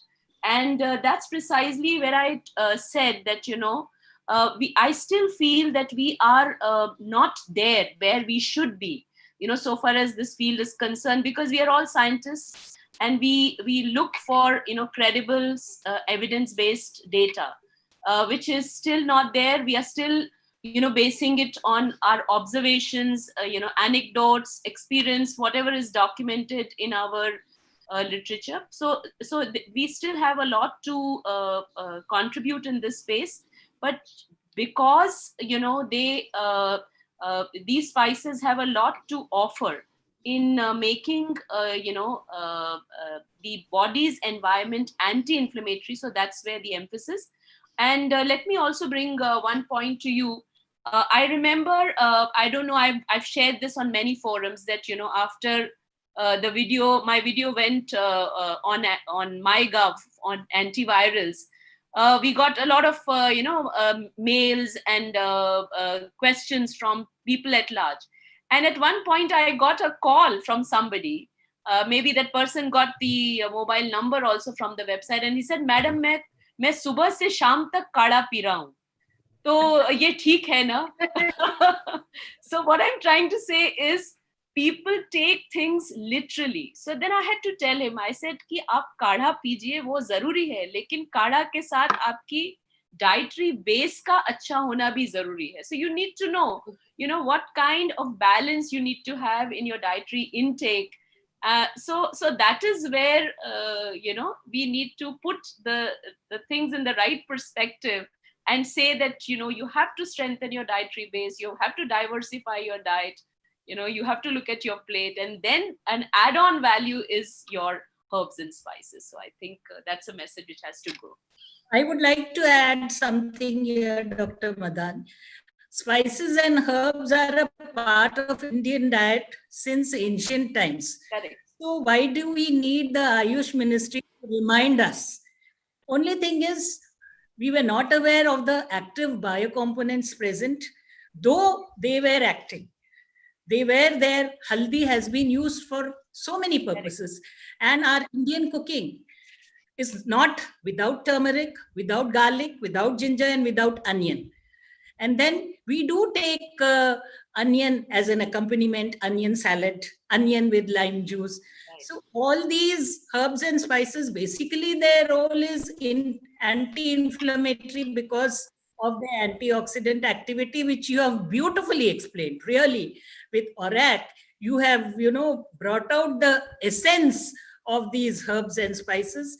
And I think all of us would have to think in that direction and try to visualize what is the ORAC value of the herbs and spices we are consuming. Then something more I would like to add here is, like, there is a lot of discussion on moringa leaves. That is our drumstick leaves. Drumstick and drumstick leaves. For long, they have been used in Indian diet. South Indians always make use of it. Now, so many times I feel, our diet has all that, but it is for the Western countries to remind us that this is something good for us. Why? So that it's always happening that way. The turmeric latte had to tell us that, that haldi milk which you are having can also be called turmeric latte, Exactly. And, so that's so it's always this case, but now we are awakening, and I'm sure we are going to do good work.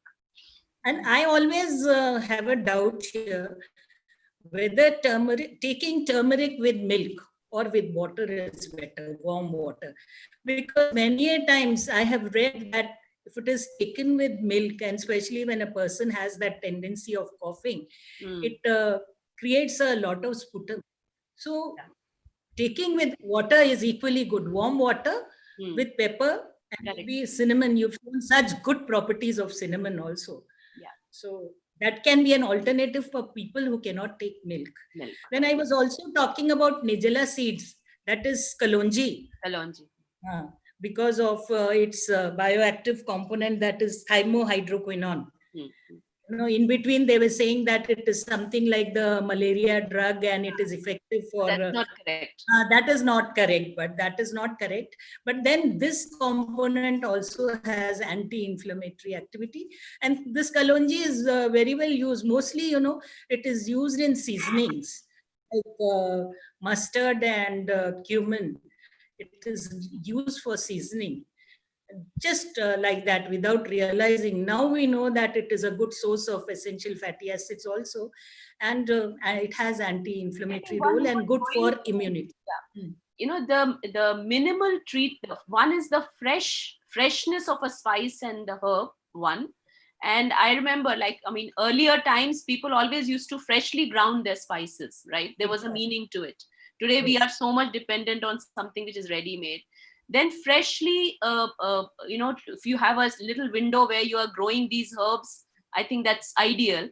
And also the minimal treatment, I think that also needs to be emphasized. So, so these are some important takeaways which people need to... Maybe you initiate these studies. Yes, we yes. know definitely. I took this area as a challenge to myself, and I said, let me look at what is available. But to my surprise, there aren't any original researches, only review articles, which talk about all these things in general. Ma'am, we also have some other questions. Shilpa, this question is for you. We have various terminologies like probiotic, prebiotics, antibiotics. while there are specifics in definitions about the strain of bacteria or specific metabolites of bacteria fermentation, how do you get these in a home-based diet where you do not want to add an agent or a supplement to it? So, yeah. Thank you so much for the question, and thank you, Kavita and Dr. Sunil Gupta, for the invitation. I couldn't thank on this forum because mine was a recorded talk. So the thing is, with the definition of probiotics, then there are specific strains which are involved. And like Dr. Madan said, to even know which home foods actually suit the bill, it's so difficult. There is just one paper on dahi on Indian Journal of Medical Research. Otherwise, if you just look at dahi as an ingredient, which we call it as a probiotic agent, there is very little data on it, just one paper after searching a lot. So again, dahi does not fit the bill because it does not have the recommended number of bacteria, and we are really not sure how many actually reach the gut live and are able to latch on to. Whereas in a probiotic curd or a yogurt, whatever, they are supplemented with that many. So if you actually want a diet to be to get advantage of some amount of these bacteria, because you cannot term them as prebiotic because they do not fit in all the requirements of the definition. What you need is dietary diversification. You need to consume various things with the hope that in some you will get bacteria, in some you will get metabolites of bacteria. Like in dahi, you're going to get diacetyl. If you eat yogurt, you will get diacetyl aldehyde. So different products will give you something different. So something will act as probiotic, something will be symbiotic, something will be postbiotic. And by then you are going to get some benefit if you're just looking at it from the natural source and not from supplemental source. I would like to add something here, Shilpa. Yeah. You said that curds when taken individually, the lactobacillus acidophilus, they will not survive because of the pH. So the benefit will not be derived. It has to be taken something else. Yes. So if we go back to our diets, the South Indians, they have curds with rice only. Curds rice is the last item in their meals, and in fact, they call it national anthem of the meals. They will not finish their meals without curds rice. So without knowing what you have said, this is a part of our diet. Then even now we use curds in a number of ways. Now when we are preparing certain Indian products like dahi bada.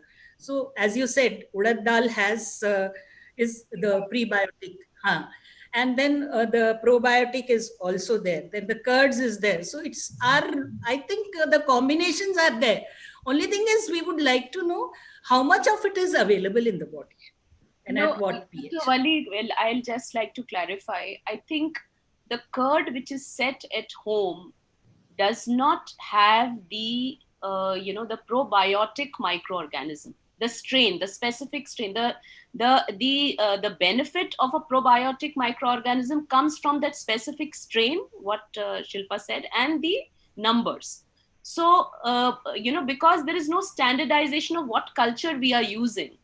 So that's where I think this is a myth which should be broken, and people should be told that curd has many benefits, like, whether it is lactose or availability or whatever. But curd per se cannot be called as a probiotic food. Yeah.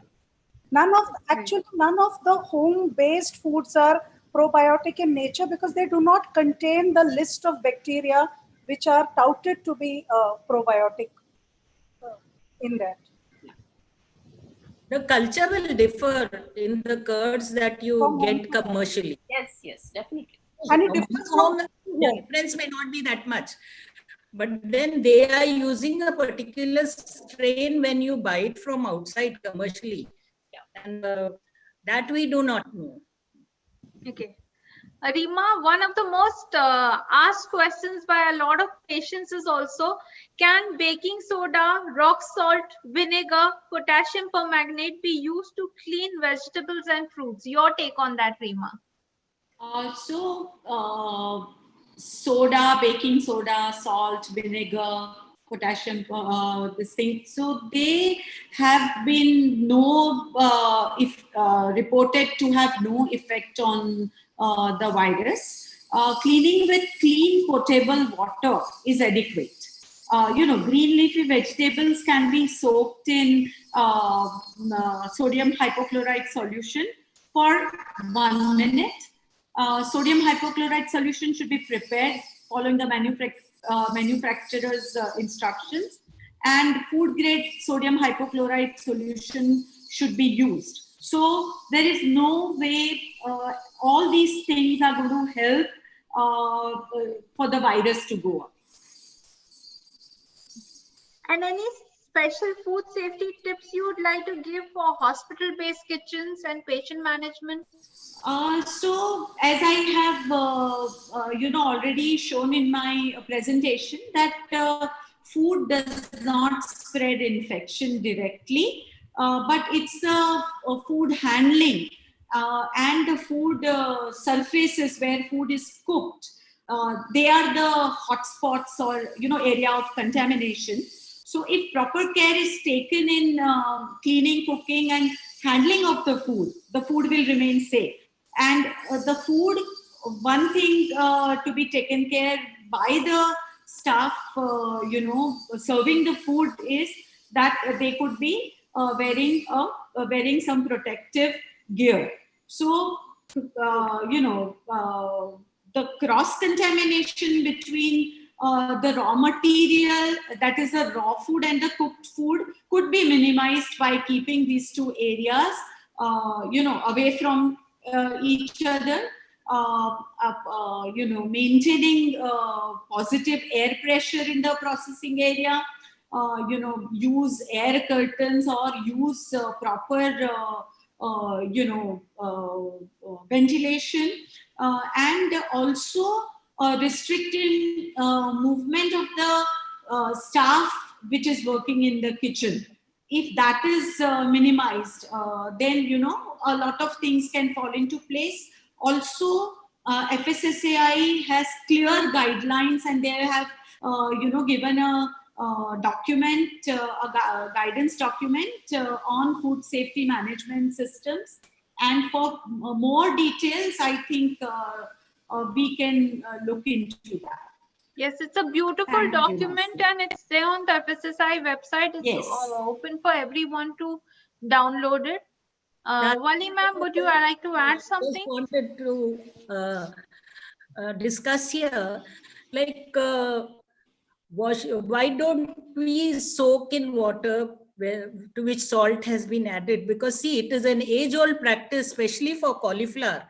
We try to keep it in water to which salt has been added, and then after some time, you see those worms creeping out.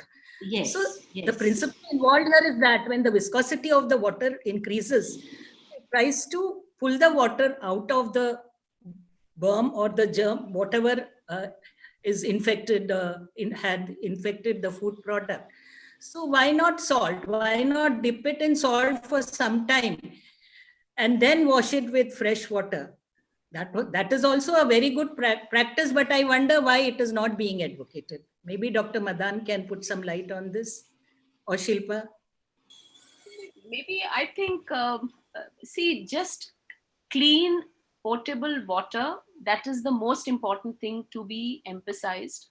And addition of salt, in any case, today we are talking about, limiting our salt intake, and there are concerns related to that. So I feel, see, the vegetables wherein the surfaces are smooth, I think the concerns are less. The problem comes when the surface is not smooth. That is where the contamination tends to remain for a longer time. So I think plain clean water, or at the most, something like this can be soaked in lukewarm water. Things like that are more preferable rather than going into salt and vinegar or things like that. Yeah. It may also actually affect the osmosis of the entire thing and may lead to a lot of leaching of vitamins and minerals as well. So those are the things which actually, overall should be avoided. So, ma'am, just that we are wrapping up this session, and I can see Kavita trying to maintain the timelines. So, one final takeaway line from all of y'all. What you'd like our viewers to dwell on, Dr. Madan? I had a query from Shilpa, because there are few probiotics which are available in the market. So what like maybe a patient or a normal person should pick it up or no, and how much to consume? So that I just wanted her say on that. So the pharmacological agents which are available as probiotics, as capsules or as sachet or as drinks, they can be consumed in the therapeutic modality. For example, the most common use is in the diarrhea use, in infantile diarrhea. That the most proven research is in infantile diarrhea of Clostridium difficile. But even in adult diarrhea or post-antibiotic therapy, long-term antibiotic therapy, where you find that there are people who get two ends of the spectrum as their symptom. Some get diarrhea and some get constipated, either thing. And that is usually because of the loss of intestinal bacteria. And I think at such places, there is a lot of merit in supplementing pharmacologically bacteria, or maybe even in a drink as a food product. But what happens is the pharmacological doses are high enough to recolonize the gut at a faster pace, especially when it is accompanied by a very strong antibiotic dose. So while you keep giving foods which contain probiotic and the ones which are known to contain probiotic, you still need some kind of pharmacological supplementation to recolonize the gut. If I may just add to what Shilpa said, between probiotic and prebiotic, when you talk about diet, I think it is the prebiotic which takes an upper hand. Because if you strengthen the prebiotic base of your diet with a little bit of input of probiotic, you get the symbiotic effect, and the outcome is remarkable. So yes, for sure, if you can get it through food or if you can get it through pharmacological sources, but the bottom line is that strengthen your prebiotic content of the diet, which is easy in an Indian diet. So that's the kind of message which should go to people, and then of course a combination of the two is ideal to get the symbiotic. True, absolutely. Okay. So one final take-home message, ma'am. Yes, I think I would like to say that be local and go back to your roots and find solutions. Okay. For your life. Yeah. So be local and go back to your roots. Excellent. Reema, what about you? So I would again remind everyone that food is not going to spread the virus. So it's your hotspots in the kitchen which can.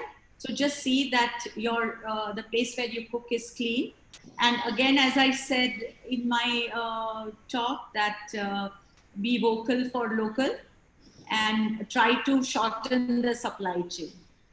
Thank you, Nazi. Absolutely. Shilpa, what about you? I would say food is indeed a medicine. Hippocrates has said, but we all know food is indeed a medicine, but one has to remember medicine has dosage. So think before you take the dosage, how much you need, whether it is functional foods or whether it is food. Dosage is very, very important. Great. Vali ma'am, final take-home message from you. It was a beautiful session. I think we've learned so much or revived whatever we knew also in a beautiful way. The herbs that have bioactive components and that are going to help us to fight back COVID-19, and then food handling. How? Because a lot of people are scared now. It is through food it is spread, because we have that in mind that there is foodborne infection also. So this myth has to be cleared that it is through handlers, and that you've done really well. and Shilpa, prebiotics and probiotics. I think that have become the watchword for all of us now. The nutritionists, the dietitians, and they really play a very important role. We were having it in the diet, but little did we realize. We were made to realize, and you have done an excellent job also. It was a wonderful session, and I should thank Kavita for inviting such eminent persons to talk to us, to share their knowledge with us. And as a moderator, I thank you all. Thank you. Thank you very much, ma'am. Thank you all. Thank you, and, Kavita. Thank you, Valima. Thank you, Dr. Kavita, and thank you, Dr. Sunil Gupta. Thank you. Here. I think we have the most spectrum of all the, I think all the nutritionists here at this platform. Thank you, Madan ma'am. Thank you, Nazneen. Thank you, Wali madam. Thank you so much for sparing your time. And thank you, Shilpa and Rima. Thank you so much. It's always a pleasure. Kavita always manages to get the best. So compliment to you. All your love and blessings, because of which we have to do even at this testing times. Thank you. God bless you. Thank you. So over to Kavita Bakshi. Yeah, thank you. Can you hear me? Yes, yes. Yeah. Now I would like to call upon our Chief Dietitian of Nair Hospital, Salomi Benjamin ma'am, as a moderator and mother of critical care. कुछ भी होता है critical care में we say कि नहीं बस Salomi ma'am से पूछना है. So that is our Salomi ma'am from Mumbai and Neeti Desai ma'am, the young dynamic dietitian from Mumbai. I call them both for moderating the session. Please welcome ma'am, both of you. Thank you. Thank you very much, Kavita Bakshi, and thank you very much, Dr. Kavita and Sunil Gupta, for having us here. Yes, thank you for this precious symposium, nutrition symposium, which is the need of the hour. And you have brought all eminent speakers. And we would like to conduct now the second important session on the Know Your Kitchen, Your Medicine Box. The amount of knowledge we have and whatever we talk will not be enough for today's symposium, so that we have the dearth of knowledge for kitchen foods and its medicinal effect. So today's afternoon session, I invite all three speakers on the dais, and it is very important. Of course, we know from our ancient times that the food is medicine. And I would always say that the nutrients as medicine, each particular, if not toto. So when we take food as toto, that works as definitely a immunobooster or an antiviral or anti-inflammatory and many other properties, which some of them we don't even yet know. As earlier session concluded very well, that we have less evidence on this aspect, but yet whatever evidence we have and whatever is our experience in our day-to-day practice and our ancestors, our traditional foods, we will see today in our live session. And we invite our first speaker, Dr. Kavita Bakshi, on the dais to give her talk on immunobooster in everyday's food. So Kavita, can I have a slide for Kavita's introduction? Yeah. Can I have Kavita's slide? Coming, it's coming. Yeah, okay. So very good afternoon to all of you, and you all are eagerly waiting to listen to this interesting topic on immunoboosters, getting the food from your farm to cook, and also on the organic foods. So the three eminent speakers we have today, and I hope you will have a nutritious feast today this afternoon. So I would like to invite the first speaker and introduce her, to Kavita Bakshi. It's my pleasure to introduce Dr. Kavita Bakshi. She is the convener of Indian Dietetic Association, Nagpur chapter. She is also a principal and dietetics department of WTRI Nagpur University. She is certified diabetes educator and nutrigenomic counselor, and she has organized more than 100 diet exhibitions for public awareness programs at various platforms like hospitals, industries, societies, corporates, and participated in various health camps for their counseling to the masses. She also conducts nutrition education program for rural and urban school children. She has published several articles on obesity, diabetes, bone mineral density, and etc. And she's our prestigious life member of our Indian Dietetic Association, NSI, and she's an NC, and also she's associated with ADE, Association of Diabetes Educator. I welcome Dr. Kavita Bakshi for her talk on immunoboosters. Over to you, Kavita. Good afternoon to one and all. At the onset, on behalf of Indian Dietetic Association Nagpur chapter, I would like to thank Dr. Sunil Gupta for giving us this opportunity to be the academic partners in Hello Diabetes Academia 2020. Thank you, Sergi. Now, to start with, the topic immunoboosters in everyday foods. Facing the new normal has become a challenge to the whole mankind. So what do we do with this? How do we boost our energy or immunity? So what do we do with this? Yes, the answer lies in your kitchen, and the medicine box also lies in your kitchen. So how do we do this? We, the Annapurnas or the women, can become Nutripurnas and use this medicine box in day-to-day life. So now coming to the everyday foods, we come to proteins.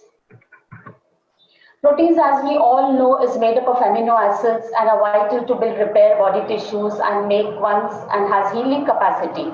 They fight against viral and bacterial infections, and yes, in immune system they play a big role, as the immune system powerhouses such as antibodies and immune system cells rely on proteins. Now there are two kinds of proteins, complete and incomplete. In non-vegetarians, we do not have this problem because they have a complete protein. But in vegetarians, the protein becomes incomplete in dal, legumes, and nuts and oilseeds. So what do we do with this? We do mutual supplementation. We combine both the cereals and pulses together. For example, our traditional khichdi, and we get the protein, we get the mutual supplementation, and we get the complete protein. So we go with khichdi. Then also sprouting of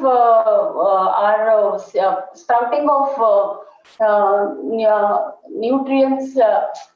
Sorry.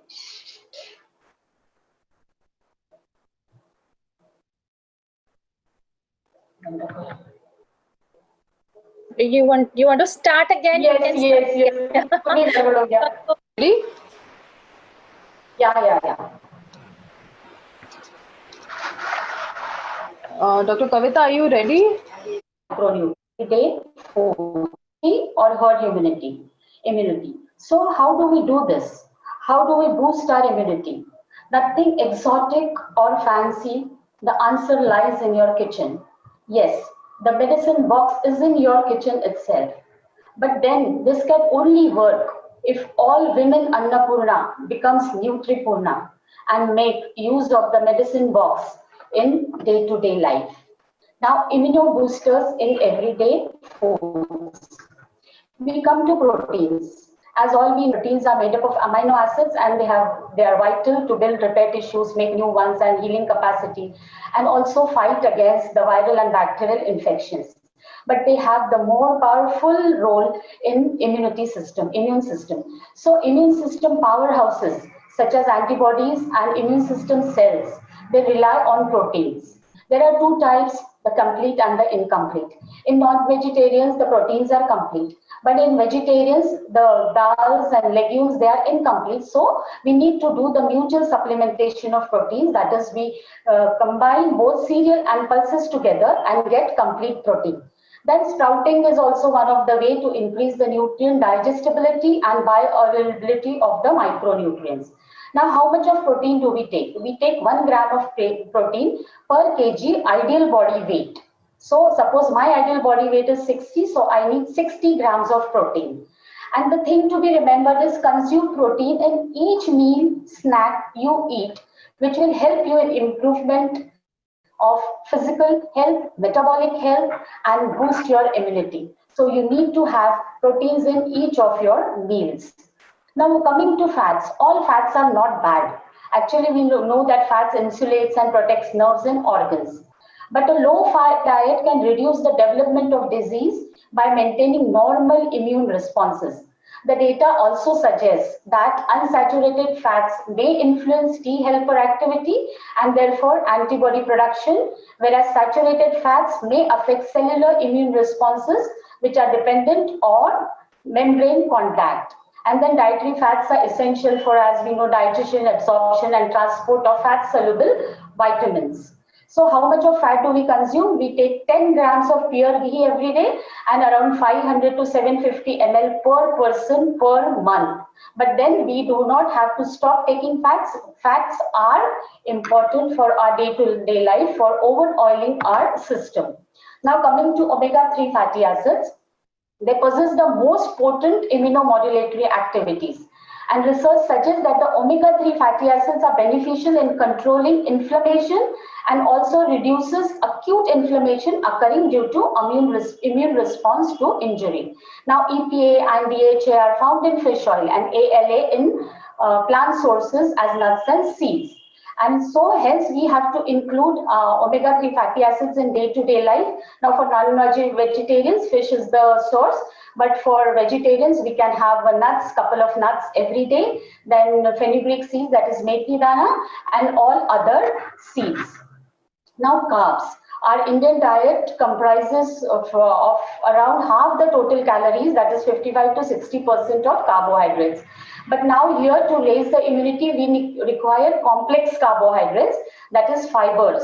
So I'm not going to focus more on this, but we can say that soluble fiber changes immune cells from being pro-inflammatory warrior cells to anti-inflammatory peacekeeper cells, as Gregory Front suggests. And why soluble fiber? Because it boosts production of the protein interleukin-4, which stimulates the body infection fighting cells.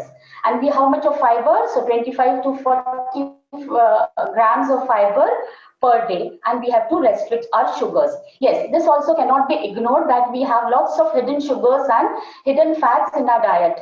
Usually our taste buds are used to all these spicy things and sweet things, and many of us have sweet tooth, but we have to, for building up of our immunity, we have to see the portion size and we have to control all these things. And here the trans fat in bakery products and samosas, that is the favorite of all. But then the samosa fried again and again in the same reheated oil is dangerous, and that's going to weaken our immunity.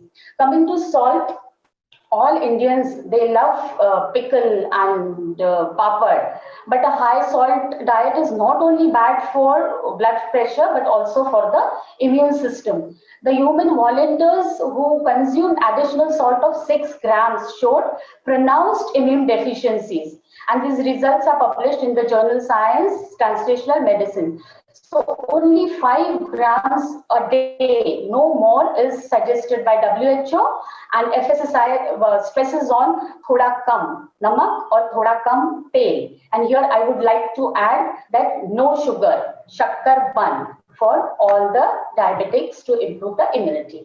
Coming to the antioxidants, they are cells damaging free radical scavengers, which play a significant role in boosting the immune system by formation of antibodies. Now they are vitamin A, E, C. So vitamin A protects by keeping skin and tissues in the mouth, stomach, intestine, and respiratory system healthy. So now we are more concerned about our respiratory system. So the vitamin A helps in protecting our respiratory system, and the other antioxidants like anthocyanins present in grapes and berries, and you can go for green tea, black tea. They are also excellent beverages which have the antioxidant property. Coming to vitamin E, which helps in modulating the host immune responses and T cell functions. It is found in higher concentration in our immune cells as compared to other cells in blood. So we can go for a wheat germ oil, then sunflower seeds, and again here is the role of nuts, that is walnuts, almonds, which has to be incorporated in our daily diet to be away from the weak immunity. Now, vitamin C, as all know, is the biggest immune system booster which enhances the function of immune cells. And vitamin C stimulates antibody formation, supports cellular functions. So, example, citrus fruits. And it is daily intake is essential as the body cannot use vitamin. तो अगर हम एक दिन में एक नींबू खा लेते हैं तो it is well enough, sufficient enough for us. And all the seasonal fruits like amla hai, then drumstick leaves, amaranth leaves. So these has to be incorporated in our diet. Vitamin D. For non-vegetarians, it is vitamin D. You get it from fish like salmon, mackerels, and eggs. But then for vegetarians, you get it from milk and milk products and from sunlight. तो हमारे सूर्य देवता हम पर प्रसन्न है, but we have not become so. Let's sit and chat with him for some time. So sit and chat with him, and you get your vitamin D. Now coming to B6, B9, and B12 vitamins. These B complex vitamins also play a major role. Reduces, helps in amino acid synthesis and metabolism. B9, antibody production and metabolism again, and antibody response to antigens. And B12, immunomodulatory, intestinal immune regulation. So all these you get from the various sources like drumstick leaves, moong dal, masoor dal, then fish for non-vegetarians, groundnuts, and milk products. So we have to incorporate these. Micronutrients play a major role, that is magnesium. It plays a role in innate and acquired immunity both by boosting immunoglobulins. And it acts as a cofactor for immunoglobulin synthesis. So we have to look into our minerals. So take nuts like almonds, cashew nuts, then bajra, jawar. एक अगर हम रात को जवार की रोटी खा लेते हैं तो it's good for everything. It gets digested and it helps in obesity and everything. So we can incorporate it jawar ka roti, and rice flakes also we can have in our day-to-day life, and our sproutets like rajma, cowpea, mothbeans, etc. Zinc, zinc it plays a role. It acts as an antioxidant and it prevents free radical induced injury during inflammatory process. It is important for development and functions of cell mediating innate immunity.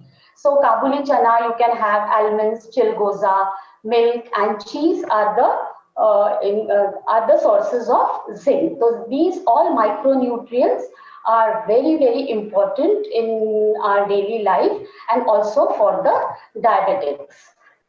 Selenium, it is an essential micronutrient for optimal immune responses. So dietary selenium is present in following foods like masoor dal, bananas, sunflower seeds, and Brazil nuts. Yeah, we don't get it here, but just to see the picture, you can have it. The Brazil nuts also have a very good amount of selenium.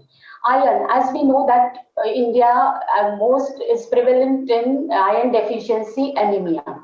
So we have to focus on iron too. It is required for many biochemical reactions of immune and non-immune cells and pathogens, and it supplies oxygen to the cells to enable proper functioning and resist diseases. And lack of iron affects the body's natural defense system and leads to illness and infections. तो हमारे hemoglobin के तो और हमको ध्यान देना है. Keep your hemoglobin in right references. So हमको आयरन की ओर ध्यान देना है, जैसे लोटस स्टेम है, dates hai, then hamara garden cress hai, which can be incorporated in diet. So garden cress kaise le sakte hain? Garden cress ki kheer. And probiotics now, as it is taken by Shilpa ma'am, prebiotics also taken by Shilpa ma'am. Then herbs and condiments and spices has been taken by Dr. Jagmeet ma'am, so I will skip those slides. And water, yeah, the most important thing is being ignored. So water can make wonders for your body, especially when it works as an immune system booster, and it has a miraculous properties. We all know it carries oxygen to our body cells, and it prevents removes toxins from the body. So drinking could help prevent toxins from building up and having negative impact on the immune system. So 10 से 12 glasses पानी पीना बहुत जरूरी है. So have 10 to 12 glasses of water. And finally we come to our traditional thali, that is balanced thali. And as we go back, we understand that traditional food was the best food which had all immuno boosters in our thali. Now, few tips to remember: that have a nutritious diet and maintain timings of your meals. Do mindful eating, then avoid packed and canned foods. Prefer homemade foods. Avoid hoteling, as the lockdown has opened now. So it's not our responsibility to raise the economy of hotels. Our responsibility is to look after our health. So drink plenty of water, then think of quality as well as quantity. See on the portion size of the food you eat. Maintain hygiene, exercise daily, reduce your screen time, meditate, pray. And lastly, try to secrete your happy hormones. If you're happy from inside, you are happy from outside, your immune system is also going to be happy. So have tomatoes, spinach. Tomato, as we know, has lycopene, which acts as an antioxidant. Then dry fruits, fresh fruits, waters, and try to increase your happy hormones. So to keep distance from coronavirus, to raise your immunity, to increase your immunity, pray, stay positive, stay safe, and stay healthy. Thank you. Thank you, Kavita, for a very detailed presentation. It was beautiful, and it basically tells us that there is no magic bullet to increasing immunity, or it's not something that we can increase overnight, but we need to make sure that we include foods from variety of food groups and include all food groups in our daily diet. In this new normal, when we do not have a vaccine as yet, or we do not have a medicine, nutrition becomes our only vaccine. In fact, it's our only kavach, which we can use at the moment to protect us from the pandemic. Thank you, Kavita, once again. And we move on to the next speaker. It is my pleasure and privilege to introduce Cheryl Sellis, my very dynamic colleague from Mumbai. She's going to be talking about, again, a very new and popular concept of farm to fork. Cheryl is a founder of her Nurture Health Solutions. She's the course director of a diabetes educator program also. As we all know, she's done extensive work in diabetes, especially type 1 diabetes. She's written a book and on the same. And her special interest is type 1 diabetes, and special interest further includes carbohydrate counting and insulin pump therapy. She's, of course, a LEC member of the IDA Mumbai chapter and a visiting faculty to the nutrition courses in Mumbai. Welcome, Cheryl.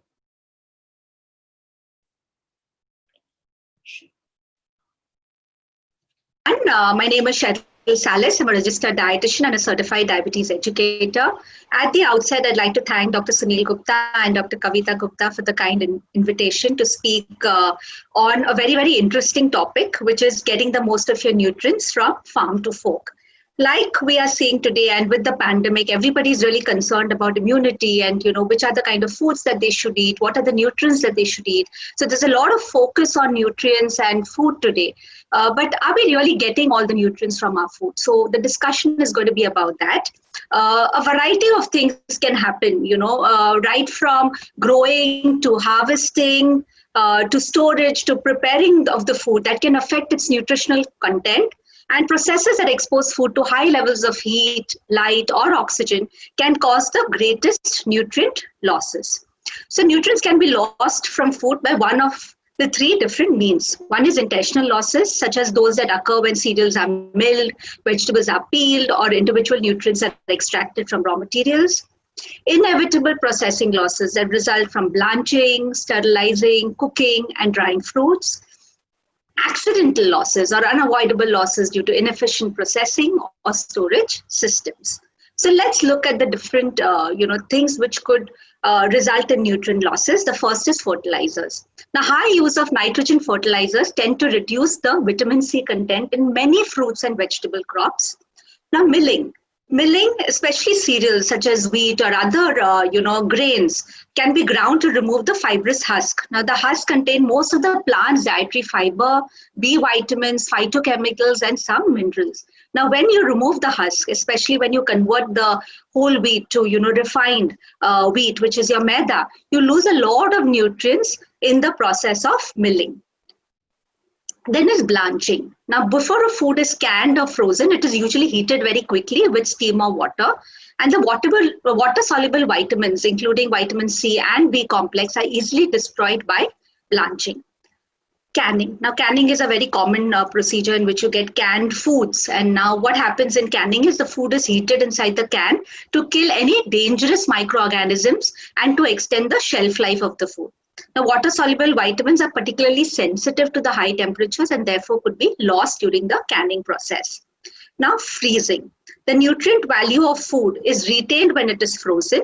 Any nutrient losses, so basically freezing, you don't really lose your nutrients, but the losses could occur post the freezing process or prior the freezing process, especially when the frozen food is thawed before cooking.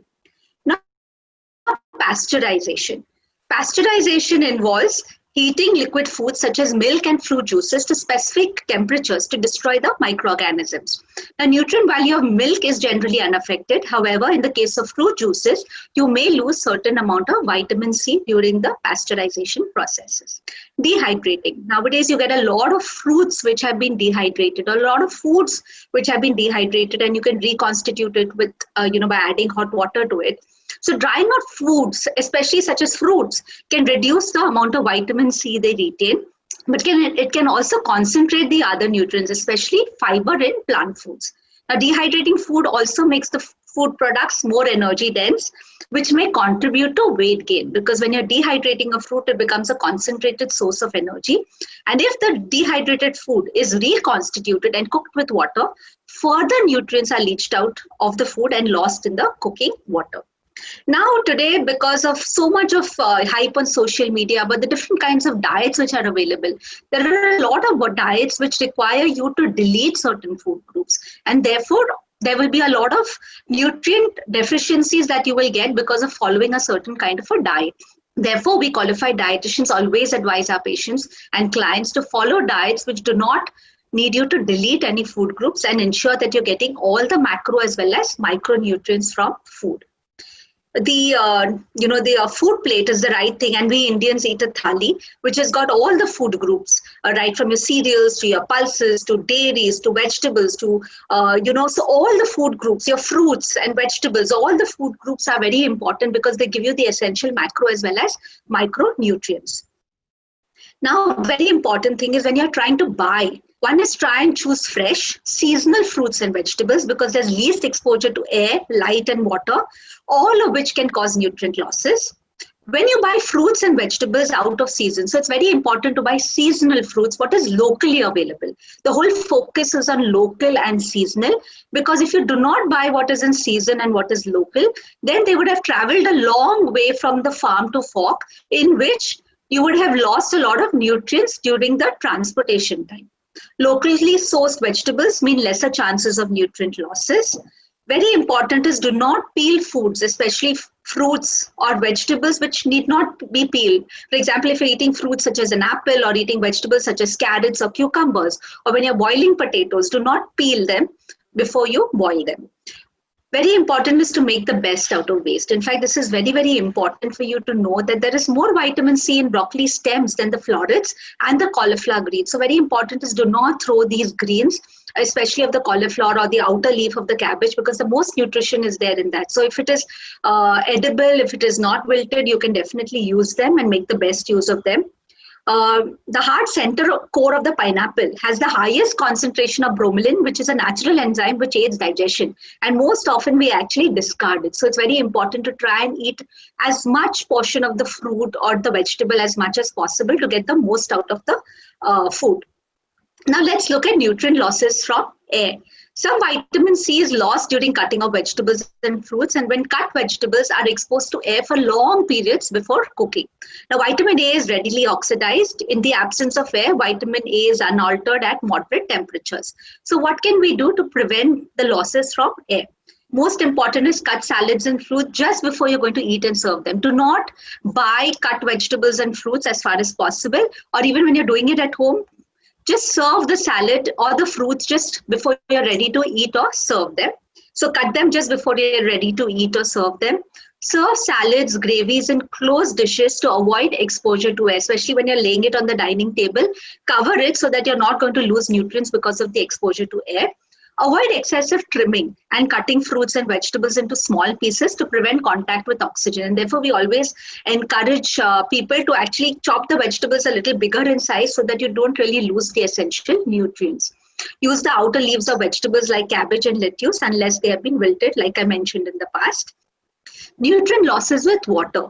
Now, this is extremely important. B complex, because especially now with us getting so paranoid about hygiene and, trying to ensure that our vegetables and fruits are, free of any kind of microorganisms. It's very, very important to note this point that a lot of nutrient losses can happen with water as well, especially your B complex vitamins and vitamin C are the most unstable and easily dissolved in water. Repeated washing of food grains like rice and pulses results in loss of valuable minerals and vitamins. Now, broccoli, spinach, lettuce may lose up to 50% or more of water discarded. So often we will wash the vegetable to ensure that, it's completely, free of any kind of bacterial load. But when you're washing it and you boil it, and when you discard the water, you're losing a lot of vitamin C in the bargain. Vitamin C is also lost when vegetables and fruits are washed after cutting, which is often we've seen that, people first chop the vegetable and then they wash it. Here is where you lose your vitamin C. Now, what can we do to prevent it? Most important is avoid soaking of vegetables before washing to preserve the water-soluble vitamins and minerals. Wash vegetables well before cutting them and not vice versa. So very important is first you wash and then you chop. And like we mentioned, don't chop them into very fine pieces. Make the pieces a little chunky and big in size. Water used to soak, boil or blanch the vegetables should be used to make gravies, soups. To knead the dough, you can make sambar, you can make rasam, but make sure you use the water so that you get the nutrients from the water. Do not wash food grains repeatedly before cooking. And water left after making paneer. So if you're making paneer at home, the whey water that is left is got very good quality protein. You can actually use it to knead your chapati atta, or you can use it just to have a drink with lemon, salt and pepper, or you can use it for your curries and your soups. Now, nutrient losses with heat. Again, we've seen that in India, we like to cook at very, very high temperatures, or our food is exposed to high temperatures. So some vitamins are heat labile and get destroyed when exposed to too much heat. For example, thiamine, your vitamin B1, your folate, vitamin B12 and vitamin C are the most unstable and are easily destroyed by heat. So longer cooking time, higher temperatures, baking, canning, dehydration. So wherever the food is exposed to high temperatures, you can lose a lot of vital nutrients, namely the nutrients that I mentioned. Now, what we can do to prevent it? Most important is try and cook for minimum time. Enough to make the food palatable and safe. So very important when you're cooking vegetables, especially cabbage. So close the lid, cook it with no water and just let it cook in its steam. And cook it for a very short time till the cabbage is just done and crunchy, not till it is completely soft, because otherwise you've lost the most essential vitamin C from the cabbage. Avoid reheating several times and cooking vegetables by steaming with very small amounts of water in a vessel with a tight fitting lid is the best technique as the food cooks faster, so exposed to lesser heat. Now, nutrient losses with light. Many vitamins are sensitive to the effects of UV light as well as sunlight. So the vitamins most affected include vitamin A, vitamin B2, vitamin B6, vitamin B12, vitamin E, K, and folic acid. Now, riboflavin, which is vitamin B2, is susceptible to degradation on exposure to light. Sun drying and cooking foods in pots open to light destroy these vitamins. Now, what can we do to prevent it? Now, this is something we do sun dry our vegetables at time, and we do expose it to light, and therefore we're losing a lot of essential nutrients. So what can we do to prevent it? Store fruits and vegetables away from direct sunlight. Keep milk refrigerated and tightly capped away from strong light to prevent degradation of your riboflavin. And keep raw salads and cooked food covered so it does not lose its vitamin when exposed to light. So even when you're serving it, make sure it's covered and you just open the lid when you're ready to eat or to serve. Now, the way you cook your food has a major impact on the amount of nutrient it contains. Now, let's look at why is it important to cook food. Cooking makes the food tastier. It breaks down the parts of vegetables that would otherwise be indigestible, destroys bacteria or other harmful microorganisms, and careful cooking and storage will help retain the nutrients in food.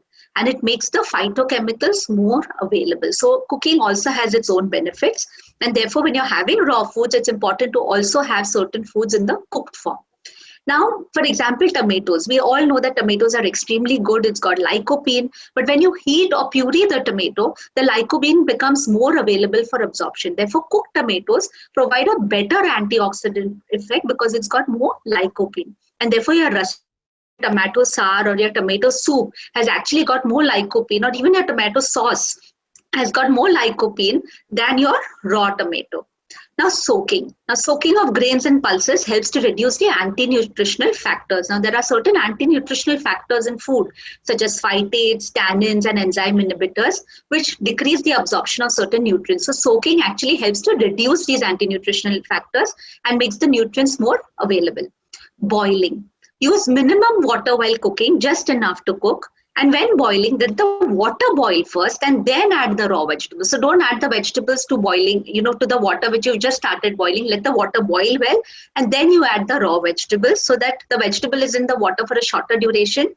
Root vegetables such as potato, sweet potato, your arbi. So anything which is a root vegetable, preferably boil it with the skin. Now what happens when you boil it with the skin? The nutrients move to the center of the vegetable, therefore helping better retention of the nutrients. You can peel it once you finish boiling it, or most of the time we see a lot of people who actually eat these vegetables with the peel because it's got maximum nutrition. Now, very interesting to notice that boiling fish actually helps to preserve the heart-friendly omega-3 fatty acids. So instead of frying fish, especially a fatty fish, it's better to boil it so that you get the best benefit out of your omega-3 fatty acids. Now, steaming. In fact, steaming is one of the best cooking methods, and we would encourage more and more of you to use steaming as a cooking method because it helps to preserve nutrients, and especially the water-soluble nutrients which are sensitive to heat and water, like your vitamin C and B complex vitamins. Now, studies have shown that steaming is the best method, especially if you're looking at broccoli. Instead of boiling it and discarding the water, steaming of broccoli actually helps to even preserve the sulforaphane and the other anti-cancer phytonutrients. Sprouting. Sprouting is again very good. We do sprout our vegetables. Sometimes we sprout our grains as well. And sprouting actually helps to increase the vitamin C and the other B vitamin nutrients, as well as it also increases in size. So the volume doubles up and sprouting is therefore encouraged. Sorting and stir frying. Now, very important is, I know a lot of people who go on fat-free diets, but some amount of fat in the diet is very, very important because it helps in the absorption of your essential fat-soluble vitamins like vitamin A, vitamin D, vitamin E, and vitamin K, as well as certain, antioxidants and certain nutrients such as lycopene, your beta-carotene, your carotenoids. Basically, this helps in the absorption of these nutrients. So therefore, adding a fat to a food which has got these essential nutrients is very important. For example, when you're making a salad with the red bell peppers, red, yellow, colored bell peppers, or these have got carotenoids. So when you add a little bit of oil, such as olive oil, or you add nuts to it, it actually helps in the absorption of the essential carotenoids into the body. So therefore, it's very important not to go on a complete oil-free diet. You can choose to add nuts or seeds, which is a fat source as well. Abroad, they also add avocado, or even if avocado is available here, you can add it because it's a source of fat. Keep cooking time to the minimum to preserve maximum nutrients. So stir frying again is a very, very good method of actually preserving more nutrients, especially all your fat soluble vitamins. Grilling. Now, very important. I know today when we're talking about going on a diet and going really oil free or going on a very, very low fat diet, a lot of people actually resort to grilling. But in fact, if you grill, especially the meat which has got a lot of fat, when you grill it, it actually creates the production of carcinogenic PH, which is your polycyclic aromatic hydrocarbons, which are chemicals formed when meat is directly cooked over an open flame. So the incomplete combustion of fat gets dripped onto the fire, and therefore this PAH is produced. And therefore it's preferable to use lean cuts of meat that require less cooking time and have lower fat content to lower the production of pH. Then fermentation. Now, fermentation is a very, very useful process. And if you look at most of our traditional foods, they use fermentation as a technique or a procedure. So it produces beneficial enzymes which help in digestion. It helps to generate probiotics, which help to maintain gut health and improve immunity. Now, fermentation of milk to curd, so the lactic acid gets converted to lactose gets converted to lactic acid, and therefore it becomes beneficial to people with lactose intolerance. Fermentation of pulses helps to reduce the anti-nutritional factors such as phytic acid, which is broken down during the fermentation process, and therefore the nutrients become more available. And overnight fermentation of idli batter increases the amount of B and vitamin C in the batter. So fermentation is a very, very good technique, and we actually encourage. So if you look at our traditional foods, whether it's idli, whether it's dosa, whether it's dhokla, all of that have used fermentation as a technique to make it. Then comes frying. Very important is do not use oils with low smoking point for frying. We have people who use olive oil for frying. Now that is not recommended because it's got a low smoking point. Oil once used for frying should not be reused again for frying because it can be used for tempering. Research shows that frying degrades the omega-3 content of food by 70 to 85%. And when food is fried in the oil, the vitamin A comes out of the food and goes into the oil. So therefore you lose your vitamin A as well. And when you fry oil, fat or ghee for a long period of time, it also the quality of the fat actually deteriorates. Alkaline medium, adding cooking soda. This is again a very common practice when we add soda or sodium bicarbonate when preparing food, because it actually makes the cooking medium more alkaline. It enhances the color of your green vegetables. So a lot of people add soda to make the vegetable look green, as well as in the restaurants they add it to fasten the cooking process. However, it destroys vitamin B1, B2, B6 and vitamin C and vitamin K to a large extent. Storage, very important when you're storing it. So when you buy it, very important is to store foods properly so that you're not losing your nutrients. Keep the vegetables in the crisper section in the refrigerator.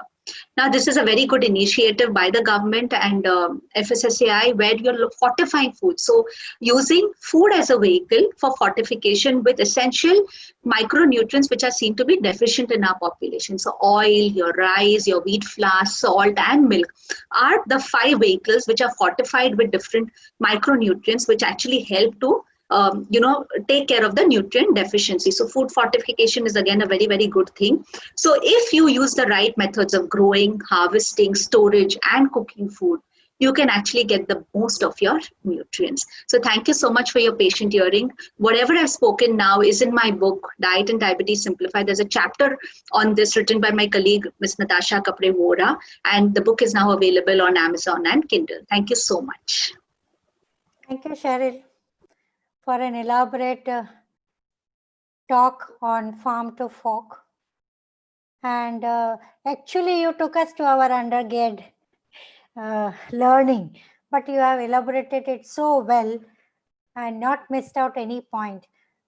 And how to conserve nutrients while cooking, how to make it best available when we are going through a different chain of process when the food comes from farm to fork, how to use locally available foods and different methods of cooking to preserve macro and micronutrients. You covered it beautifully. As always, it is nice to listen to you, whether it is a simple topic like this or any other clinical topic. So thank you very much, Cheryl. And we would like to extend our thank to you, though you are not well, but then you have done it very well. So we move over to our next and this session's last speaker. And she's none other but Dr. Kavita Gupta. And I'm very happy to introduce her. Very happy to introduce her for today's topic, and she's going to talk about the food, organic food. We all know this is an era of eating organic foods. Whether it is good or bad, or whether we can get all the nutrients, sometimes we do not know. Even the public is blinded. So she's going to enlighten us with myths and realities about the organic foods. So I would like to introduce her. I'm very happy to introduce her. She's very smart, and both Dr. Kavita and Dr. Sunil Gupta are doing a great job of educating the mass media, the public, and the professionals for nutrition and the diabetes and other the treatment part also. So we are very happy to be in this symposium, and we would like to thank her. So Dr. Kavita Gupta is a director. She's a nutritionist. She's also a certified diabetes educator, and she works there in Sunil's Diabetes Care Research Center. It is their own center, and she's a very proud, dedicated, and committed worker in this center. So she has presented many papers, international, national forum. She's also a secretary, Indian Dietetic Association, Nagpur chapter. She's joint secretary for Association of Diabetes Educator, and she's also a honorary secretary for NSI Nagpur chapter. And she has an interest basically more in insulin pump and educating people how to use insulin pump. She's been awarded many prizes and awards. The Dainik Bhaskar Women Award she received recently in 2018, and on the category on 3rd May, and then she has got clinical research coordinator in so many clinical trials, 23 projects. She's actively involved and conducts and participates in diabetes education program and diet exhibitions since 22 years. That's a long and a very rich experience. She has special interest in type 1 DM and GDM and obesity. So we welcome you, Dr. Kavita, for today's session on organic foods, myths and reality. Over to you.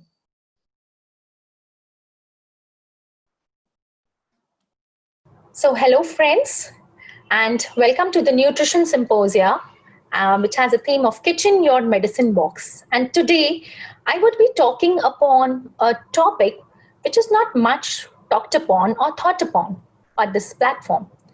And my topic today is organic foods, and we would be talking about the different myths and the realities which exist about it. So my talk would consist of different subtopics. That is, what is organic food, what's the conventional versus organic foods, the myths and the realities of the organic foods, and the take-home message finally. Now, why the organic foods came into picture? We all know that the green revolution led to the overuse of the synthetic fertilizers and the pesticides, and thereby it led to the increase in the nitrate in the groundwaters, in the river waters, and also the increase in the ammonia and the nitrous oxide to the atmosphere. This all led to the increasing problem of the acid rain and the reduction of ozone layer. And because of all these came the demand of the foods which can be grown without fertilizers and pesticides, and probably that is the thing what paved the path for organic farming. Now, US FDA has defined organic farming as a system which avoids or largely excludes the use of synthetic inputs, that is the fertilizers, pesticides, hormones, and the feed additives. And to the maximum extent feasible, it relies upon the crop rotations, the crop residues, animal manures, and the off-farm organic waste. Now, organic farming also includes the organic meat, like the dairy products, eggs, and all these poultry products which are produced from the animals which are fed on organic feeds.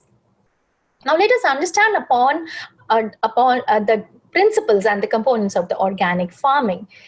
The organic farming is related to the farmland. So any land should undergo a specified conversion period. Now this conversion period is a transition period of 2 to 3 years, which is required, during which no synthetic fertilizers are used on the farm. And only after that, that particular farm is labeled as an organic farm.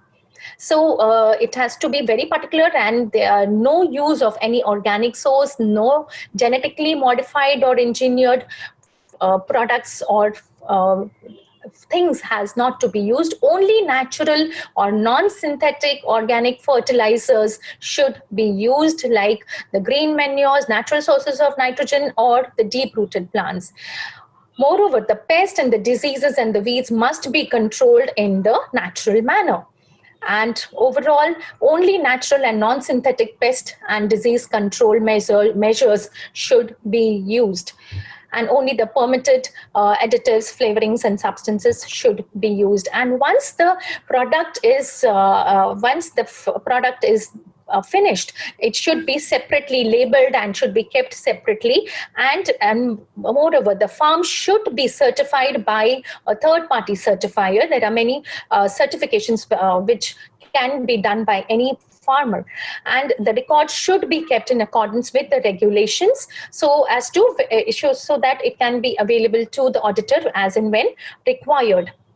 Now, livestock farming is also very important, wherein all the livestock should be given organic feeds. So no synthetic feed should be given to the livestock here in this sort of organic farming, and no plastic pellets, no manure refeeding, no urea, or no growth promoters or hormones should be given to the livestock, like maybe the cattle, the hens, and the other livestock.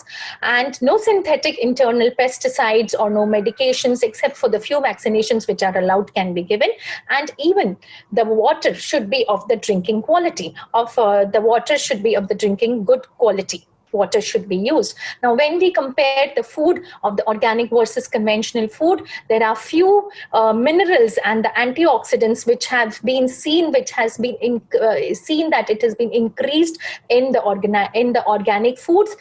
Even the PUFA in the meat and the meal is increased, and the certain nutrients has shown to be increased in the organic foods, whereas the amount of the pesticide residues has been reduced, the nitrates in the few vegetables are reduced, and the saturated fatty acids in the meat and the protein as well in few of the grains have been reduced. Now, the mycotoxins which are toxic to your health has been almost comparable in the organic and the conventional foods, and few minerals, most of the minerals in the fruit and the vegetables are also comparable in both type of foods. Now, organic farming what effect does it have on the environment? It does not contaminate the soil and the water, obviously, because the synthetic chemicals are not used in organic farming, and thereby it does not pose any threat to the soil or the underwater contamination. It also helps to protect the local wildlife, the rodents and the insects, and it also preserves the biodiversity. Thereby it helps to promote a natural balance in the ecosystem, and it also helps to reduce the effect of the erosion. So there is a basket full of benefits in organic foods. It enhances the immune system, it promotes animal welfare, it reduces the presence of pesticides, it tastes better than the non-organic food, and it boosts the cardiovascular protection, it prevents cancer and premature aging, thereby ensuring safe and healthy world for a future generation. Now, whenever we are talking about organic food, we have few perceptions in our mind. That is, it must be pesticide-free. One, it must be healthier and more nutritious. It must be tasting better, even though it's expensive. Or all this is a marketing hype. Let us reveal these myths and understand the realities one by one of the organic farm or organic foods. So organic foods are not healthier than non-organic foods. Well, there are number of papers which has shown the evidence of the organic versus the conventional foods, and this I would be talking about a few. And this is meta-analysis of 41 published studies which has compared the nutrients of the organic food versus the conventional food of the fruits and the vegetables and the grains, which shows that it is the organic foods are about 56% better in nutritional quality as compared to the conventional crops. Again, this is a very recent paper of 2020, and which is a review of 35 research papers, and which shows that a long-term intake of the organic food reduces the incidence of infertility, birth defects, allergies, it reduces obesity, otitis media, preeclampsia, and metabolic syndrome, and also reduces the non-Hodgkin lymphoma. However, it also concluded that there is insufficient evidence to show translation into clinical relevant and meaningful health outcomes. That means that more research, there is a dearth of research, and more research should be done in this area. Again, this is another paper which shows that organically produced crops had a significantly higher content of phosphorus and higher titrable acidity. However, this paper concluded that there is no evidence of difference in nutrient quality between the organic and the conventionally produced foods. Another myth prevailing is the organic farming increases the risk of food poisoning. Organic farming practices reduces the risk of pathogens that we all know, such as the E. coli in the food, as well as it also reduces the risk of mycotoxin contamination, and the Soil Association are working hard to reduce the levels of pathogens in the stored manures.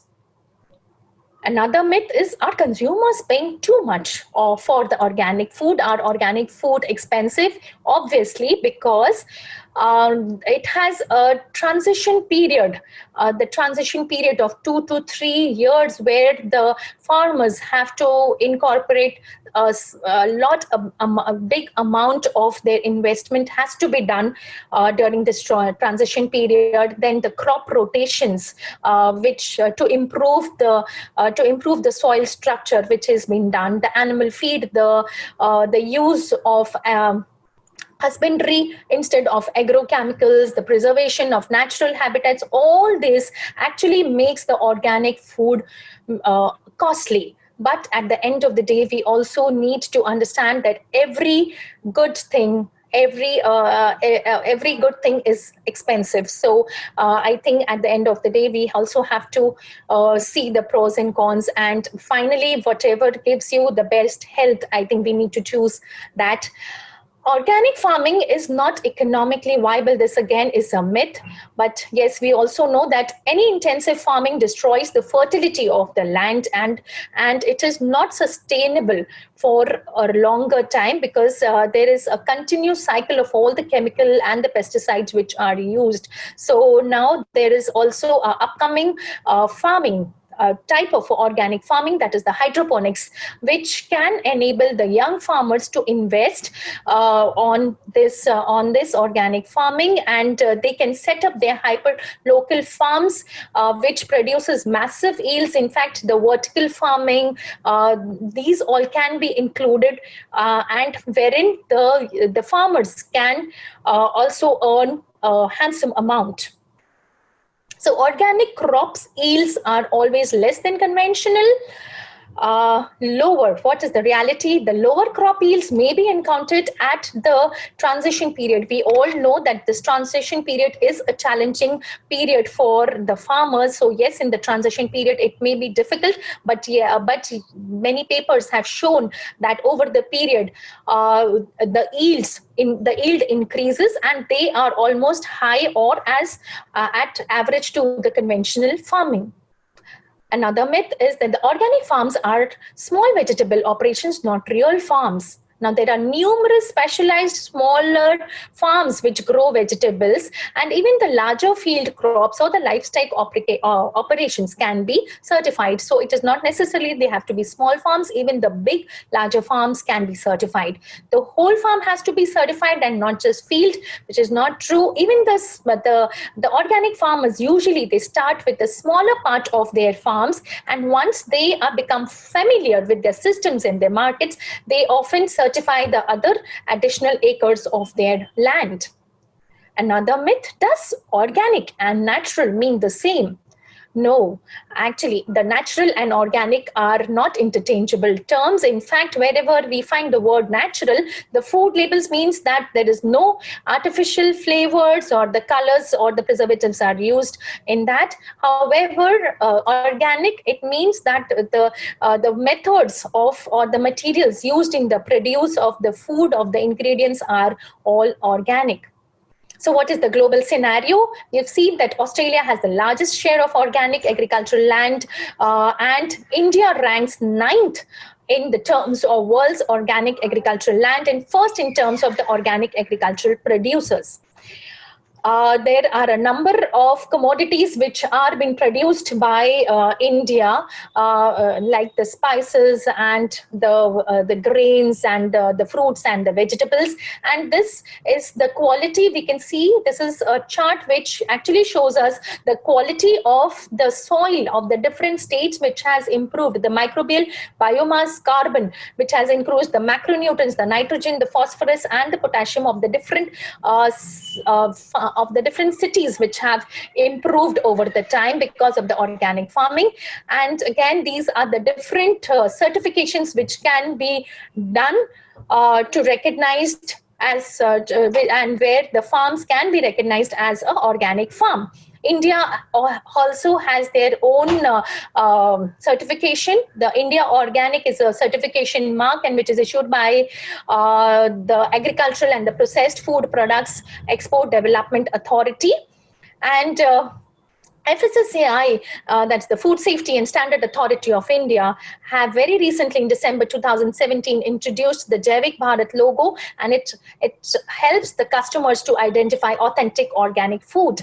And these are the different certifications in India. And we also should be able to read the labels, whether the food which we are picking up as organic food is really organic, or how much percentage is it organic, whether it's 100% or 95% or 70%. So we all as a customer need to be aware about this. So my final take home message for the organic food is, I think we need to promote, we as nutritionists, we need to promote kitchen garden, which is an age-old way of cultivation of all the fruits and vegetables, and obviously it is the need of the hour. And when we need to be assured that we need vegetables and fruits which are pesticide free, we need to grow our own. So finally, my take-home message again is like eating organic is obviously it's a personal choice, but at the end of the day, whether you choose organic or non-organic foods, you still need to eat healthy, and we need to choose a lot of vegetables, fruits and grains and dairy products in your plate. And the bottom line is we need to eat healthy and stay healthy. Thank you. And I would be very happy to take any questions if there are. Thank you so much. Thank you, Kavita, for that extensive talk on organic farming and organic foods. It's a very topical subject and a very relevant one. We have lots and lots of patients or clients coming to the clinic, and they ask us whether is it worth spending money on organic food, because it's always 2x or 3x, 3 times more than the normal. So thanks for clearing a lot of myths. think the important thing is to look out for that logo to know whether that is genuinely an organically certified food. I think that's the best way forward at the moment. I would welcome the audience if they have any questions. They can still put it up on the chat board. I had one question for Kavita Bakshi. In fact, somebody has asked that we understand that immunoboosters, you need to basically have our traditional complete thali where we include all the food groups. But in view of the present situation for coronavirus infection, would you be able to tell us if there is any evidence for certain nutrients which are known to help fight the virus? I think, can we have Kavita Bakshi? Yes, yes. I think she was.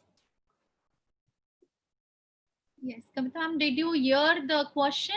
Yeah, once more. Actually, I was off. Yes.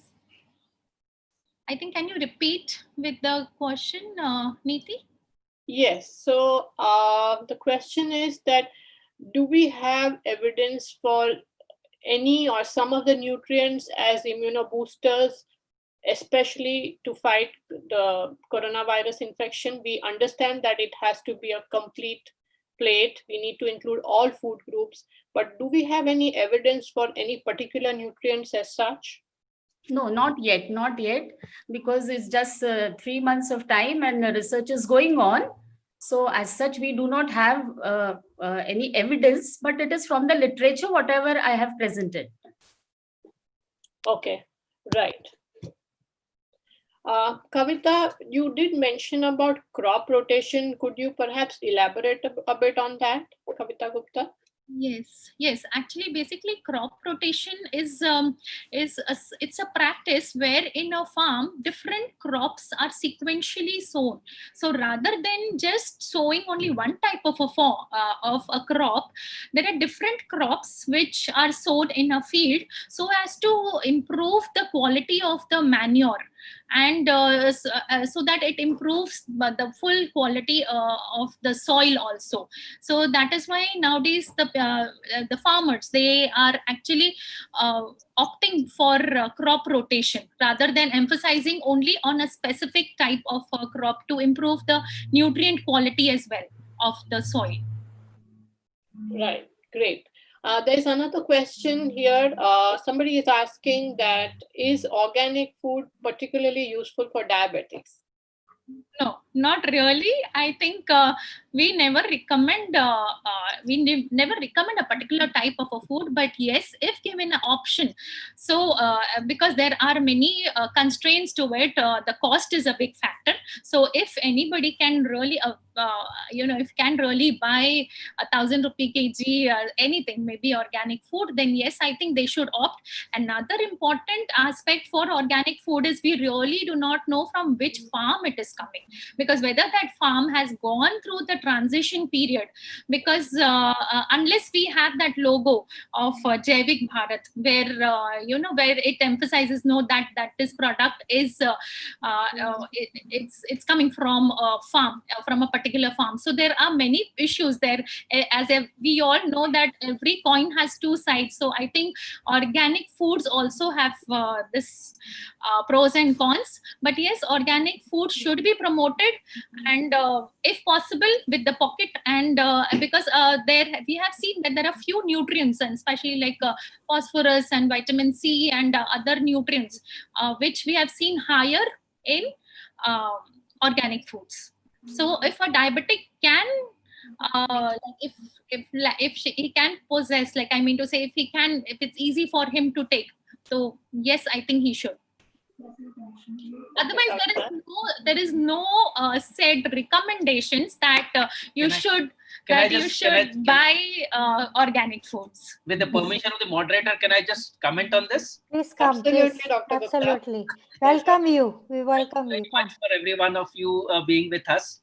See, diabetes is a disease of inflammation, and it's a vasculopathy. Sometime back we used to call diabetes is not a metabolic disease, but it's a vascular disease.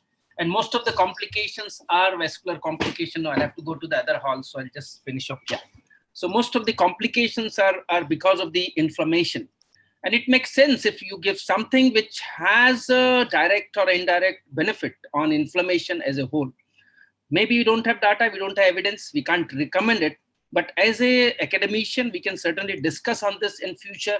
Maybe after 5 years or 10 years, we'll get some good data coming out of it, that those who have been given organic versus those who are not given organic, diabetics versus non-diabetics, responders versus non-responders. So everything is going to be a challenge for us. And then precision medicines, some genes, not everyone will be really doing well with this. So I feel we have to wait for some more time to recommend, very rightly being pointed out, that we have to wait and watch. But if someone can naturally go for it, and we have families, we have a renowned family, I don't want to name them. They are millionaires and they have their own farms. And even we as a doctor of that family, we also get those organic food sometimes from their farms, that Dr. Sunil Gupta, I'm sending it for your family. It has come from there. And actually they eat daily the same kind of organic food. So certainly it is there. Yeah. And friends, let me also share one thing, because like that Dr. Gupta, I'm going to take 1 minute from you. Kavita, you can finish, and then if you can wait for a couple of minutes, Kavita, you may finish. Not an issue. I'm here. Yeah, Kavita, you can just. Yes. Yeah, you were saying something.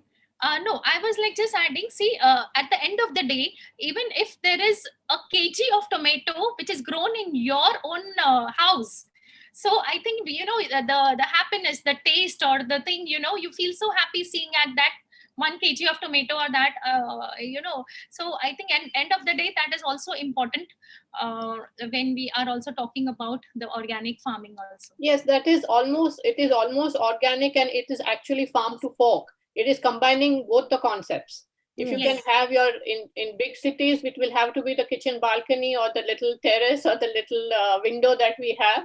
In your place cities, you would have bungalows or farmhouses where you could have in your garden. But yes, that would be organic food and from farm to fork. So yeah, I think it's a great idea. Dr. Gupta, we have a question here. Perhaps you might be the right person to answer. Which are the best immunity marker tests for assessing immunity status of a person? Twinkle is asking this. Just had in another hall a wonderful session by one of the top immunologists of the world, and he delivered the oration, Dr. C.B. Sanjeevi from Sweden, and he hails from India and also now the Vice Chancellor of Puttaparthi University of the country. And this man has delivered a wonderful talk on some newer kind of diabetes coming out of some particular molecule which is given for cancer treatment.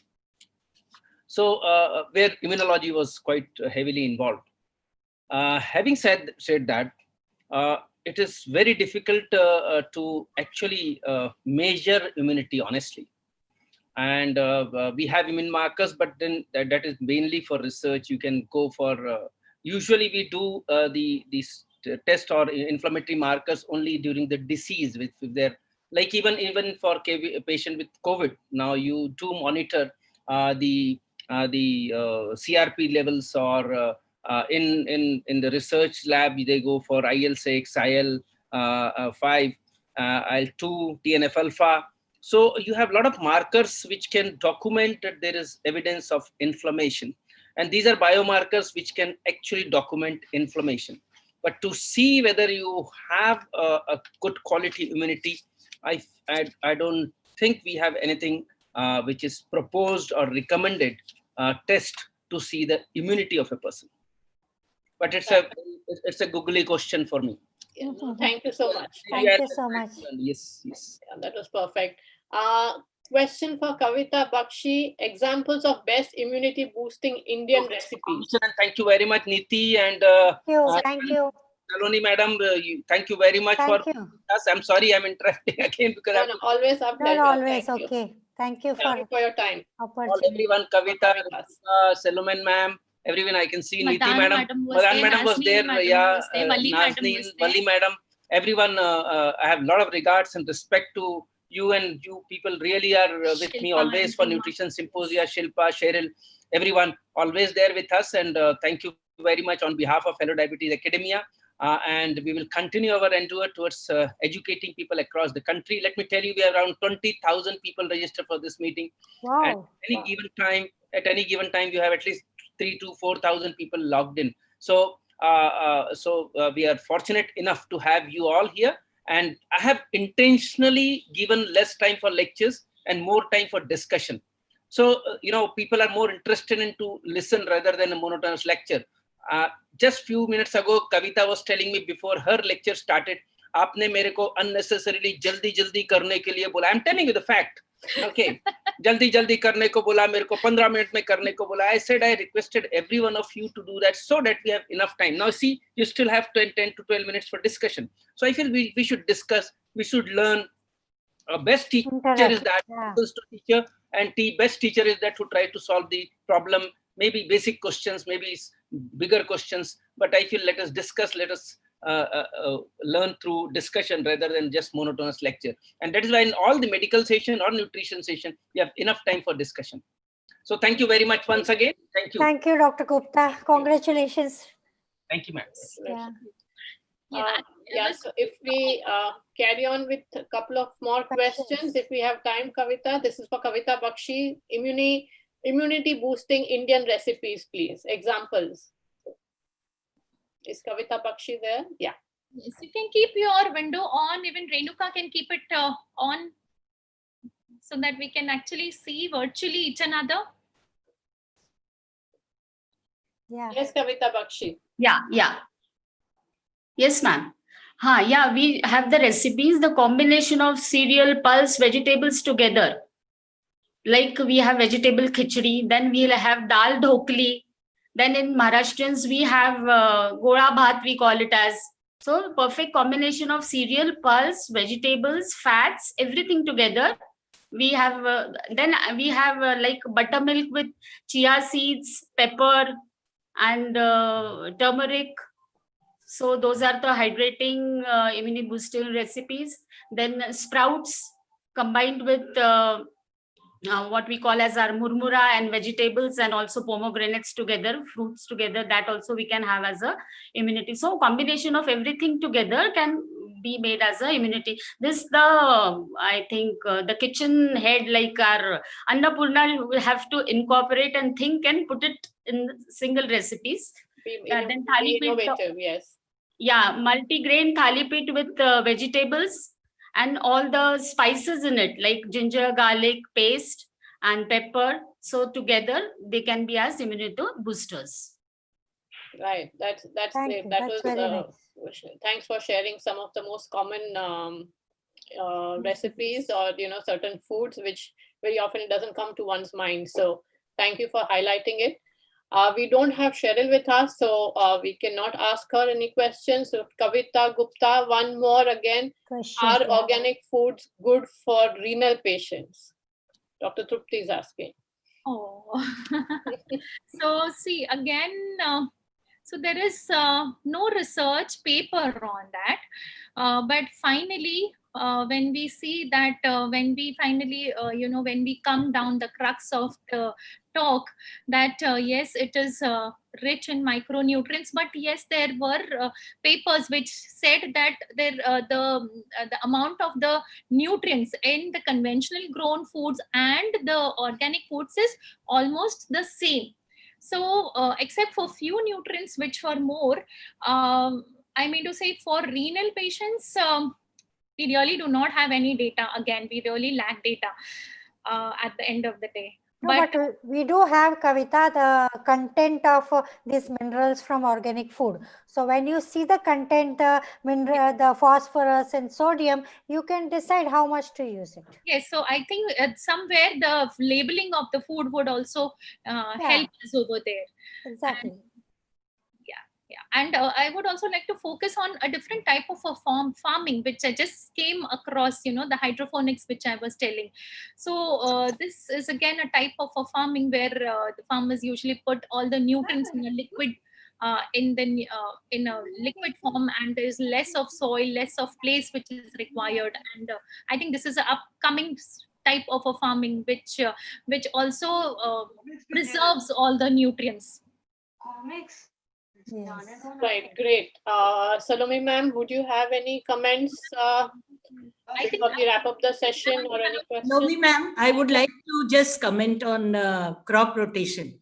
Yes, ma'am. Please, please go ahead. You were asking a question on, somebody asked a question on crop rotation. Generally, Yes, Wali ma'am, yeah. You this can put process of cross rotation of plants is done to fix up atmospheric nitrogen, enrich the soil. And for this, the best plants are leguminous plants. So legumes in rotation, legumes are grown. They have the capacity to take up the atmospheric nitrogen and fix it up in the soil. So that becomes a natural nitrogen fertilizer.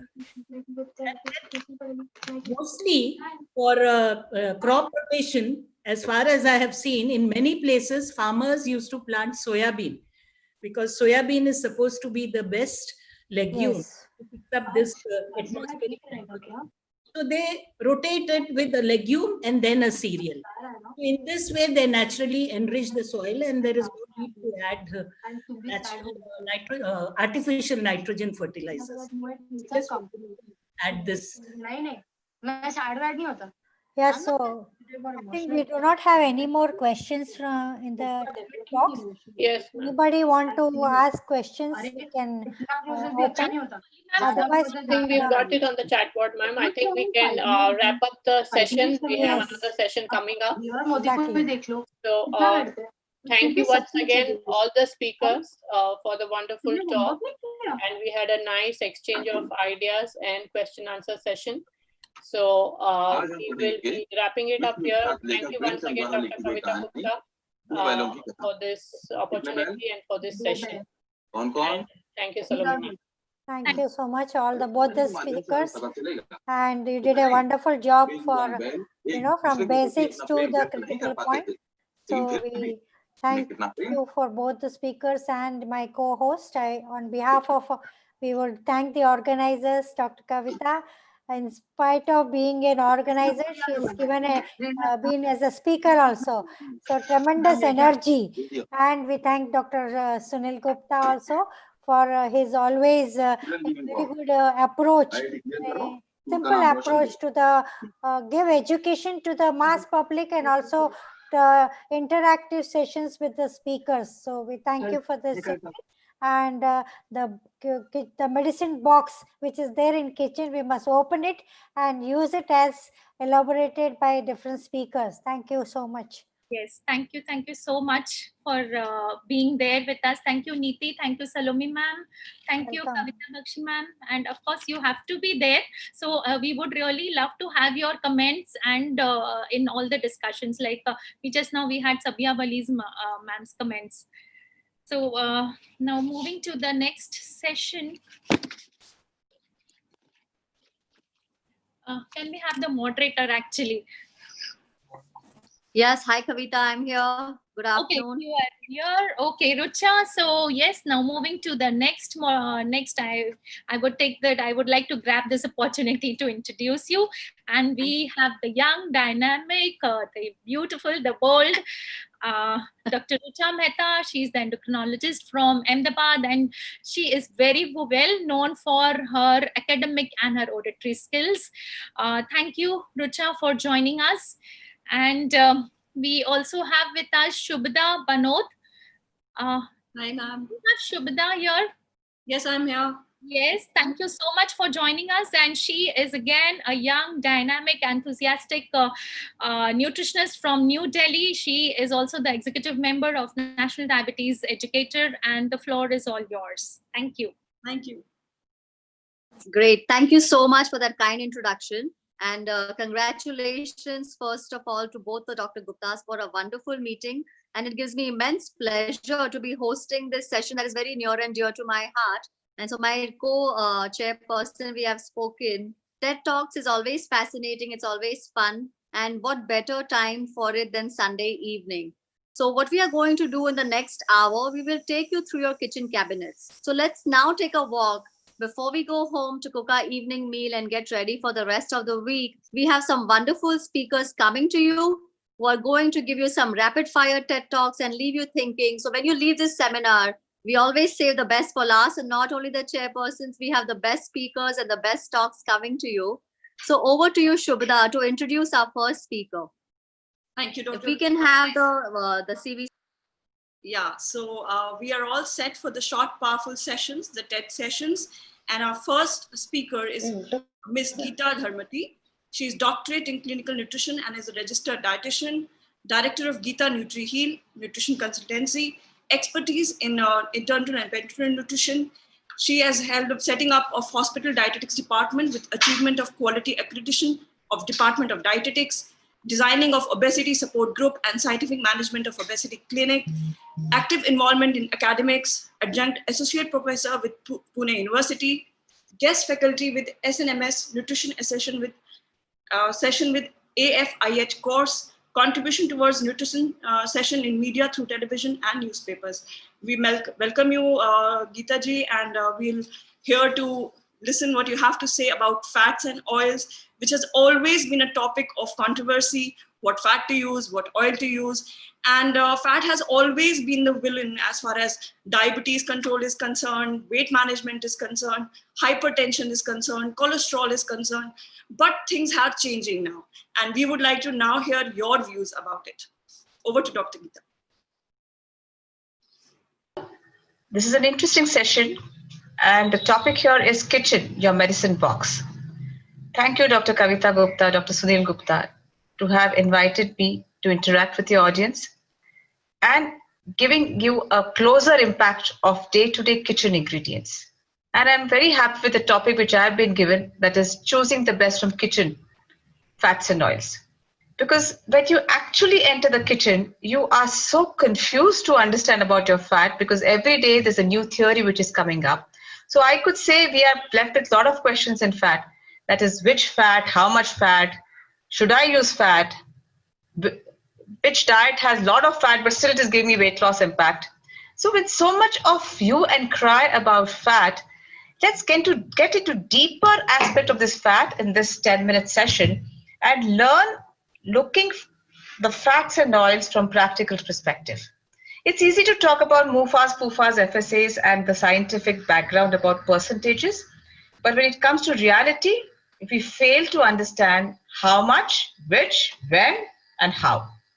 So friends, let's get a quick overlook of what is this fats and oils. And I'm going to talk from kitchen perspective because this is day-to-day what fats and oils we will be using in our cooking. So for a layman, fats and oils. Fats means solid at room temperature, and that is why it's mainly originated from animal sources, with few exceptions definitely. There are two types of fats in this solid fat. There's trans fats and there's saturated fats. It is very highly sustainable at higher temperature, and hence it has a very high melting point. Coming to oils, they are liquid at room temperature. They are mostly originated with plant sources. They're very unstable because they have unsaturated bonds in them, mainly mono and PUFA, that is poly, and hence they have a lower melting point. Just this simple aspect of the changes which you look physical appearance, it gives us so much impact on the functional role of the fat and as well as the cooking methods. And all of us, especially in Indian cuisine, is so well aware of what way the fats can be better used. In which food, which fat, how fat, and the baking, the greasing, the cooking, the boiling, and so many things. When we use the fat, we exactly know which fat to use. So let's get introduced to this fat. The first one is the fat spread. So I'm talking about solid fats, the fat spread. Two types again, right? You have natural and your processed. Natural are simple like butter, ghee, which you generally spread it, white butter, which you make it at home. But remember that this butter doesn't stay more than 24 to 48 hours. So in the processed fat, when I buy a butter from outside, when I use fat spreads from outside, they have a larger shelf life. So there's some difference in these two, right? And in India, we generally have low fat spreads of 40 to 60% and reduced fat spread label, which is 60 to 70%. So 40 to 50 itself tells us that in every 100 grams, I have around 40 grams of fat, I use hardly 2 teaspoons, that is 10 grams. So 4 grams of fat in 10 grams. That's a significant contribution of the fat. But remember, we don't use much fat spread. It is put on the bread or something. So nothing much to worry about because the contribution of fat spread is not much. But what is to be worried is when I'm using a trans fat or a saturated fat or a processed fat, I'm adding a lot of processing of the fat, which is making it unstable, right? Colors, additives. So not right. It is not a good way where my body looks up to it in digestion, assimilation, emulsification, my liver, my health, my vascular health will be compromised. So mind you, the fat spreads, though there are many varieties, choose a fat spread which is natural and limit its amount. Let's go to the second aspect of the fats and oils, which is oil. We've already discussed. It is the plant oil. It is unstable at room temperature. And you know that at various cooking levels, I've already said, you have different fat which is being used. In shallow frying, you use oil. You can also use ghee in Indian scenario. Deep frying with high smoking point, caking pastry, generally solid fat, and salads and normal cooking oil. But before we get into details of this visible fat, you should also remember that our body needs at least 15 to 30% of total calories from fat, which we'll be discussing it hereafter. But remember, out of this 15 to 30%, half of that should come from invisible fat. Your food itself has some fat. Your grains have fat. You can look at this slide and understand that if I look only at the fat content, my grains, my cereal millets, my pulses, right, my vegetables, they do have some amount of fat. They are healthy fats, they are MUFAs, and they are ALA, that is a part of PUFA, which gets converted into omega-3 fatty acid. And my animal fat, which is milk and egg, has a higher contribution. They're mostly saturated fat in nature. And my pure fat is just fat. There's no other macronutrient present. So it's 100% fat. When I'm saying oil, it is only fat in it. So that contribution of invisible fat, I should not forget. So if my diet has a balanced 5 carbs, 5 servings of grains, 2-3 servings of pulses, a fist of nuts. So if I'm looking at a balanced nutrition, I think my contribution of good invisible fat, which is the need of the hour, is very, very important. So that finishes with my half of fat requirement in my body, which is coming from my food itself. And that's an important fat. I cannot ignore it, and I need it more than anything else. Now I'm looking only at 0.5% of the fat which comes from the visible fat. Now this visible fat is actually saturated and unsaturated, we all know, but I'm looking at it from digestion and assimilation and absorption point of view. So we look at it easily digested as MCTs.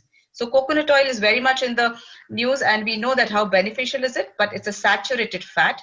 Saturated fat doesn't come in a higher amount in our eating practices. So we should remember to balance the fatty acid profile at the same time. So don't push harder for increased saturated fat. Use it intermittently with some dishes. It is good, it is MCT, but nature of fatty acid profile needs to be kept in mind. In LC PUFAs, you have saturated mono and PUFA.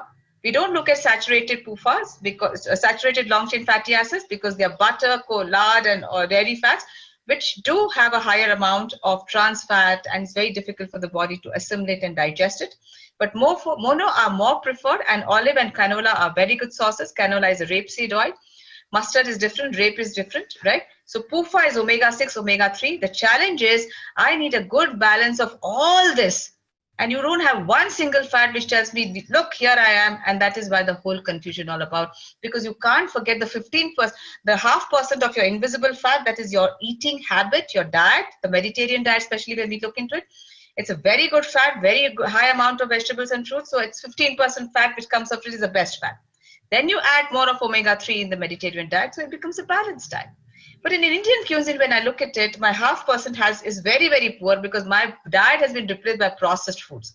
If I eat a home-cooked balanced meal, I'm getting good amount of omegas, MUFAs and omega-3. Because if I look at the profile, my 12% of energy, it's visible, invisible, both definitely. 12% of energy is coming from monounsaturated fatty acid. And this is most of my invisible fat which will contribute. But if I know that I'm not having adequately vegetables, I'm not eating great amount of complex carbohydrates, I need to pick up an oil which is rich in MUFA. right? Then comes my PUFA, but remember the profile of PUFA, omega-6, omega-3, I can't increase omega-6 because they're pro-inflammatory. Omega-6, omega-3 has to be 5:1 to 10:1. That is the major challenge. We are having a very high PUFA content, especially the omega-6 in our diet, and that is giving a lot of pro-inflammatory triggers. So balance your PUFA. Don't look at a very high PUFA oil, because sunflower, safflower, if you look into this chart, are very high PUFA oils. So I think the preferred oil for cooking, because you're looking at a 15% of visible fat, should be MUFA. And if I look at the MUFA, groundnut is a good oil, right? You have mustard oil and you have olive oil. But brown and mustard are used in various parts of Indian cooking. I think we should promote it as a good sauce. You can complement this MUFA oils with a good PUFA oil. That is, you go for a PUFA, which is little amount of omega-3, right? You can go for soya bean oil, which is a good profile, rice bran oil, right? So you're blending PUFA, MUFA, but remember you can't balance omega-3, because if you look at the ratio in all the oils, none of the oils gives me a good omega-6, omega-3. So I look at foods or fats which are rich in omega-3 to be supplemented in my diet apart from my regular fat intake. So I think that the thought process is clear. Invisible fat important, 15% visible. I prefer a MUFA rich oil, right, which we've discussed as canola oil, we've discussed as your olive oil, mustard oil, and I complement it with high PUFA oil once in 3 months or once in 2 months, but I need to support my diet with omega-3. But when it comes to choice of oil, cold pressed, processed, refined, we should understand that when I'm using for cooking, one-time cooking, it is a cold pressed oil which scores over. Cold pressed oils are unprocessed, unrefined, 100% nutrition. Remember, in nutrition, at least I make it a point that which doesn't have a higher shelf life is the most nutrition, has the most of the nutrition part of it. So smaller the shelf life, better the food, because it has no additive, no processing, and other aspects. When it comes to refined oils, yes, you know that it is being added with a lot of preservatives and additives to make a better shelf life. It should be used for more of high heat cooking or direct cooking like tandoori grill, so that it is stable at that room temperature because of the added processed food. Because when it comes to oil for cooking, I would say saturated better. So coconut and ghee are better for, because they have a higher smoking point.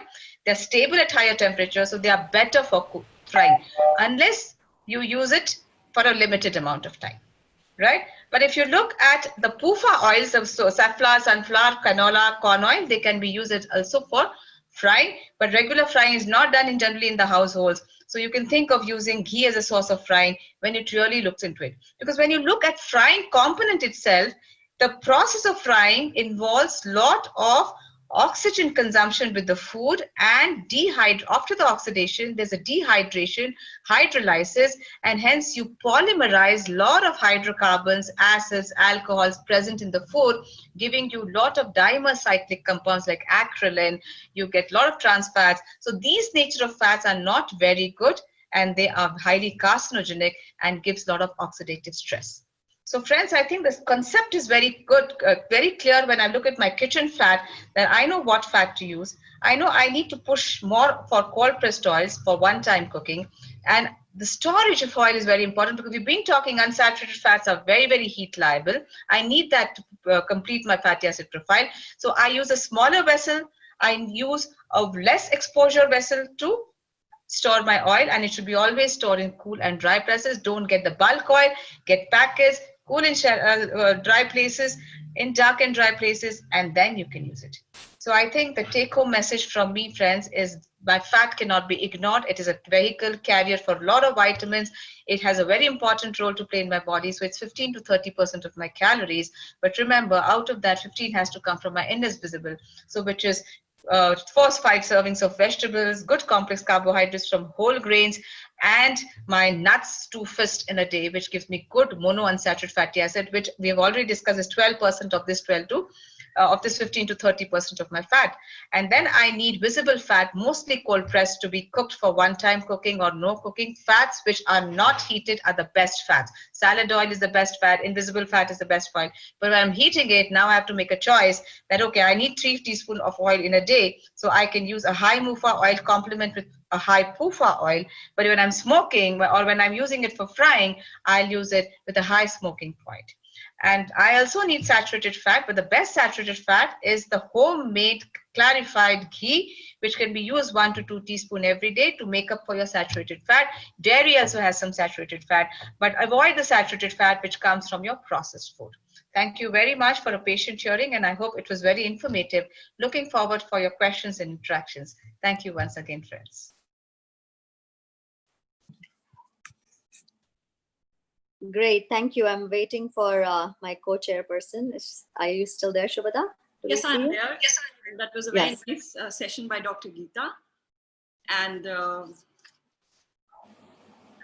I think we'll do Q&A at the end of the session. I think the panel discussion is going to be at the end. Yeah, and I was telling you initially, Dr. Richa, that initially we thought fats to be the villain, but slowly and steadily we are seeing that's a change. Now even saturated fats, we're not saying are the ultimate villain for cardiovascular diseases. We will discuss in the later sessions. I would now like to introduce our second speaker, Ms. Aditi Deshmane. She's a registered dietitian and consulting nutritionist. She's a consulting dietitian with Sri Mahalakshmi Diet and Institute, Kolhapur. Director, Sri Mahalakshmi Diet and Obesity Center. Certified diabetes educator and certified insulin pump trainer. Academic counselor and thesis guide of IGNO from Mumbai Center. PhD scholar at Faculty of Health Sciences, Nutrition and Dietetics Department. Symbiosis International Dean University. President, Kolhapur Dietetics Forum. PDCR Professional Diploma in Clinical Research, Delhi. I would like to welcome her, and also I would like to tell you that she is talking on milk choices and benefits. We have a lot of choices in the market these days for milk, and we have lots of myths also regarding milk and dairy products. We would like to hear what you have to say about it.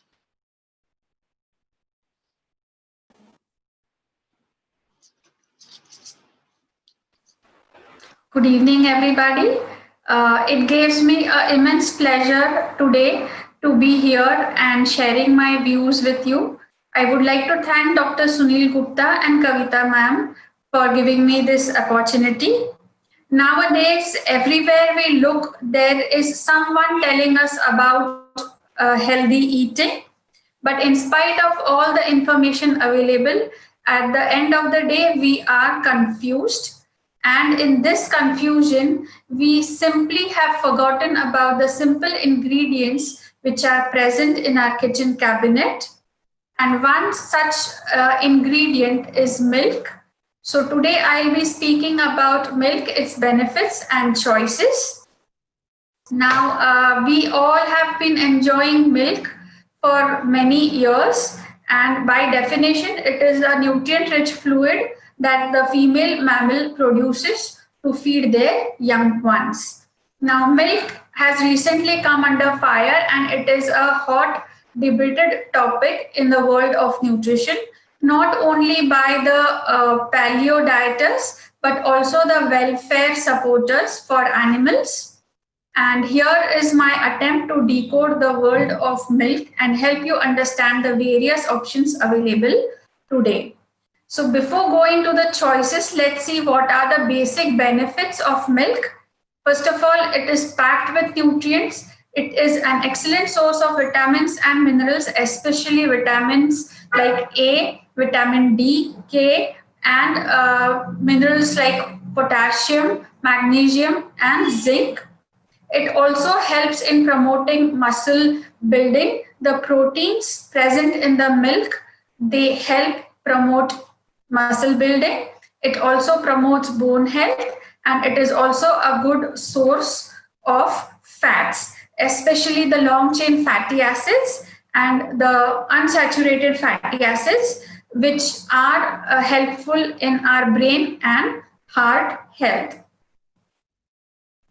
So this will give you an idea about the benefits. You can see here in the picture that around 10 to 35% of our recommended allowance for vitamins and minerals is being provided by just one glass of milk. So now we will look into the choices. The choices which are easily available and mostly used, only those choices I have mentioned here. So first we'll look into cow's milk. I will directly go into the pros and cons of each milk. Now, first, cow's milk, it is a great source of nutrients. It is high in proteins, vitamins, calcium, and phosphorus. The drawbacks of this milk is it also contains high levels of carbohydrates. So while planning any kind of a meal, you have to take these carbohydrates into consideration as well. It can cause unpleasant GI effects if lactose intolerant. So people who are lactose intolerant may have GI disturbances, and it also contains a high amount of saturated fats. So these fats are linked with cardiovascular diseases, and there are some ethical concerns about how dairy cows are raised. Next, we see the A2 and the A1 milk. It is a type of cow's milk only, and A2 milk is milk from the humped cattle called ghee, and it is linked with type 1 diabetes. I'll be sharing the slide later.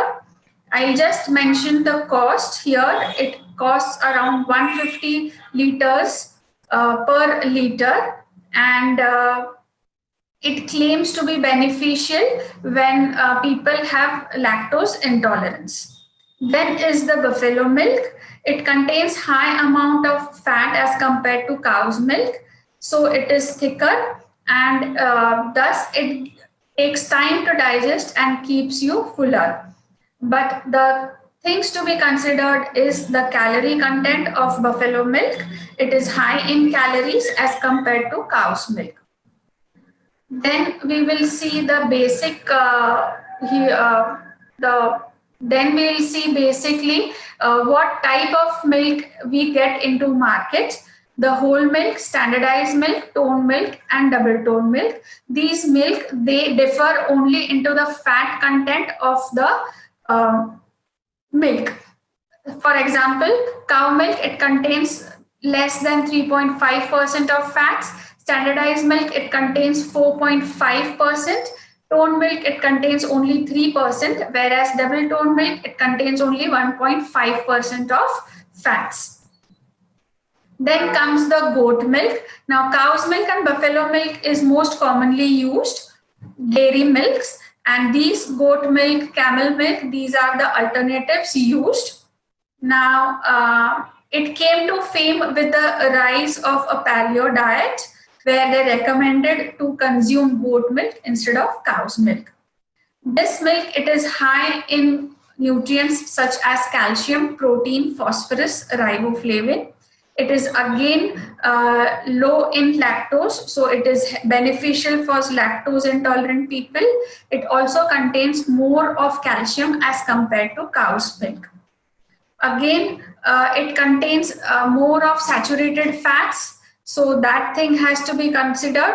Then it is very expensive and not a very good source of B12 as compared to cow's milk. Then comes the camel milk. Again, it gives you more of vitamin C, B12, calcium, iron, potassium as compared to cow's milk, and it contains less lactose than cow's milk. So again, those who are lactose intolerant can consider having camel milk. It also contains insulin-like proteins, which may be responsible for its anti-diabetic activities. There are many studies carried for camel milk, and it has proven that it helps in lowering the blood glucose levels in people with diabetes. It is also an immune boosting because of the lactoferrin and immunoglobulin present in it. Again, it is more expensive and not easily available.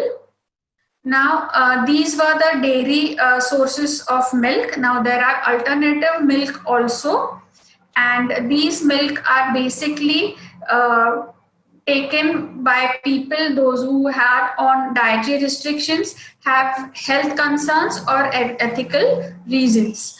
They are almond milk, coconut milk, soy milk, hemp milk, oat milk, and rice milk. We'll be seeing few of these milks in detail.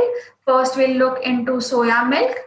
It found its popularity due to the raising cases of lactose intolerance. People consuming cow and buffalo milk were having gastric disturbances, and that was the era when soya milk came into the popularity. It is a good source of protein and it is equal to cow's milk, higher vitamin D, C, and iron, but the flavor is not good. Then is the almond milk. It is lower in calories, it is lower in saturated fats, and it is lactose free. But again, it is added with sugar, so that has to be seen. Rice milk, again, it is low in fat, inexpensive, and lactose free, but it is not a significant source of vitamins. Hemp milk, it is creamy, it is rich in omega-3 fatty acids, but again, it may be added containing added sugars. So this is just a gist of all the available milks in market, and you can see the price also.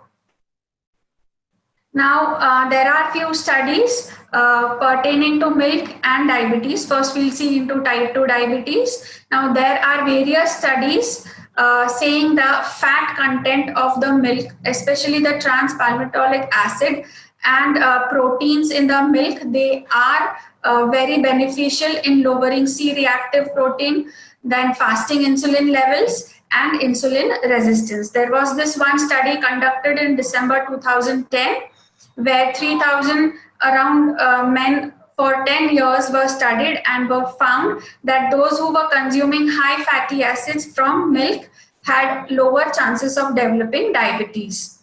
And type 1 in milk and type 1 diabetes is also been linked, especially the A1 beta casein from the milk, cow's milk has been linked with type 1 diabetes. It is broken down into the opioid-like peptides and which are said to suppress the immune system and inflammation and causing type 1 diabetes. So in last, what to choose? Well, it all depends how much and what kind of milk products you consume. It also depends whether you are omnivore or vegetarian. It also depends upon the age, your health status, like whether you are underweight, you are overweight, elderly, allergic, etc. So my take-home message will be, let the label lead the way. It is just the matter of choice, taste, and individual nutrition needs. Thank you.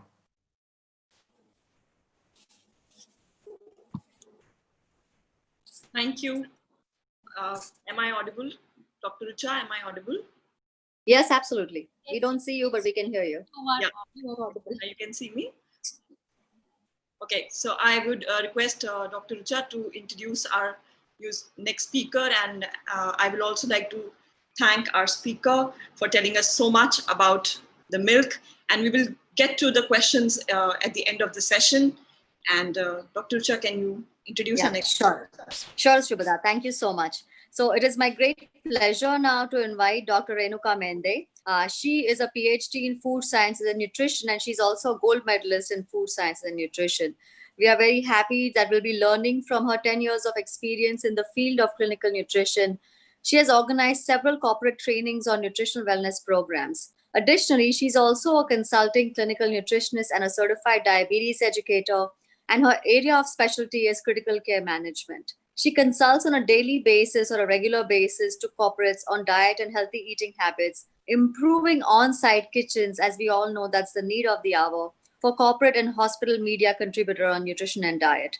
She has been a convener at the NetPro Fan Nagpur chapter, treasurer in IDANC. She has also in her, earlier on received Youth in Action Award by UNESCO, and she has co-authored 2 books and also been the author of 1 book by herself. So it gives me great pleasure to invite Dr. Renuka Mende at this very appropriate time of the evening to talk to us about our very famous Indian cup of tea and see what it holds for us. So welcome, Dr. Mende. Thank you so much, ma'am.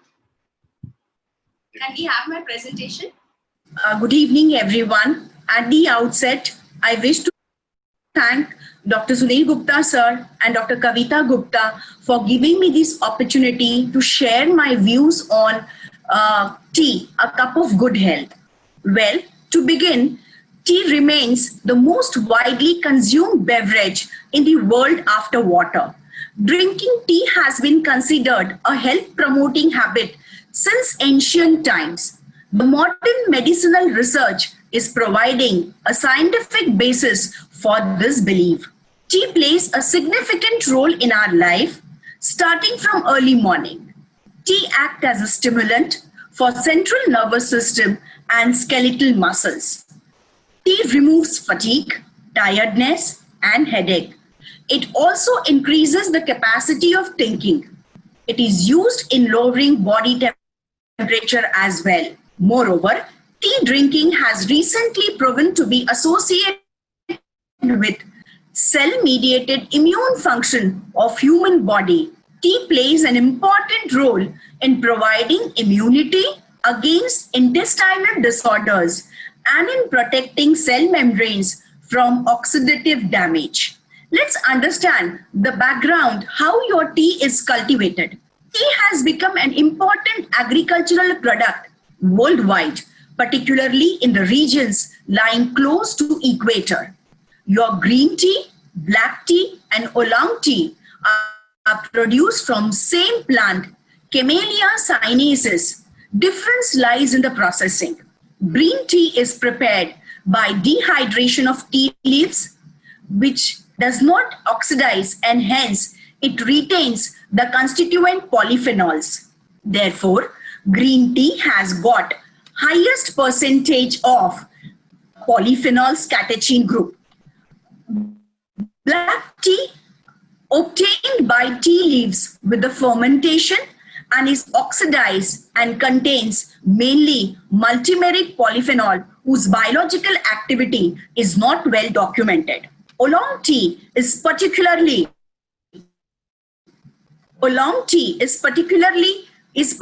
oxidized. Normally, the composition of tea leaves differs with climate, season, horticultural practices, and variety of plant, its age of the leaf, position of the leaf at the time of harvestment. Composition of black tea and its health benefit. It is difficult to state a definitive composition of black tea.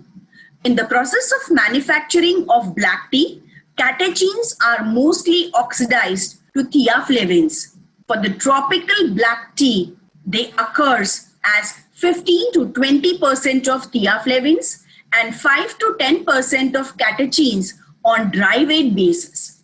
In addition, methylxanthines are present with 2 to 4% as caffeine, as a small amount of theophylline and theobromine. Black tea extract also increases the resistance of LDL to oxidation in concentration independent manner. Well, the other health benefits are not much stated in documentation. Let's understand the herbal tea. Herbal tea, accordingly to many, looks like tea and is brewed as the same way as tea. But in reality, it's not considered as a tea at all. This is due to the fact that they do not originate from Camellia sinensis bush, the plant from which all teas are made.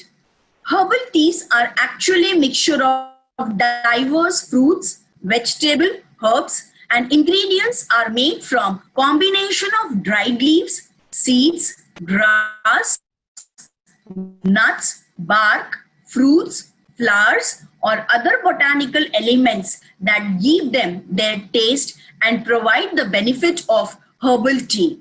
Chamomile, ginger roots, cinnamon, parsley, peppermint, cloves, peppercorns are the few examples which are present in your herbal tea. They are calming, relaxing, immune boosting, gut friendly, thermogenic effect are the few health benefits that is offered by herbal tea. Now, the common Indian tea, that is chai, which is made by milk infusion. Well, it is a debatable if combination between tea catechins and milk protein can decrease or increase antioxidant capacity of these bioactive compounds. Although many negative effects of addition of milk on activity of tea antioxidant have been broadly reported. Further studies are required on effect of milk addition to tea on bioaccessibility and bioavailability of tea polyphenols and milk proteins. However, addition of sugar in the tea could lead to many health-related issues. Now, let's understand your green tea. Green tea is composed of polyphenolic compound, flavonols, flavonoids, phenolic acids. These compounds account for up to 30% of dry weight of green tea leaves. Most of the polyphenols present in the green tea are flavonols, commonly known as catechins. Let's understand the type of catechins. Epigallocatechin, epigallocatechin 3-gallate, caffeine, theobromine, theophylline, and phenolic acid such as gallic acid. These tea catechins are released when tea leaves are infused in hot water. Let's understand the health benefits of green tea. As an antioxidative agent, catechins possess both direct antioxidant effect and indirect antioxidant effect. Catechins can scavenge free radical and chelate redox active metals, making them direct antioxidant. At the same time, as an indirect antioxidant, catechins regulate protein synthesis activities and the signaling strategies such as mediating the property of pro-oxidant enzyme. Hence, your green tea is one of the potent antioxidant activity. Let's understand how it is your heart friendly. Catechins such as epigallocatechin are particularly powerful in preventing heart disease. Catechins also prevent inflammation, reduce platelet clumping, helps in reducing the risk of blood clots and heart attack. Catechins were found to regulate blood pressure. How it is useful in liver disorders? In galactosamine-induced hepatitis models of rat, they have found that consumption of green tea beverage showed reduced hepatic gene and blood protein expression of pro-inflammatory cytokines such as tumor necrosis factor and interleukin. Green tea has also shown its protection for cancer. There are several other mechanisms by which catechins and other tea components exhibit anti-cancer activities. This include antioxidative effect, inhibition of cell cycle progression, inhibition of nuclear factor, activation of mitogen activated protein kinase cascade, and epigenetic modification. Epigallocatechin gallate, enriched catechins, and green tea infusion have shown to inhibit metastasis, possibly by inhibiting metalloproteinase activity. It was shown that oral administration of green tea catechin resulted in almost complete inhibition of distant site metastasis of prostate cancer cells. Well, your green tea is also diabetic friendly.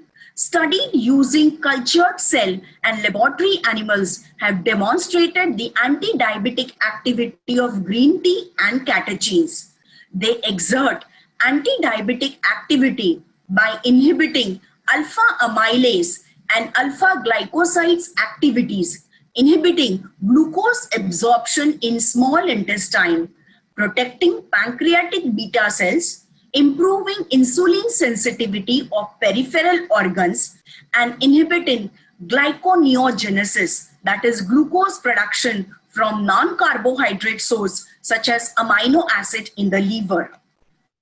Well, your green tea has also been found to be effective for antiviral properties. The effectiveness of green tea in treating any type of diarrhea, typhoid, has been known in Asia since ancient time. Green tea catechins have an inhibitory effect on Helicobacter pylori infection, effects on green tea against influenza virus, especially in its earlier stage, as well as against herpes simplex virus have also been demonstrated. Furthermore, it has been observed that adenovirus infection is also inhibited in vitro by green tea catechins. Well, your green tea is been known for the obesity, to control obesity or reduce weight. Recent data from human studies indicated that consumption of green tea and green tea extract may help to reduce blood body weight, mainly body fat, by increasing postprandial thermogenesis and fat oxidation. In randomized double-blind placebo-controlled studies, it has shown that overweight men were given 300 micrograms of epigallocatechin gallet per day for 2 consecutive days. Fasting and postprandial changes in energy expenditure and substrate oxidation were assessed. Resting energy expenditure did not differ significantly between epigallocatechin gallet and placebo treatments, although during the first postprandial monitoring phase, respiratory quotient values were significantly lower with epigallocatechin gallet treatment compared to placebo. Well, it has been documented that the impact of thermogenesis given by green tea, hence it should be recommended post meals. Well, you always have been heard about the iron absorption, the major problem after tea consumption. The flavonoids in the tea, similar to phytates in whole grain cereals, have shown to be potentially inhibitors of iron absorption from non-animal sources, non-heme iron sources rather. Tea drinking does not adversely affect iron status in healthy individual with no risk of iron deficiency. A group at low iron status, such as vegetarian, pregnant women, teenage girls, would be advised to choose foods rich in iron and consume vitamin C rich foods to enhance non-heme iron absorption. In addition, they would be advised not to drink tea with the meals, in between meals rather than with the meals. So it is very important. Indians have the habit of consuming tea after breakfast, which needs to be curtailed. Well, to conclude, the happiness of cup of tea, well, due to presence of such wide range of bioactive molecules in your cup, it makes a tea an attractive and compelling example of functional food. Relative ease of purchase, hassle-free consumption makes it a preferred beverage throughout the world. This makes a tea a relevant model of understanding and empowering the health benefits of functional food in human life. So let's, friends, enjoy your cup of health. Thank you so much. Thank you, Dr. Renuka. And at tea time, hearing about tea from you has been nice. Thank you. I will request Dr. Rucha to please invite our next speaker. Yes, thank you, Shubhada. So I would now take the great pleasure and honor of inviting Ms. Gitanjali Bhide. She's a sports and fitness nutritionist. Not only is she that, but she's also very good at blogging. She's an author, she's a researcher, and a great academician. She herself believes in the philosophy that, you know, what you eat is going to contribute a lot to your fitness. And she has, as a result, been a spokesperson and has also been really an advisor how to develop protein supplements. She's a consultant to the Army Rowing Node in Pune. She's also a curator for Sports and Physio Rehab Center in Pune, as well as the Lakshya Sports Foundation. She's a secretary to the Association of Sports Nutrition and Fitness Sciences and a senior faculty guide for SNDT Women's University, College of Home Sciences, Nirmala Niketan Mumbai, and Symbiosis International University. She has co-authored the nutritional guidelines for sports persons and has also been awarded the Young Scientist Award, BSI, the Bose Memorial Award in IDA 2004. So without further wasting any time, I invite her to come and tell us how to unveil the protein potential.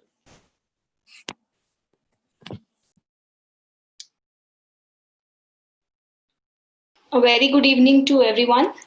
I would like to thank Dr. Sunil Gupta and Dr. Kavita Gupta for inviting me as a speaker for this session, a TED Talk on unveiling the protein potential. In this particular symposia, Kitchen in Your Medicine Box, the topic is unveiling the protein potential. So protein is very important for everyone, but it has been observed that a lot of Indian people have deficient protein intakes, and recent studies and recent reviews by Forbes as well as IMRB has shown that around 71% of the Indian population is deficient in protein, and it is not only seen in normal population, but it is also observed in athletic population or sports persons. They also have a deficient protein intake.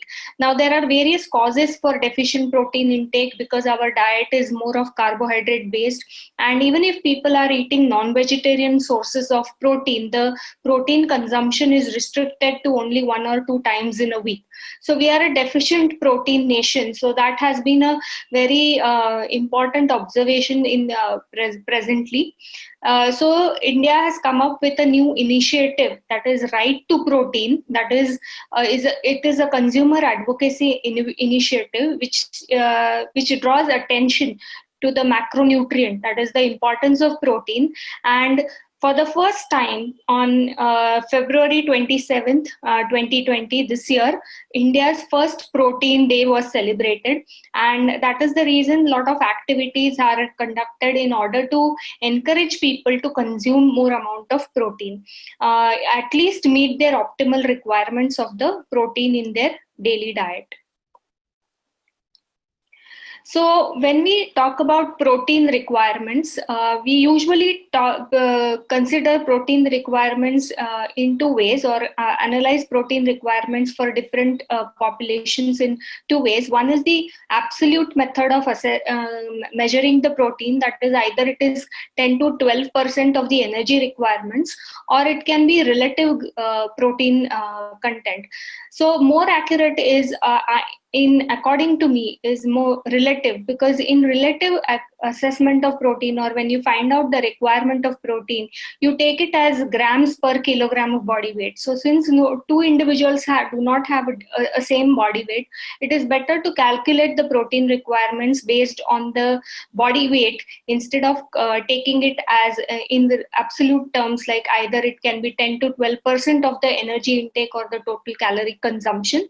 So the relative method is better in terms of assessing the protein requirements. So as you can see in this particular chart, the protein requirements can be also decided based on the activity level of an individual. So mild, it will be 1 gram per kg body weight, moderate, it will be 1.3 grams per kg body weight, and intense, it's going to be high. And also the specific goals. What is your health goal? Whether you want to have a maintenance of weight, or you want to gain muscle, or is there any caloric restriction and you want to lose weight? In that case, the protein requirements are going to be different. So the protein requirements differ based on the physical activity as well as the specific goals that you want to achieve and attain. So the potential for high proteins diets. Basically nowadays people are all at one side, there is a spectrum, there is a lot of protein deficiency, and on the other side of the spectrum you can see that a lot of people are consuming high protein diets, and they are indulging into excessive consumption of proteins in the form of supplements or meat, chicken, etc. So they are consuming very high protein diets. Now the reason for consuming a high protein diet is basically when people are focusing on muscle building or improving their fitness levels, protein intake has to be optimal. It has to be, it should not be deficient. So when gym goers or people who are exercising, recreational athletes or runners, consume high amounts of protein. Another important thing is about the protein is that it's a hunger fighter, because it improves the satiety value of the food that you consume. If you just an example is if you consume consume a high carbohydrate rich food, then it is going to be the satiety is low as compared to that of having a protein based diet. So that increases the feeling of fullness or satiety. Then it is also a metabolism stopper, that is, it helps to burn more calories to make the protein available to the body as compared to fat as well as carbohydrate, because carbohydrates are easily digestible, absorbed and utilized by the body, whereas the body has to burn more calories in order to obtain the protein, the essential amino acids that are required for the various functions in the body. And protein also plays an important role in losing the body weight, or if those who wish to lose body weight, and also maintain a good muscle mass, which is very important in all age groups, whether it is going to be a child or an adolescent or even older adults. To prevent sarcopenia, it is very important to have a good muscle mass. So protein helps in maintaining the muscle mass. So the potential for high protein diets or increased consumption of protein in their diet is high. Another thing is plant versus animal protein. Basically, now in the present times, because of the documentary Game Changers, the perception about protein has definitely changed among populations. A lot of nutritionists as well as doctors get queries from many people that whether they should be consuming a vegetarian diet or a vegan diet or consuming plant-based proteins. Now, there are few things which need to be addressed when you consider when you compare the plant versus animal protein. They are definitely distinct. The plant protein as well as the animal protein are distinct in terms of the biological value of protein, because plant proteins like cereals, pulses, vegetables, etc., can lack in certain amino acids. It could be lysine, methionine, sulfur-containing amino acids. So they do not contain all the essential amino acids, whereas the animal protein have a good makeup of the essential amino acids. So when you talk about the PDCAS or the digestible indispensable amino acid scores, the animal proteins always outweigh the plant proteins. When we compare both the plant as well as the animal protein, the plant protein also has got certain beneficial effects. That is, it has got certain phytonutrients, certain micronutrients which can have a protective effect on the body and can also delay the metabolic disorders or diseases like cardiovascular diseases or diabetes, or they have a lot of protective health benefits. So plant proteins or consuming plant foods is going to be beneficial. Other than that, plant proteins or plant foods also have got certain anti-nutritional components like phytates, tannins, trypsin inhibitors, etc., which affect the bioavailability of the nutrients or the protein in the diet. So they are considered to be of inferior quality. Hence, animal proteins are considered to be better. But at the same time, all the foods which are animal protein sources, you can take chicken meat or lard or other high protein sources, they also contain certain fat components like having a high fat, which is or saturated fat, which can be a risk for cardiovascular diseases. And another most important thing about the plant versus animal protein and the documentary of Game Changers is that is the environmental issues, like to protect the earth. Plant proteins are definitely much better than the animal proteins. So there are a lot of myths about all this, the plant versus the animal protein. And to address this particular issue, I would like to share one study where, since it's a forum for diabetes, I have chosen this study, and it compares the plant protein with the animal protein and what is the effect of its consumption in type 2 diabetes. And in this particular study, which was done in 2017, it was observed that both the plant protein as well as the animal protein, when a high protein diet with animal protein or plant protein was given to the type type 2 diabetic patients, it was seen that there was no difference in the metabolic responses to the intervention, and there was no difference in the cardiovascular markers or insulin resistance or insulin sensitivity in both the groups of the because both the groups, those who got plant protein as well as the animal protein. So it is very difficult to make a comment that whether plant protein is good or animal protein is good, but definitely both have their benefits as well as they may have some certain negative effects on health. Now, the most important thing about protein, like when you talk about protein, there are a lot of people who associate protein with muscle building, getting bigger muscles, or having muscle accretion.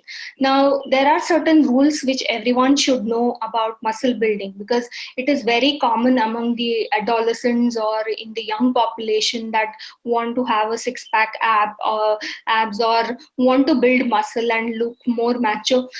They have a lot of misconceptions and they consume or binge a lot of protein.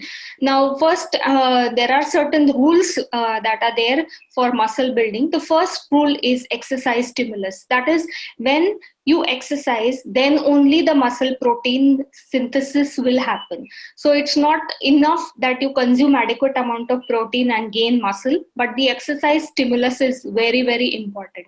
The amount of exercise or effort you put in, accordingly the muscle protein synthesis will happen in the body. So the first rule is exercise stimulus.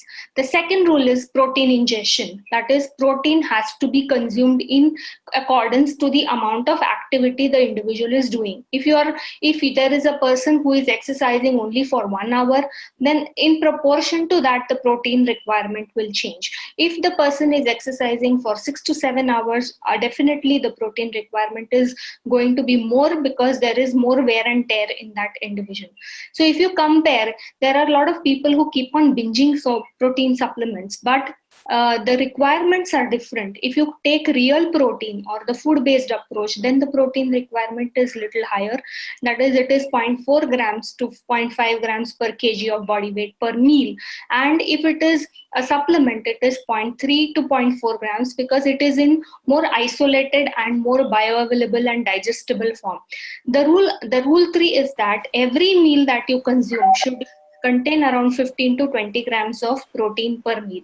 So it can be a meal, breakfast, lunch, dinner. It should have at least 15 to 20 grams. Even it can be plant-based or animal-based protein sources, but that much amount of protein has to be there in the meal so that muscle building will happen. The fourth rule is leucine. Having leucine-rich sources, the foods which give lot of leucine amino acid, that is egg, milk, meat, chicken, soy, etc., or peas, have got good amount of leucine, and that is the muscle building trigger. So if you have leucine in the diet, automatically the muscle building will happen. And also distribute the meals, distribute the protein in 3 or 4 different meals. Don't have meals completely devoid of protein for one meal and having excess amount of protein in the other meal. So if the person has no protein for breakfast and all the protein, eating a lot of chicken, egg and egg or milk and other products in one meal at one go, is not going to be effective, because when it is given in divided dose, then only the body utilizes it to the optimal level and is beneficial for muscle building and muscle strengthening. The sixth rule about the protein and muscle building is that sleep protein. Sleep protein, because the muscle catabolism occurs when the individual is not active or if is not physically active. So after doing an activity, in order to maintain the muscle accretion, it is highly beneficial to include sleep protein. Sleep protein can be casein, or it can be just a cup of milk, curd, or any milk product which has got casein, which, because it's a slow protein and it helps to maintain the muscle mass, and that also helps in better recovery after the or prepares the body for the morning exercise session. Now, protein supplements. The protein supplements, there are so many things are spoken about protein supplements, which one is good or bad. And because protein deficiency is rampant in India, the supplement market has also boomed. So we have a lot of products which show that or claim that they have this best quality of protein, or one scoop of protein gives them around 15 to 20 or 25 or 30 grams of protein. So if you look at the protein scores, that is the PDCAs as well as the DIAS scores, the table here explains the protein content of all the different kinds of supplement powders that are available in the market. So milk protein has got the highest, whey protein, then followed by whey protein isolate. So there are differences in concentrates and isolates, and soy protein or pea protein, because these are the major supplement sources that are available in the market. So the comparison shows that pea protein concentrate, which is now a upcoming product, has got relatively less a plant protein source. And if you compare whey, casein or soy, the whey is considered to be the best source of protein, and it has got the maximal amount of bioavailability. Hence, it is the most popular or the running product, and it is used by all people who are exercising, gym goers or any fitness enthusiasts. And it is also added to different clinical supplements. It could be for diabetic population, it could be for any other ailments also. Whey protein is added as a source of protein. Another important and the most valid point for all the protein supplements is that when you are buying a vegan protein, whether it is a soy protein or a pea protein, all these protein, the vegetarian sources of protein, usually contain high amounts of salt, and the high amount of salt is used for extraction of protein from these sources, because you need bulk. Like if you need 30 grams of protein, you need to extract at least from 2 kgs of pea protein. Peas, you get only say 20 to 25 grams of protein per scoop. So it may not be very cost effective, and it may also contain high amounts of salt. So it is very important for normal population or normal people to check the salt content of pea protein as well as the soy protein if you are looking at whey protein, so vegetarian protein sources. Another important aspect about protein that needs to be addressed is the protein binge. There are people who binge large amounts of protein unknowingly or not knowing, or just because they want the muscle bulk. So there are certain hazardous effects of protein. That is, excessive amount of protein can have kidney damage, dehydration. If the protein intake is high, definitely it may cause dehydration, then increases the risk of atherosclerosis, and bone loss is very important to be addressed, because excessive amount of protein causes calcium loss, and too much amount of protein can also lead to toxicity. But the word of caution is it occurs in people only who are predisposed with some kind of these ailments, like if they are predisposed with kidney damage, or if they have higher cholesterol levels or higher lipid profile, or they already have some kind of a bone issue or calcium loss, then all this will be more pronounced. That is, it will be more deleterious to them if they already have a condition and they binge on protein. So the take-home message for this is that protein requirements all differ with the activity. So you cannot have the standard protein guidelines that is same for all. And using a relative approach for calculation of protein is very important. And whenever you talk about protein, it is not supplements. The food-based approach or the food-first approach, meeting the dietary protein requirements is important. Distribute the protein in different meals, and do not keep protein at one meal at a time, or all the protein, because a lot of Indian people have this habit of having, if they have chicken, then for the whole meal or main meal will be be chicken and whatever food, chapati or rice or that is made. So in other meals they may not eat protein, so that should not be done.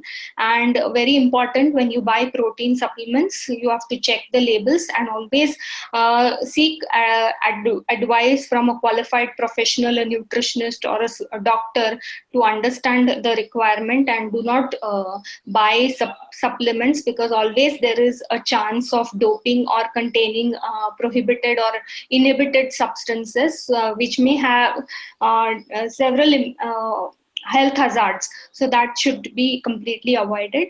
And excess amount of protein is definitely deleterious, so it is not going to have any beneficial effect on your body. So you have to actually control amount of protein. It's not advisable to consume 4 to 5 scoops of protein because you are doing some exercise in the gym, or you are physically active, and sometimes people also feel that they are not getting adequate amount of protein, so they keep on binging the protein, and that should be completely avoided for the health benefits. Any questions? Thank you. Thank you, Dr. Gitanjali, for this session on proteins. And now we'll be heading towards our discussion. Before we do that, I'd like to thank all our speakers, Dr. Geeta, Aditi, Dr. Renuka, Dr. Gitanjali, for such nice sessions. And we'd like to go to our question answer session. I'd like to request my co-host first to ask any questions she has, and then we'll go ahead. So thank you so much for taking us through the kitchen in a TED Talk series, and we have we have a few questions in the chat box. So I'll just start off with the questions we have from the audience, and I always have tons of questions, but we'll see how the time permits. So the first question we have is asking if there is any advantage of coffee over tea, and if we can elaborate on that. So I believe, can we unmute Dr. Renuka here? Dr. Renuka, that was, you're muted. That's for you. All the panelists. Can we Yeah. have all the panelists? Yeah, let's unmute all the panelists. Yes. And then that question is for Dr. Renuka Maide, because you spoke about Yeah, tea. I'm so is there any answering that. advantage to, yeah, sorry. Yeah, I'm answering that. Now, basically, the question is coffee over the tea. Well, coffee has its own benefits and tea has already been discussed with you. Let me elaborate 2-3 important bioactive components of coffee. Along with the caffeine, it has got chlorogenic acid and trigonelline, so which imparts the benefits for cardiovascular diseases. It has been lately been shown to improve the stamina. So it's again a good thing which the gymmers or the weight trainers can take it before their session begins. But then you cannot compare the coffee is best or tea is best. It both has got its own benefits. Right? Great. Yeah. Dr. Jay, if you permit, I have a question for Ms. Aditi. Is Aditi, can you hear me? Is Aditi here?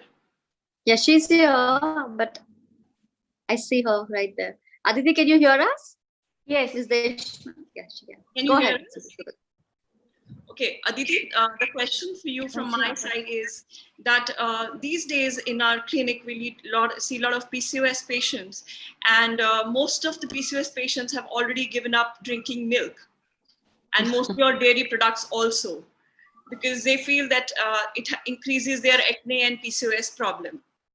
I wanted to know if you face the same thing, and what are you doing about it? Are you actually telling them not to have milk or have milk alternatives, non-dairy alternatives? Yeah.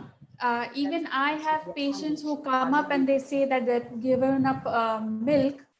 And the basic reason behind giving up milk for them is they think that the hormones which are injected in cows, that hormones, they lead to early puberty and other health issues.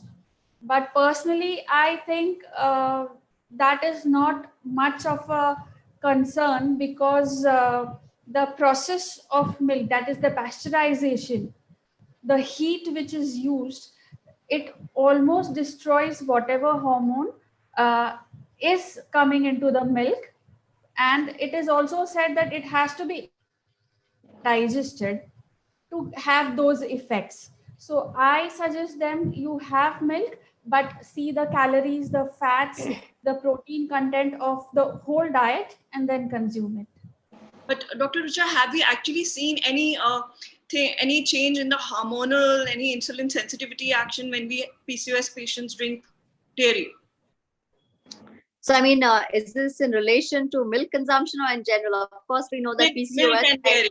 I mean, is it related to any increased insulin insensitivity and all that? As what is so, told as we know, as an endocrinologist, we see tons of PCOS, and at Apollo hospitals, we have a PCOS registry. And certainly PCOS is a condition of insulin resistance. We like to call it a surrogate marker.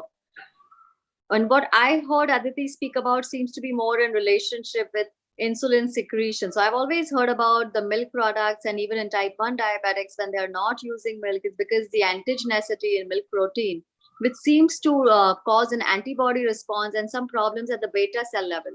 So not as much insulin resistance, but I've always heard more in terms of insulin secretion. And the studies I've seen so far also have not shown much in terms of insulin resistance. I cannot recall any particular study that comes to mind looking at milk consumption and PCOS patients. But certainly nowadays in this era with the vegan diet, we are starting to see more and more of patients who come to us who are following this kind of a pattern. So it'll be interesting, in fact, to conduct and look at with a mixed meal tolerance test. You can actually then look at dairy consumption in two groups, and it'll be interesting to see. But I really suspect we'll see more an effect on insulin secretion than resistance. So I don't know why the PCOS women are getting away from it. So I'm actually curious to understand that. So I think that's a great question.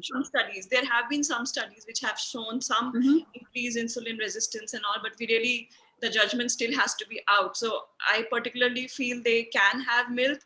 And there is a lot of misconception about the saturated fat in the milk also. So can I comment? Shubhada, can I comment? Yes. Yeah, there are two ways of looking at it. Aditi, if you permit me to just yes, sure. Get some science of it. Yeah, one, I think the lactose intolerance. The amount of milk consumed generally is 300 to 350 ml in our household, especially even for a child if you give. It goes beyond a big mug of milk, which is a very large amount of milk. The amount of lactose present in the milk generally gives a lot of intolerance nowadays because the quantity of milk is too high, and we do lack, because we all know as mammals we've defined or designed to digest our own lactose, and genetically we are deficit of LCT, this is lactose transferase, the enzyme which digests the milk.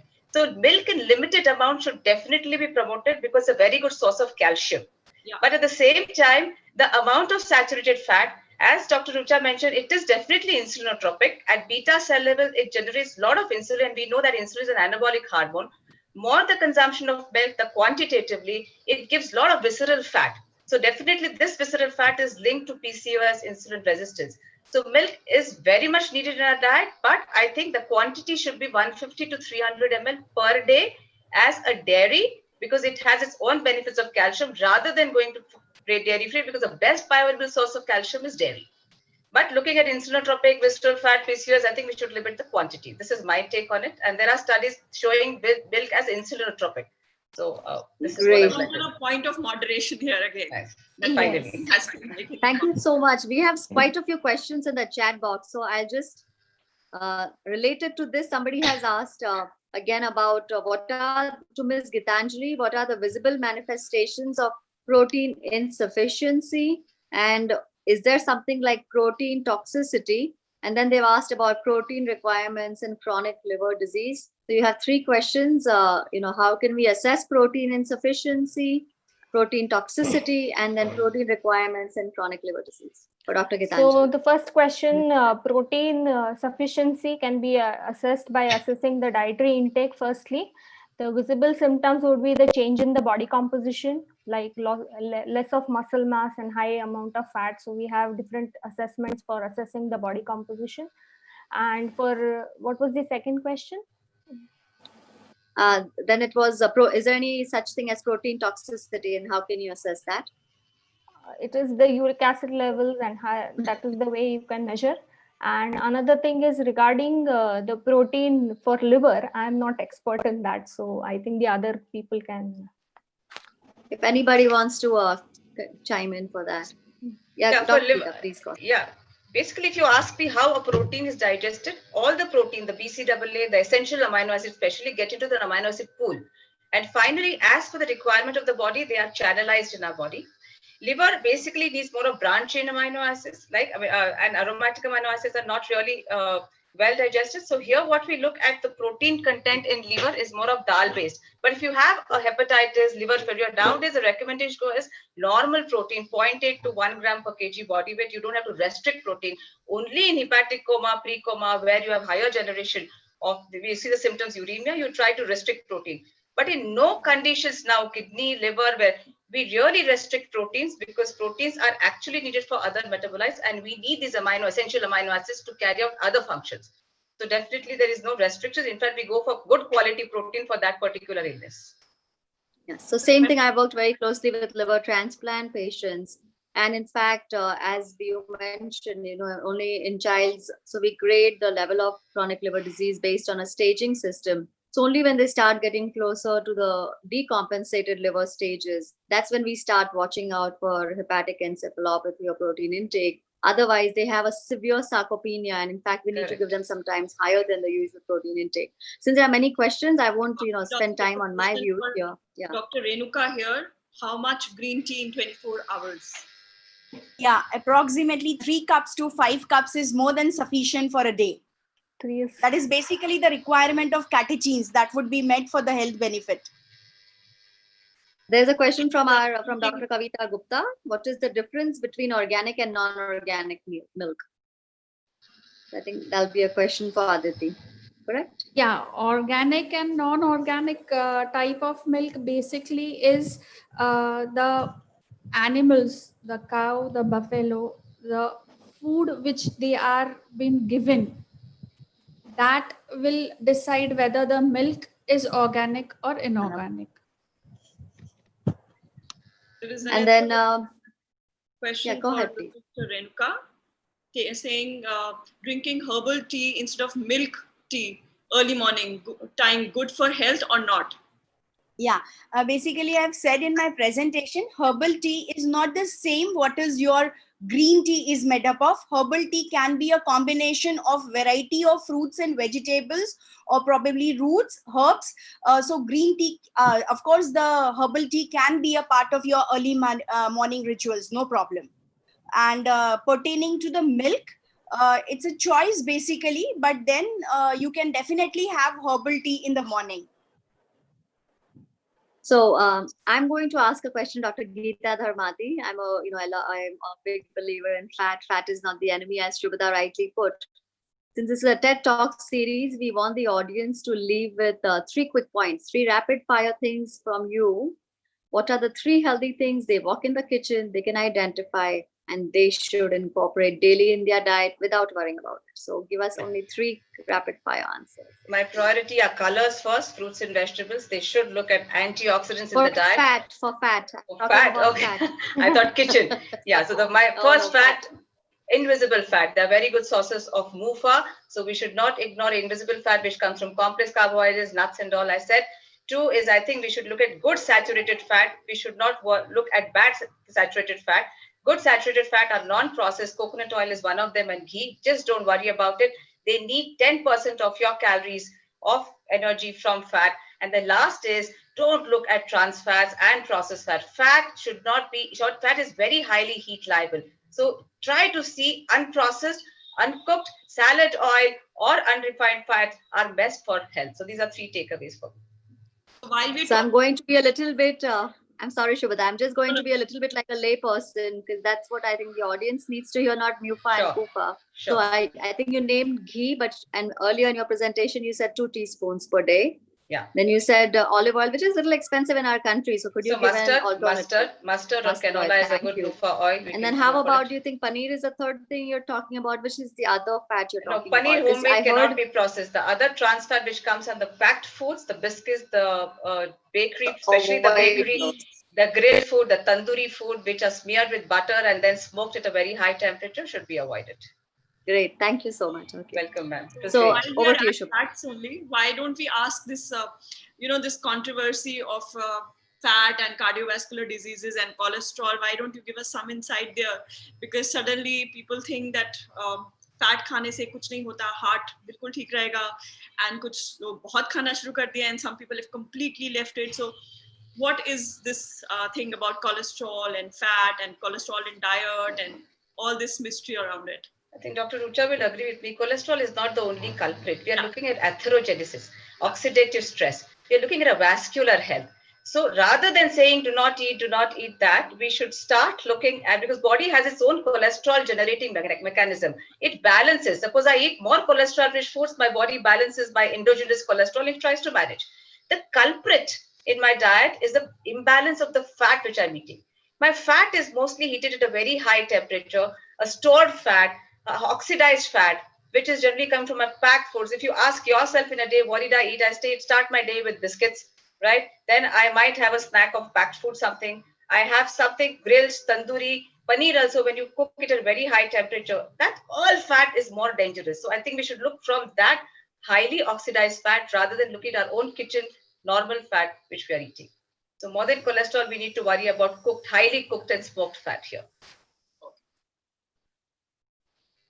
So I agree with you. You know, the whole controversy about low fat versus high fat diets came from a very important study called the Nurses' Health Study. Very true. Wherein they showed the importance of low fat diets on, maybe preventing CV disease in women.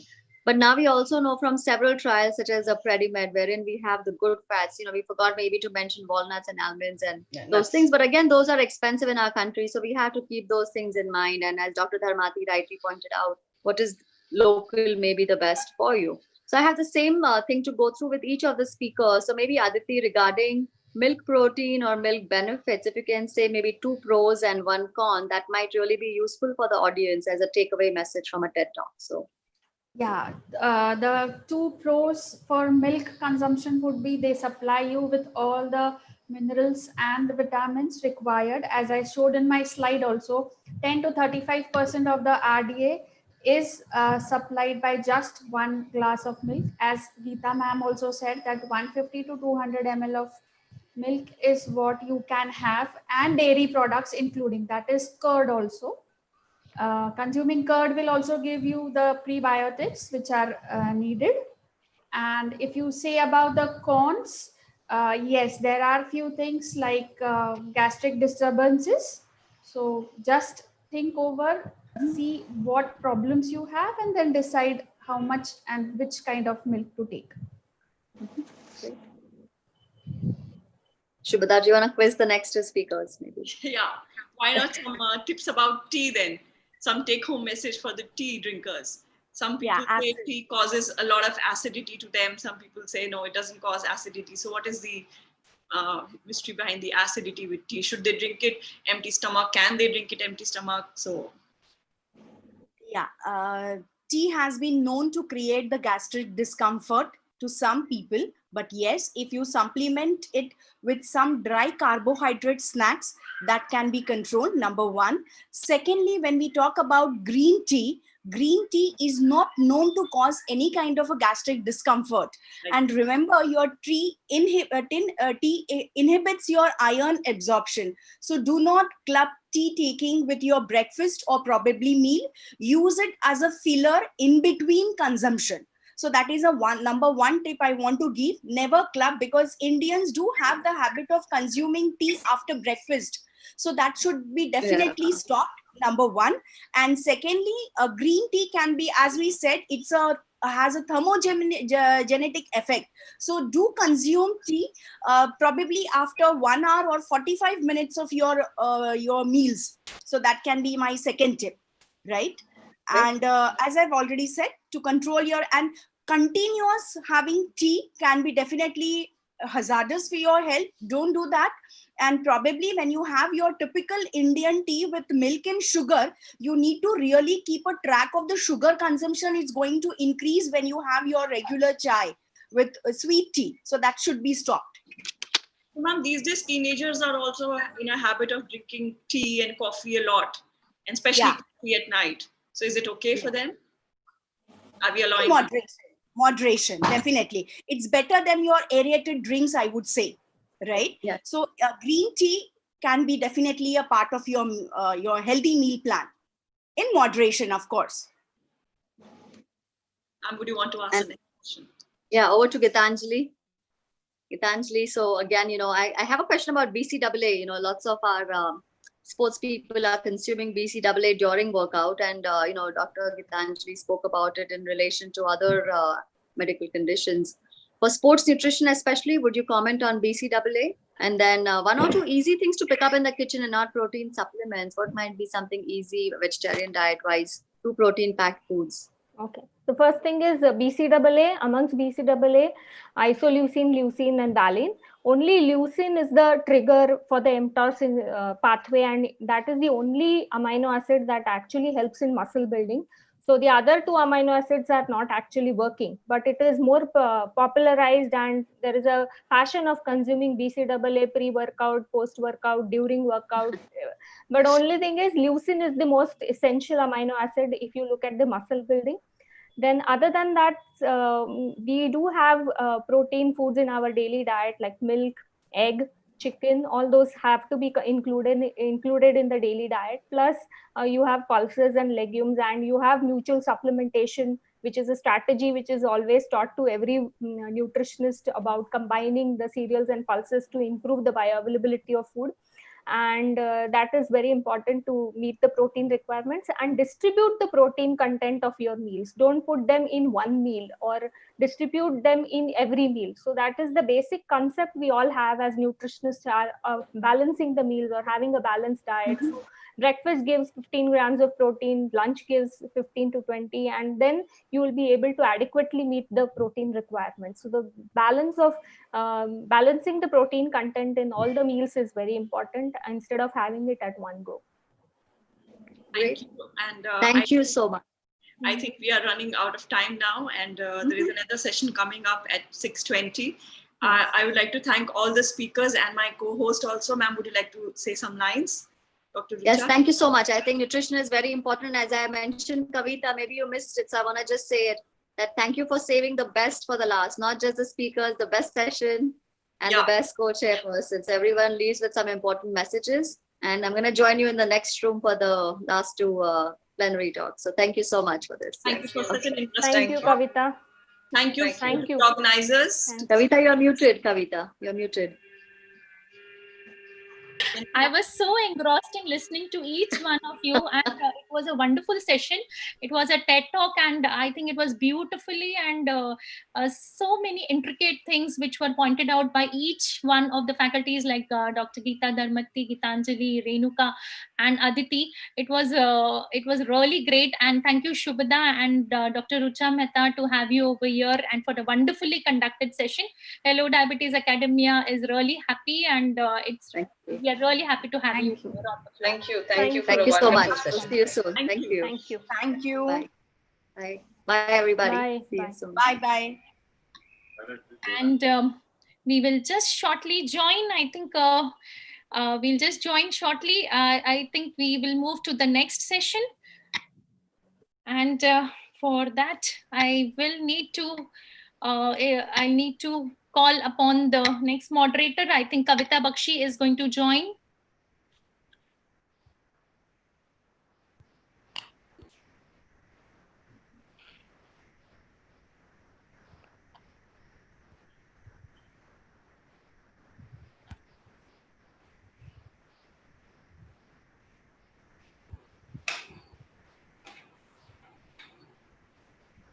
Kavita Bakshi, ma'am, are you there online? Yes, I'm there. Yes, please, you may start the introduction part. Okay. You may call the moderator. Yeah. Who's there? Someone is going to call me? Yes, I'm going to call you. Okay, yeah, you can call me. I'm honored to invite the brain behind Hello Diabetes Academia, Dr. Sunil Gupta, who has a multi-dimensional dynamic personality, a man of eclat in the world of diabetes, outstanding young person of the world, and recipient of many fellowships and many, many more. Too much of feathers in his cap. मैं पढ़ना शुरू कर दूंगी तो it will take hours together. So really we are proud of him. And in advance, happy birthday for tomorrow.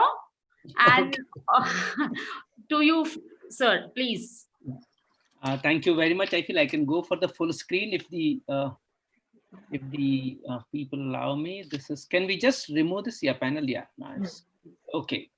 So good evening, everyone. This is the last part of our Hello Diabetes Academia, last 1 hour. And we have very senior people here around. I feel we have Dr. Dharini Krishnan, who's very close to our team of DIPSI. And we recently had a wonderful meeting with her in one of the almost 3.5 hours meeting with Professor Sheshaya. We also have Dr. Meenakshi Bajaj, both from Chennai. We have the CVs also of the panelists. Can we have the CVs of the panelists? Then we have Dr. Dr. Jamrood Patel from Mumbai. From Mumbai. I'll just, yeah. Can we have the CV of Dr. Dharini Krishnan, ma'am? On board, yeah. She's. Well, that comes up. Thank you for inviting me. And it's an amazing session that has been on. Introduction, but I would like to take the privilege of just introducing Dharini, Yes, ma'am. it is okay. there. Madam is a doctorate in nutrition and dietetics, a registered dietitian. She is the former national president of IDA, former chairperson of registered RD board. Then developed her own software digest for using diet calculations. Developed the app for, I feel at this age, if you're developing apps, I feel ashamed. I don't do anything of this kind, ma'am. So, she has been on TV, radio almost since 2 decades. Has been giving articles in print media as practicing consultant dietitian in Chennai, genetic counselor even, and she has got the best dietitian award in 2018. Then we welcome you, Dr. Dharini, ma'am. We welcome you for this symposia and this panel discussion. Can we have the next introduction of Dr. Meenakshi Bajaj? Yeah. Meenakshi is a young dynamic dietitian. I met her recently in another meeting from Tamil Nadu, from Chennai. And she has almost 27 years experience, certified bariatric critical care nutritionist, nutrigenomics. She is a certified in renal and onco-nutrition. Very rare honor to be certified for onco-nutrition and renal. She is a state rank holder and best outgoing student. She is NEC member of IDA, ADE, and many other NSI and other organizations. She is the former president of IDA Chennai chapter. She is author of many books, and one of these, she has been awarded with the Best Nutritionist 2019 and Sadhana Award 2020. She is a medical nutritionist therapist and to the former High Excellency Tamil Nadu, I feel Governor of Tamil Nadu. Then we welcome you, Meenakshi. Welcome to Hello Diabetes Academia. Thank you for the wonderful opportunity to both of you. Then one of the smiling face I always see is Zamrood here from Mumbai. When many of the meetings, especially in IDA Mumbai, when I reached the Hotel Sahara International, I was welcomed by the group of beautiful female around, and Zamrood was one of them, the IDA chapter there. Chief Dietitian, Global Hospital Mumbai. She is again RD, PG in dietetics from SNDT, very prestigious organization. She has the academic chapter convener of Mumbai chapter. She is guide and co-guide for PG students in various institutes. She has lectures given at various national and international platforms. She had a lot of publications. I won't be able to go into detail of all the publications. And she was earlier in the Hinduja Hospital, Leelavati Hospital, and many more. So we welcome you, Zamrood, for this panel discussion. Thank you, Doctor. Thank you very much. And then we have only 3 panelists, yes. And then, yeah. Okay, so we have, I feel, yeah, Kavita will be joining me for this discussion because I am absolutely new for nutrition and everything trying to learn from all of you. So I will not be participating in answering any question, but I'll certainly ask you the questions. And, so don't expect any. But before I start, I was going through the, I talked to one of the questions which was asked to me by Niti Desai earlier about how to diagnose the immunity of a person. So I was talking to one of the HIV consultant here who is a very close friend of mine, and he said, yes, we do monitor it through CD count, CD8, CD4 count, and natural killer cells count. So we can monitor, but not to the general population as a whole, only those who are immunologically compromised and those who are on immunotherapy. In these patients specifically, it is indicated to monitor these markers to give the therapy whenever we treat them. So that's the message for all of you. And then even simple CBC counts of neutrophils and total WBC count can also give you some indication of infection and inflammation. I feel gestational diabetes and pregnancy diabetes is very close to my heart. I'm going to take over as DIPSI president, national president next year. I feel Dharini madam knows about it. So I'll start this panel with pregnancy rather than any other allied ailments. So madam, the question is to you. What are the basic principles of managing women? Almost 80% of your GDM women can be managed on diet therapy alone. I'm not talking about pre-gestational diabetes, type 1 or type 2, but I'm talking more about majority, almost 85% of your total hyperglycemia and pregnancy are coming from the GDM cohort. And this GDM cohort, out of them, 80% can be managed on diet therapy alone. So what are the basic principles of diet in GDM? And then we will go for individual, maybe macronutrients and other discussions if required. Madam, it is up to you now. Over to you. Me, done. Or is the question to me, Dr. Sunil? Yes, ma'am. Okay. So basically what we have to do is, it depends on the weight of the mother when she's starting pregnancy.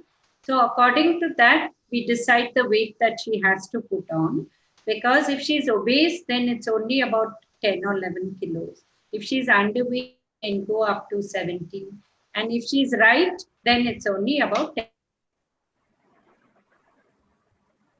Guidelines, okay? And because the water retention can be there and so many other things that interfere. Coming to macronutrients, we try to keep it to 40 to 45%. We try to increase the vegetable and fruit consumption. And again, trimester wise, we have to look at it. The first trimester, we really don't, the body, as the trimesters move, then protein, the second and third trimester, protein, apart from the RDA, they have to take an extra 10 gram. And RDA itself is hardly met in our country. When we say 1 gram per kg ideal body, most of us are not taking that itself. So when I added 10 gram, then it becomes, crucial that they take it. And if they are vegetarian, really important that we concentrate on the type of protein they take. And fat is fine as long as, they're not overdoing it. And fiber, vegetable, antioxidants, everything is important. Madam, hyperemesis gravida is one of the very important period especially in pre-gestational type 1 or type 2 diabetes. How do we manage diet there then? In the first Basically, we try to reduce the total calories, and carbs are very important if they are on insulin, because some of them are already on insulin. So we need to be careful and handle the proportions accordingly. Because they can't be given juices, they can't be given other, other thing which can further increase the blood glucose. So it becomes a real challenging situation. Anyway, juices we don't give to anybody. I'm talking about diabetic pregnancy and hyperemesis gravida. So that becomes a very challenging situation for the dietitian to manage that. Correct. So basically we need to handhold her, and we have to maintain carbohydrates and things like that, increase the protein and fiber, and bulk up with the vegetable so that, they don't feel hungry anymore. Fair enough. I feel we have a lot of allied conditions like elderly population, people with type 1 diabetes, children with type 1 diabetes. We have people with diabetic nephropathy and diabetic kidney disease. We have people with diabetes with liver disease. And even sometimes, rarely, you have celiac disease associated with type 1 diabetes. So these are special situations we are trying to cover, and how do we manage diet? So my next question to I feel it is to Dr. Meenakshi Bajaj that how do you manage type 1 diabetes with there are now various kinds of diet available, and like non-diabetic people or even people with type 2 diabetes, even type 1 diabetes, they are also attracted to keto diet and some other fat diet. So what's your take on that? Type 1 diabetes, which can be called now WHO is coming up with another classification, newer classification, where they add there are few people who have type 1 plus insulin resistance. So now you have obese type 1 diabetics, and managing these obese type 1 diabetics becomes further difficult, and these people are again interested in using all these diets available. So what is the take on that? Sir, basically, when we talk of type 1 diabetes, the goal is what? The goal is we need optimal growth and development. That's the very first thing. Then we talk of meeting the nutritional requirements. And third, importantly, is to prevent and delay complications. Now, here, when we talk of ketogenic diet, we need to know that there are several forms. You know, we have the standard ketogenic diet where you have 70 to 75% coming from fat, about 20% coming from protein, 5% coming from carbs. That's the standard one. Then you have the cyclical ketogenic diet where 5 days they follow a ketogenic diet and 2 days a normal diet. Normal diet would be one which would be low GI, low GL for the type 1. The third one is a high protein ketogenic diet where the protein percentage goes as high as 35%. Then the fourth thing is the targeted ketogenic diet. Suppose a type 1 is engaged in very high intense sport activity. So that's where they allow a little more liberation in carbohydrate. But what not only me, there's a lot of evidence also around it that when you follow a ketogenic diet, I do agree there is a blunting in the postprandial glycemic excursion. I don't deny that. But the first thing when we talk of a type 1, and if you see the case sheet with ketones positive or DKA, it's an alarm. So we never would want our type 1s to go into DKA. So that's an alarming situation. You know, it's like when you want to save life, you don't want to lose life. So the first message from you, the first message, whether they should go for such diet or not. Definitely no. Definitely no. Yeah, then theory will come, and then we can. The first thing is any type 1 diabetic should avoid going for such diet program. That's the first message to all our clinical dietitians as well as all physicians who are attending this. Yeah.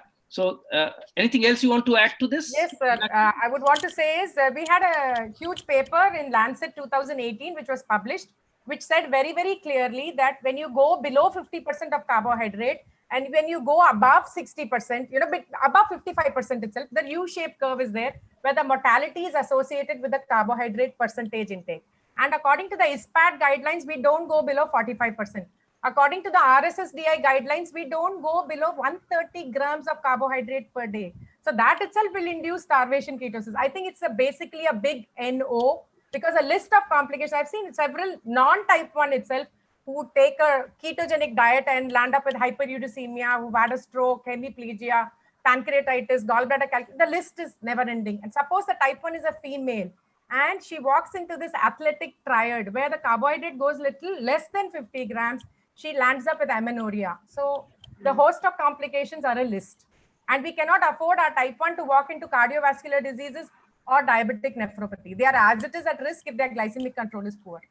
So do you have the same take for type 2 too, or you have some difference of? Type 2, I would say for a short period of time with hand holding. You know, it has to be done under supervision.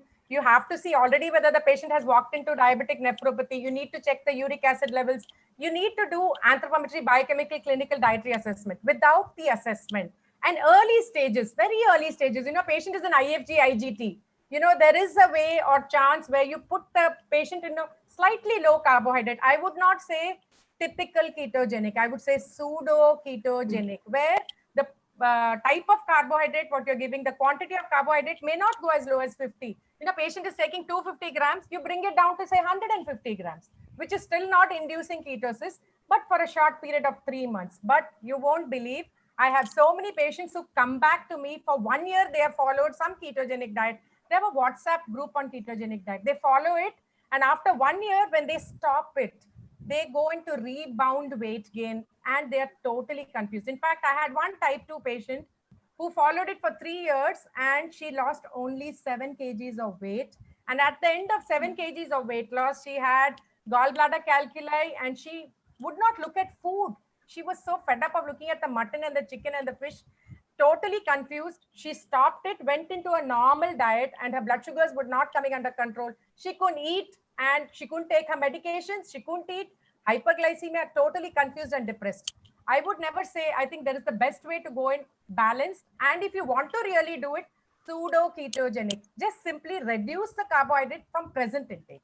That's my take on it. I feel that's a very fair point for all our delegates, that any extreme is going to be harmful to the people across, and especially when you have a background of either type 1 or type 2 or pregnancy or CKD or liver disease. Better is to be going for a balanced diet rather than practicing these diet. I'll go to Zamrud now. You are working hard and since almost many years in patients with chronic kidney disease, and unfortunately almost 30% of your type 2 diabetics and almost similar number of type 1 diabetics, they ultimately in later part of their life, after 10 years or 20 years, they land up with diabetic kidney disease, and it's a big burden. They have a lot of issues. They have lack of appetite, they have fluid overload, they are on, most of them are on insulin therapy, and many of them are on dialysis. So a lot of challenges. Possibly in every stages of chronic kidney disease, your diet might be changing a little bit. So may we have your comments on this? People with simple case of CKD or ESRD phase and dialysis, and maybe then post-transplant. Big question. Absolutely right. As the stage changes in chronic kidney disease, so the diet changes. As Meenakshi was saying, first important thing is to maintain good nutritional status of these patients. What normally happens is definitely they have not maintained their sugars well, and that is why they have landed up with this nephropathy. And by the time they actually reach us, their nutritional status is so bad that you really feel that they have really suffered. They have not eaten the right type of food. So when they are having chronic kidney disease with diabetes, the first nutrient, actually earlier we were thinking of only proteins. Now we don't say first proteins, first we talk of total calories coming to them. Because we want to maintain a good nutritional status, because one thing that we need to understand is chronic kidney disease is going to progress. So today are chronic kidney disease, they will reach end stage and they will need renal replacement therapy. So definitely our diet is going to be different. Like for a patient with chronic kidney disease, I would not say a low protein diet, because as Indians, we all eat a low protein diet. Or probably what I would give them is a moderate restriction when it comes to a diet, a protein intake between 0.6 to 0.8 gram of protein per kilogram ideal body weight. But similarly, when this patient progresses and goes towards end stage and is on renal replacement therapy in the form of dialysis, probably I would want to increase the protein to 1 to 1.2 grams. Again, the type of dialysis he's going to take, whether he's going to be on hemodialysis or peritoneal, will decide whether I will still go higher on protein. And again, when he goes off for transplant, initial phase of transplant is going to be a high protein diet. Later, it's going to be a normal protein diet. So again, as the stage changes, definitely dietary counseling is very important for them, and we need to focus on energy intake and protein intake. The other nutrients that we need to keep in mind is their electrolytes and fluid. Each stage, we have a different recommendation. Your voice was breaking. Can you just repeat that? I said that each stage of chronic kidney disease or end stage also, the nutrient requirements change, and we have to counsel the patient depending upon what stage he is or what form of treatment he is taking.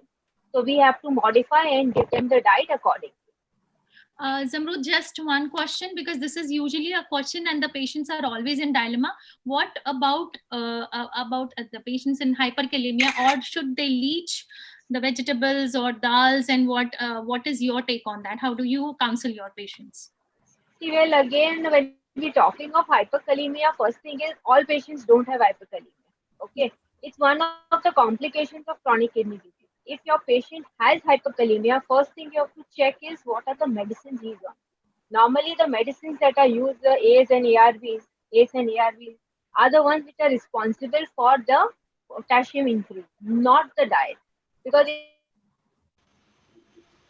Again, if still there is a need when the potassium is really high, above 5.5 milliequivalents per liter, probably we can teach them leaching. We can teach them to use a low protein, low potassium fruit.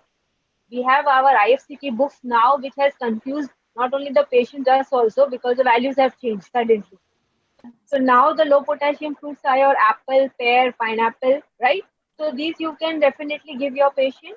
And leaching can be taught, but again, you have to remember one thing, that the person who's doing the leaching, how they are doing it, that's very important. Because even if they are leaching, they may not leach more than 10 to 15% at times, and some person overdoing it may drop down to even 80% of the potassium out. So when you are doing your counseling is very important for these people.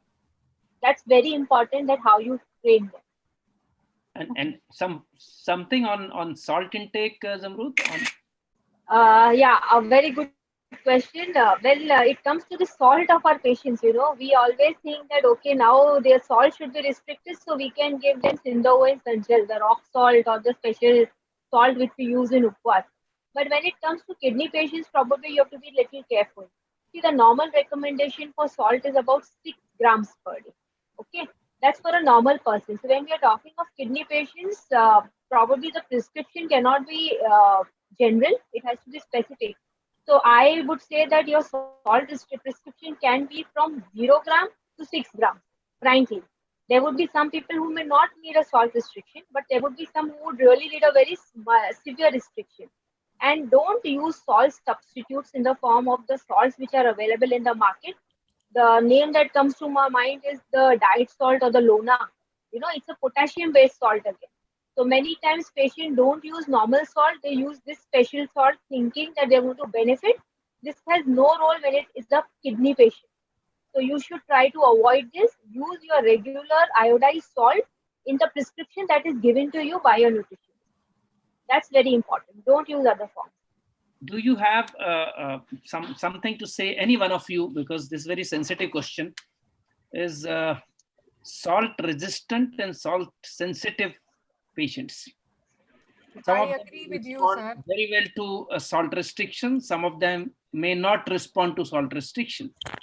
So Very any true. comment on this? Especially the GDM with PIH, they are not salt sensitive, meaning you don't need to restrict the salt normal intake, but you need to restrict the sodium rich foods definitely there, because it's more hormonal than salt sensitivity. And one thing to supplement to what Zamrud you were talking of on potassium was, if the patient is constipated also there is hyperkalemia. So, yes, that correct. thing also has to be Absolutely sorted out when it comes to hyperkalemia, apart from the routine intake, what they take in. So, and sometimes you would have also seen, sir, so many patients when they come to you, the day they have to come to you, maybe their blood pressure must have been on the higher side. That's a white coat hypertension. So if you are stressed also, maybe you would have had a salt-free diet in the morning. Still your blood pressure is on the higher side in the morning when you have gone to visit the doctor. So there are several categories. I think it is dependent on the total sodium intake and then related to the potassium, the sodium, the drugs, as well as the blood pressure. Actually, when I was calculating the sodium, it was going way higher than 10 in our country's diet, because everything has sodium. So there's no question of 5 or 6 grams. It's going to 10 or 12 grams if you calculate it properly. So now with IFCT, as Zamrud says, things have changed. I'm talking about the old book. But still, I think sodium from packaged food is a big problem. And we need to look at that. In fact, one packet of processed noodles will give you 1,200 and odd milligrams of sodium, which is half your requirement is through. Correct. So my concern is not only blood glucose and fat. Our concern is now salt. Unfortunately, across the spectrum, if you see the education part or even academics discussions are more into the various diets, fat, protein, carb, but less is being talked about the salt. And we have observed it very, very closely that salt restriction does help a lot. Nutritionists, I feel, should take it in the forefront, whether it's through organization or through individual capacity. Awareness about salt intake has to be taken very, very aggressively. Very unfortunate part of the country very unfortunate part of the across the globe, that people are more focusing on coronary artery disease, diabetes, but hypertension has been sidelined.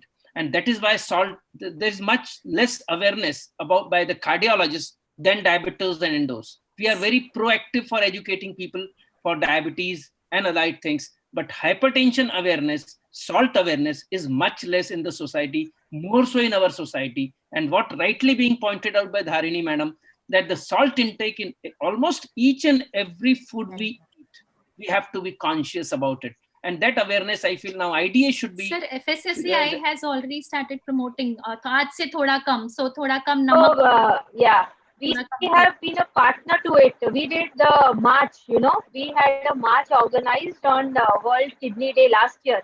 We had done that, and we अरे have been बच्चों, मेरे working को with the एक दिन का organisation नहीं चाहिए, मेरे को 365 डे का चाहिए है. Exactly, that's what we are doing. मतलब चिल्लाएंगे, रैली निकाल लेंगे, उसको कोई अर्थ नहीं है. I'm sorry for this comment. No, absolutely. Absolutely, I take your word. I take your word because I have been working.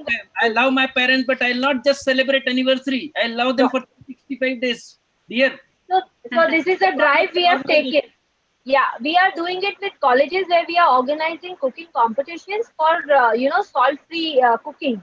In fact, not only using substitutes and cooking, and we have taken this initiative in a big way. In fact, I was criticized for it years back by one of my patients that try and eat this salt-free diet and you see. And believe me, 3 years I took a salt-free diet. I took it, and that's how I could generate my book on recipes. Frankly. So it is a big challenge. It's a big challenge to go off it. And especially when your temptations all around you are of all high sodium food. As Dharini ma'am said, no, everywhere you go, you will get lovely food, but ample of salt. Yeah. So First of all, it the is a salt challenge. shaker on the table has to be pulled out, Yes. sir. Yeah. Exactly from this platform. Start from small. Doing it. My aggression is only for educating people Yes, more aggressive. absolutely. That's Yeah. why And I think down south, they even add salt to rice, which is totally unwanted, you know. Yes. That is one. Second, I would also like to make it here that, you know, we pull out the pickles. But what I'm trying to say is be smart like a Gujarati, where you can make very little salted pickle or zero salt pickles, like, you know, with lime and all, like they do with carrots, they do with mooli, they do with turmeric. And that should be encouraged because it's full of antioxidants, like arm time. This is arm season, no? Do with very little salt, or, you know, you don't. Why do we put so much salt in pickles? Because those days we used to keep it for years and years, right? Now we don't need it. We can keep it in a refrigerator for 2 to 3 days and make this kind so that your antioxidants are there. And you add a piece of that to your salad. You don't need salt for your salad, you know. So I think we need to get innovative methods to make people change. Start teaching people how to measure salt. You know, Yeah. people talk 2 grams, 4 grams, 6 grams, but they have to tell them quarter teaspoon, half teaspoon, 3/4 teaspoon level. They forget to say that level. You know, they just say it as half teaspoon. They forget the heap, which is going to add on to 6 grams more. They don't So even know a teaspoon. That's the problem. No, we have started giving them the spoon only. We are giving them that measuring spoon now. We show them how to level it and to measure it also. So No, now we give our it to them, Zambu, but they're not using it. They go back to their home card spoons, no? This is the problem. I feel Madan madam has also joined, so she can also give her expert comment whenever it is needed. Whenever she feels like adding to the whatever we are discussing here. Yes, Madam, good morning again. So now we have one question for Meenakshi. What do we mean by lenti carbs? I feel it's in my opinion, lenti is a long acting. Yes, we and, have lenti insulin. So must be some carb which has a long lasting. That's what I have not gone through the Google Baba, so I have not seen it. But that's what I presume. But let us have some words from her. Lentil carbs are those carbs which are very rich sources of viscous fiber. In other words, the fiber which retains a lot of water in it.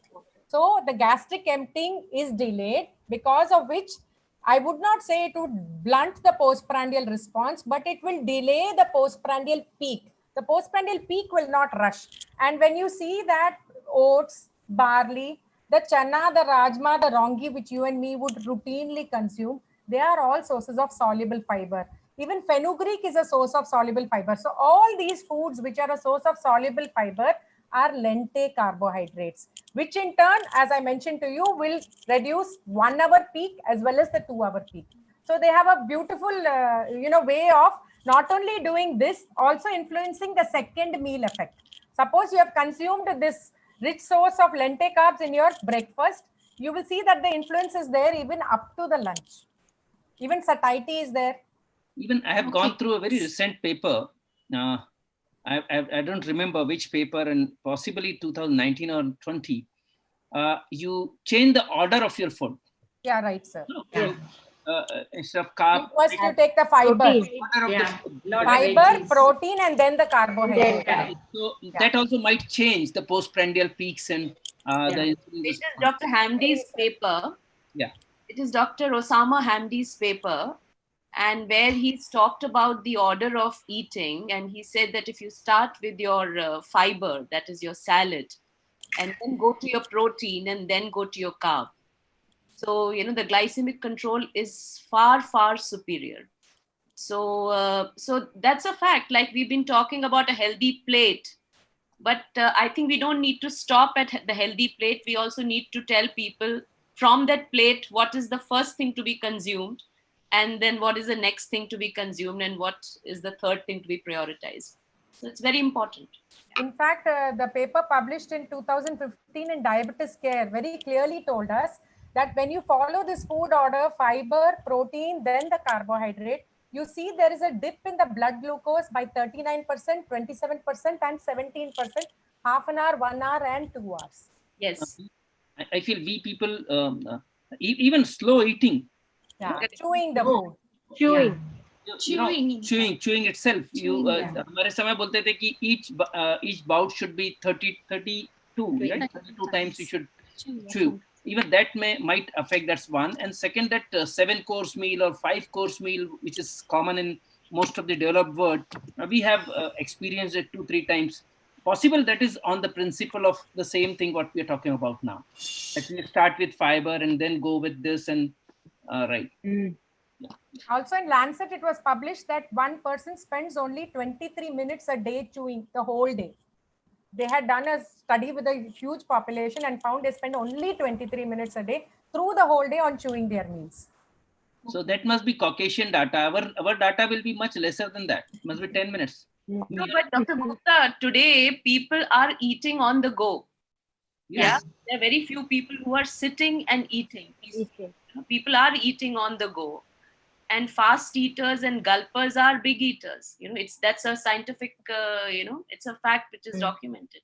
So eating on the go changes the type of food also. No? Like you will not have a sambar rice kind of thing because automatically it's messy, right? They go in for something else like just idli dosa. That means the vegetable is gone, the protein is gone. So there are a lot of changes in this eating on the go. Now, may I have some comment on artificial sweetness, because our all the full session did not cover this part since 2 o'clock in the afternoon. Yeah, So maybe for type 1, type 2, GDM, and also in renal.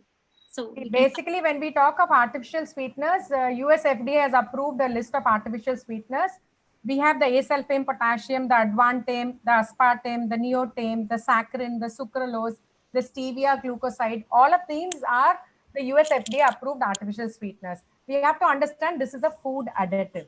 This is generally recognized as safe.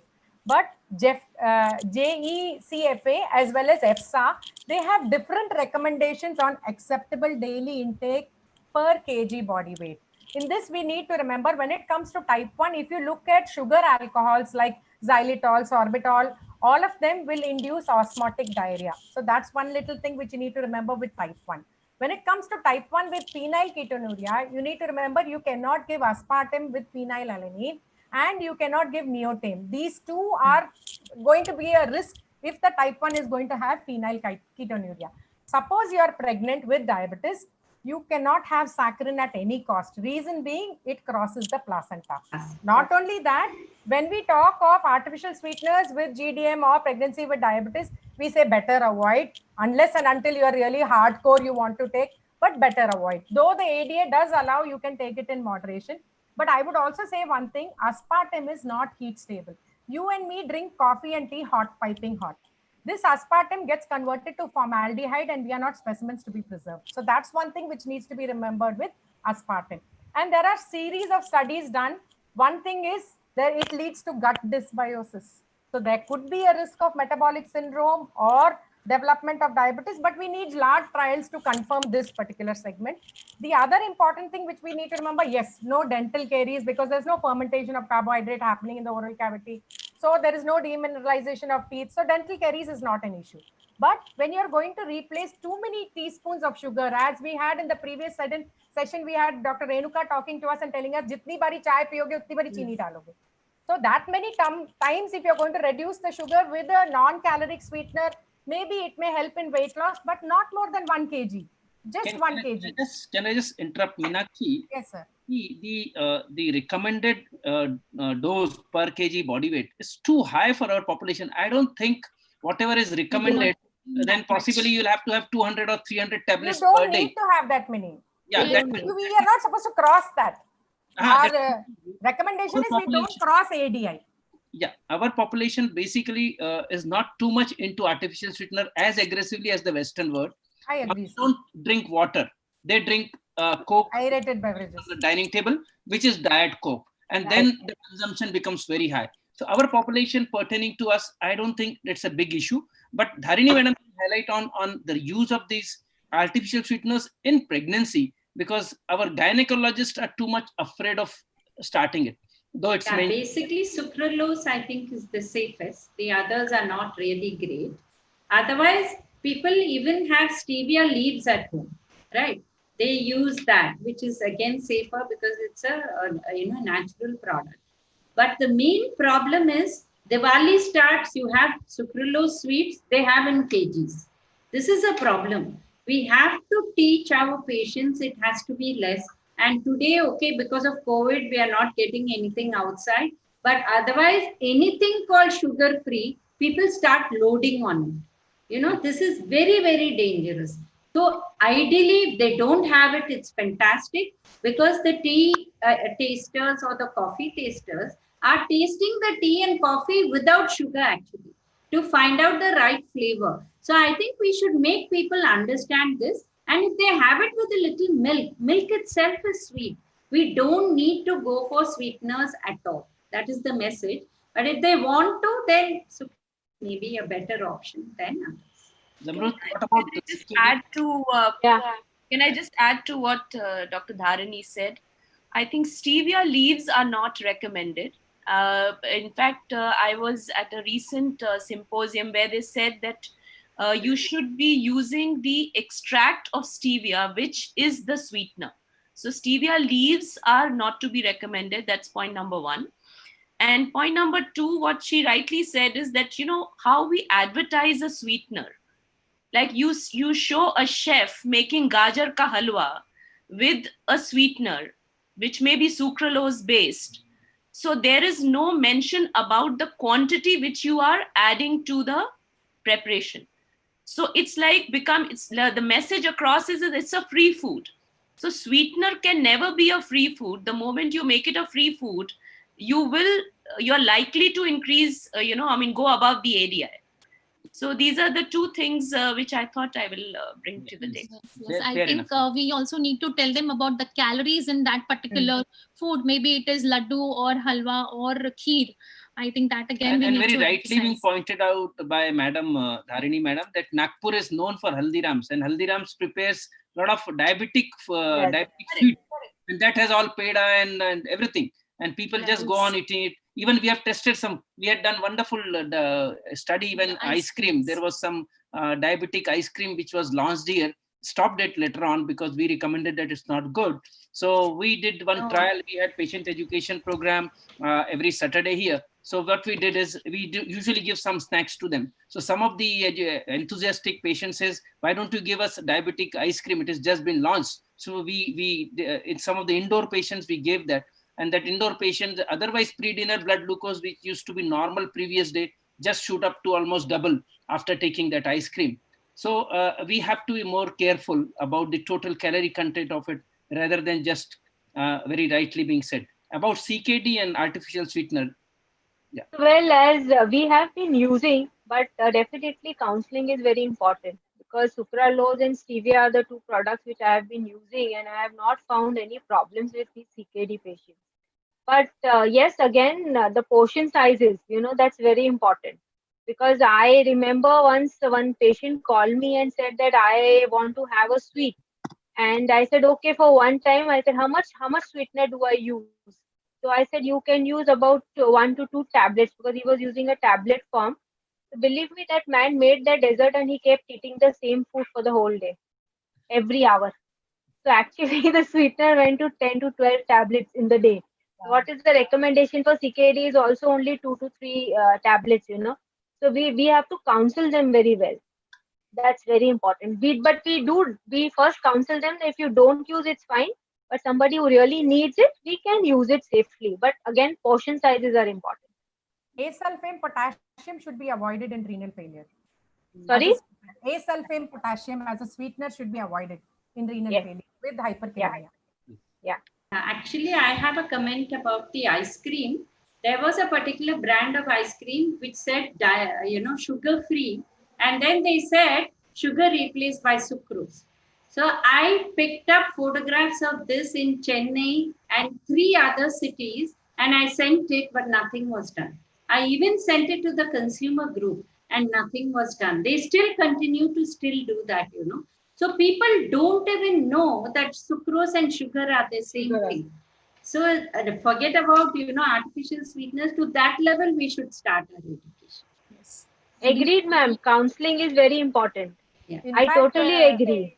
In Chennai, they had one more levorotatory fructose, like levulose being used in the preparation of sweets, where we found the patients with a raise in triglycerides and liver enzymes because of consumption of levorotatory fructose. I feel before we go for the carry home message and last part of the discussion, let us see, we have some good questions here in the chat box because many questions have been covered. This has been covered, yes. Let me ask Kavita because I was not here. Yes, have you all covered has all been this? Covered. Yes, sure. Yes.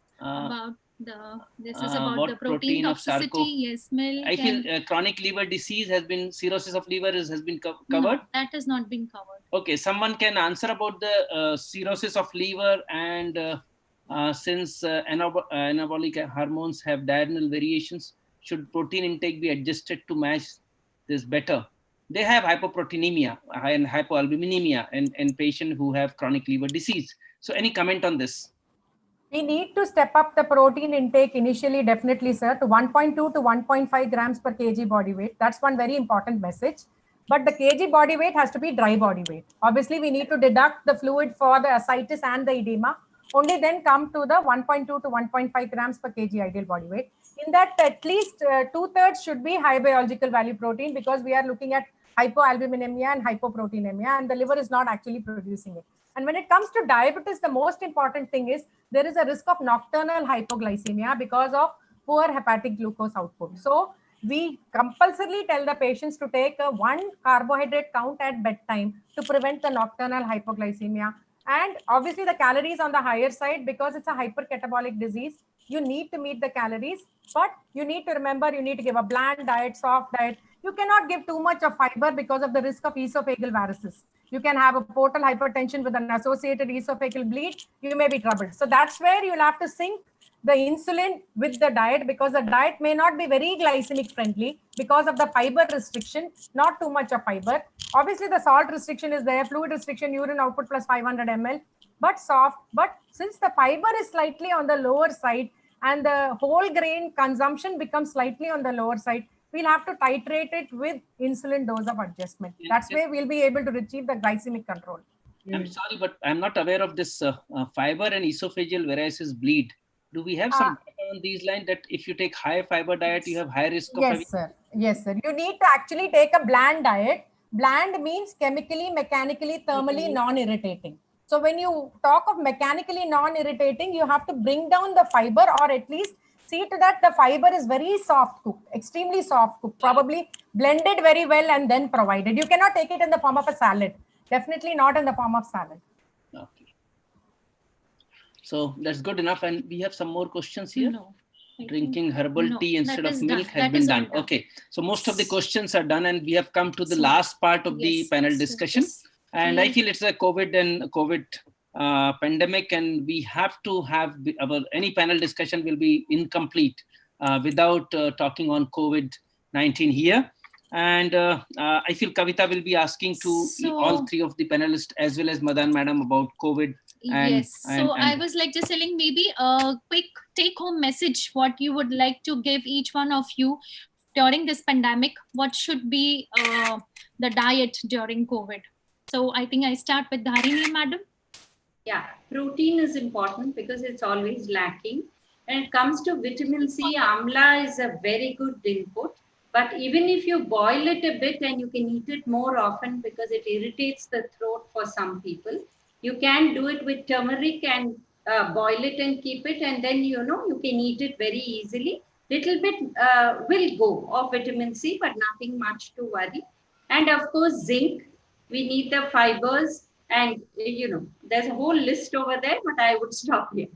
Okay. Yeah. I think Madan ma'am would like to add on. Yeah, I would tell them, look at your plate at every meal. Okay, and your plate should tell you, are you getting immune boosting nutrients? So you have to have your vegetables, your fresh seasonal vegetables, whatever is available. But vegetables have to be a part of every meal.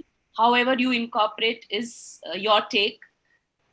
Your good quality protein has to be also a part of your meal, and a good quality carbohydrate, which should be fibrous and rich in micronutrients. So I think we have to be very simple in conveying things to people. So A is that pay attention to what you eat every meal, division of meals throughout the day, and fill your gaps by inputs like nuts, fruits, and the antivirals which we are talking about in form of beverages. So whether they are herbs or spices, however you want to incorporate. And we've been talking about simple sugars and salts. So aaj se thoda kam, remember that slogan all the time. And I think even as a nutritionist, my conversation will not get completed unless and until I make a statement that you must find time for doing some exercise, whether it is a spot jogging or stretching or yoga or whatever it may be. So I think we have to talk to people very simple, very straight, and a complete message to them, and tell them there is no food which is a wonder food, that if they consume that, all problems will be solved. Very nice, very balanced. Yes, this, you. and I don't know, but do we? I'm sorry, I did not attend your full lecture, but there's some slides on turmeric. And do we have any therapeutic dose? We Yes, really know about. Spoke about everything. Yeah, I feel she told. Dr. Gupta, you'll be surprised that when I immediately confirmed for this topic, it was a challenge which I took on me, because I really wanted to search the literature to find, the documented, peer-reviewed stuff on these herbs and spices, because, that's the need of the hour. But I could lay my hands on only 3 randomized controlled trials. One was on this cinnamon by Dr. Mishra's group. One was on fenugreek. And one was on aloe vera. That's it. But what you find more is review of literature. Like you have review articles wherein the quantities are cited, the physiologically active components are cited, but there aren't any very good quality studies which talk about the quantification and the physiological effect and the outcomes. So that's the need of the hour, but we should contribute in that space. Yeah. I think the ex-NIN director has written a book on turmeric, right? Kamala Krishna Swami. Curcumin, there is information there. There's huge information in but that. it's more in relation to anti-carcinogenic effect. What has been explored more in relation to curcumin is the anti-carcinogenic effect, because a lot of Dr. Krishnaswamy's work is on anti-carcinogenic effect. But here we are talking about the antiviral effect and the She has metabolic health. That touched upon it, but yeah. Madam, when we talk about, if I'm representing the medical fraternity, when we talk about the effect of a drug, very rightly being said that we don't have any good RCTs available for across, unless and until we have documentation, because it's very difficult. You have lot many trials. You have a Origin trial where you have compared omega-3. You have a wonderful trial on zinc. You have a lot of in the review of literature does not get translated into benefit, the health benefit as a whole. That how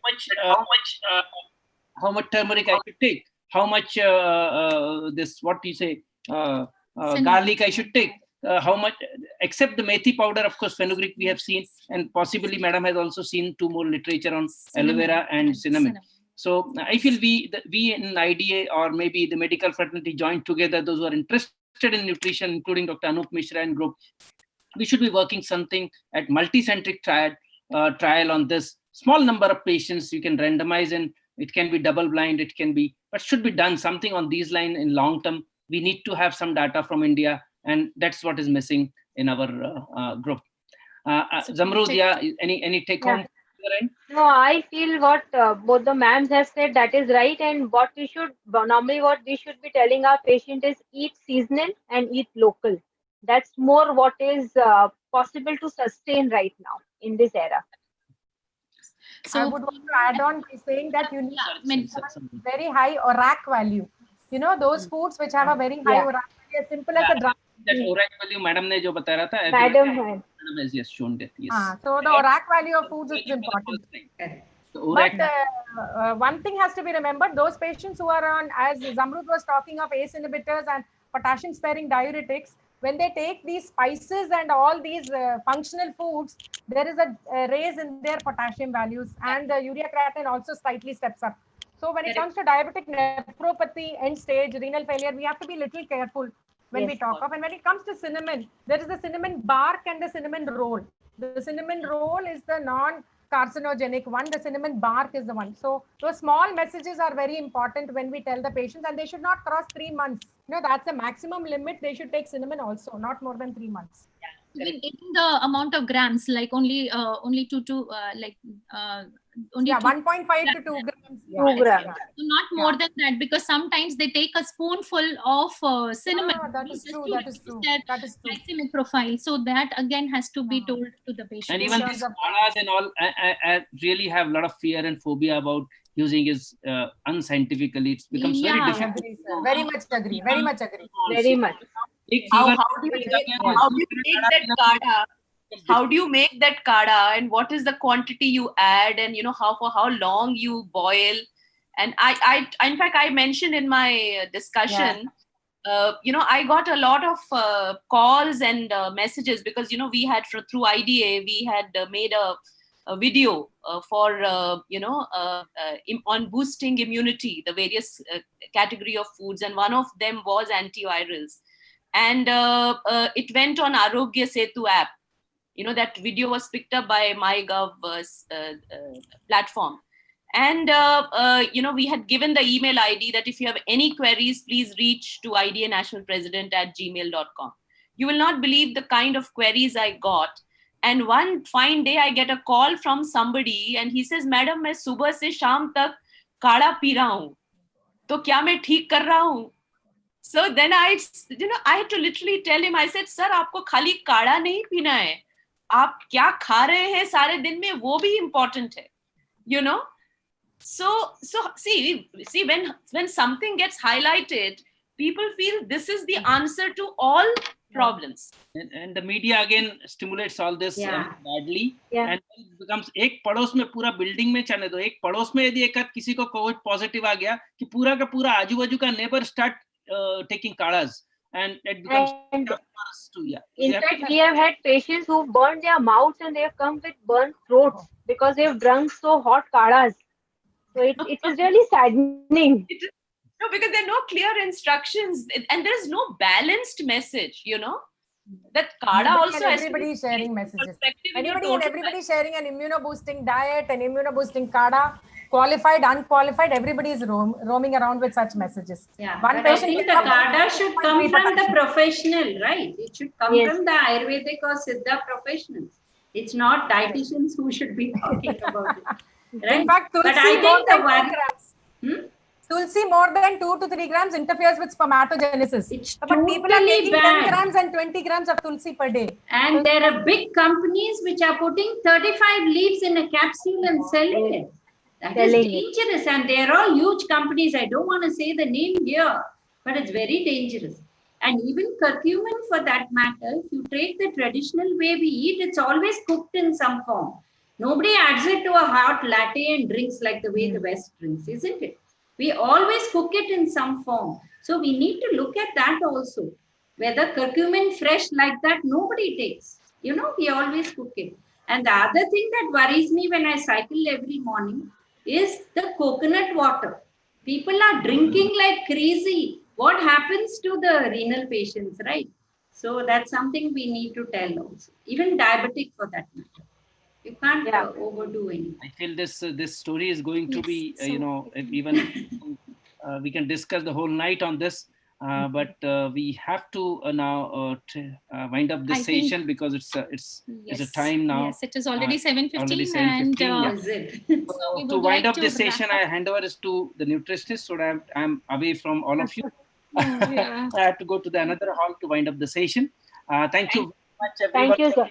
Thank you very much. Thank you for being with us. Thank you for the wonderful opportunity.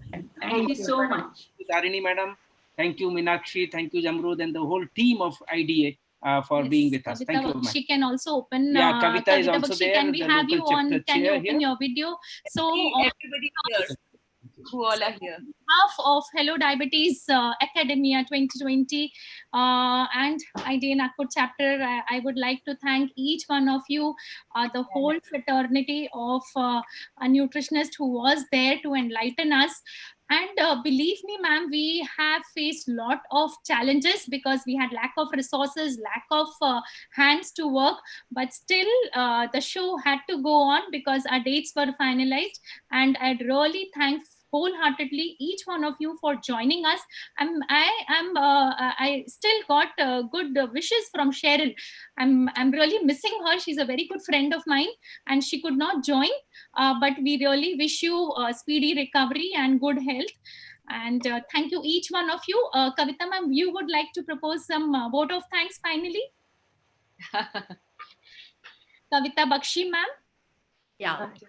Actually, on behalf of Hello Diabetes Academia and Nagpur IDA, I would like to thank firstly Dr. Sunil Gupta as usual, and our IDA National President Jagmeet ma'am, then our Vice Presidents, our NEC members, and all who have participated in this and given us really a fantastic feast of knowledge. So thank you so much once again, and you will be always with us. That is a promise from you, ma'am. Whenever we conduct such kind of programs, we need you very badly. Thank you so much. 100%. Thank you for the wonderful opportunity, Kavita. Yeah. Thank you. Thank you so much. And you all have wishes from Kamala Gopalan, ma'am. She called yesterday and gave wishes for this program. I forgot. She's our mentor. Yeah. All of us, and we have Yeah, I high know. thoughts for her too. Yeah. So she called yesterday and she said to tell all. Yeah. Thank you. Thank you Thank so you much. so much. Thank you, Kavita. Thank you. Bye. Thanks. Thanks, Kavita. Bye. Bye. Bye. Bye, ma'am. Bye. Bye. Bye. Bye. Bye, everybody. Bye. Yeah, stay safe. Stay safe. Have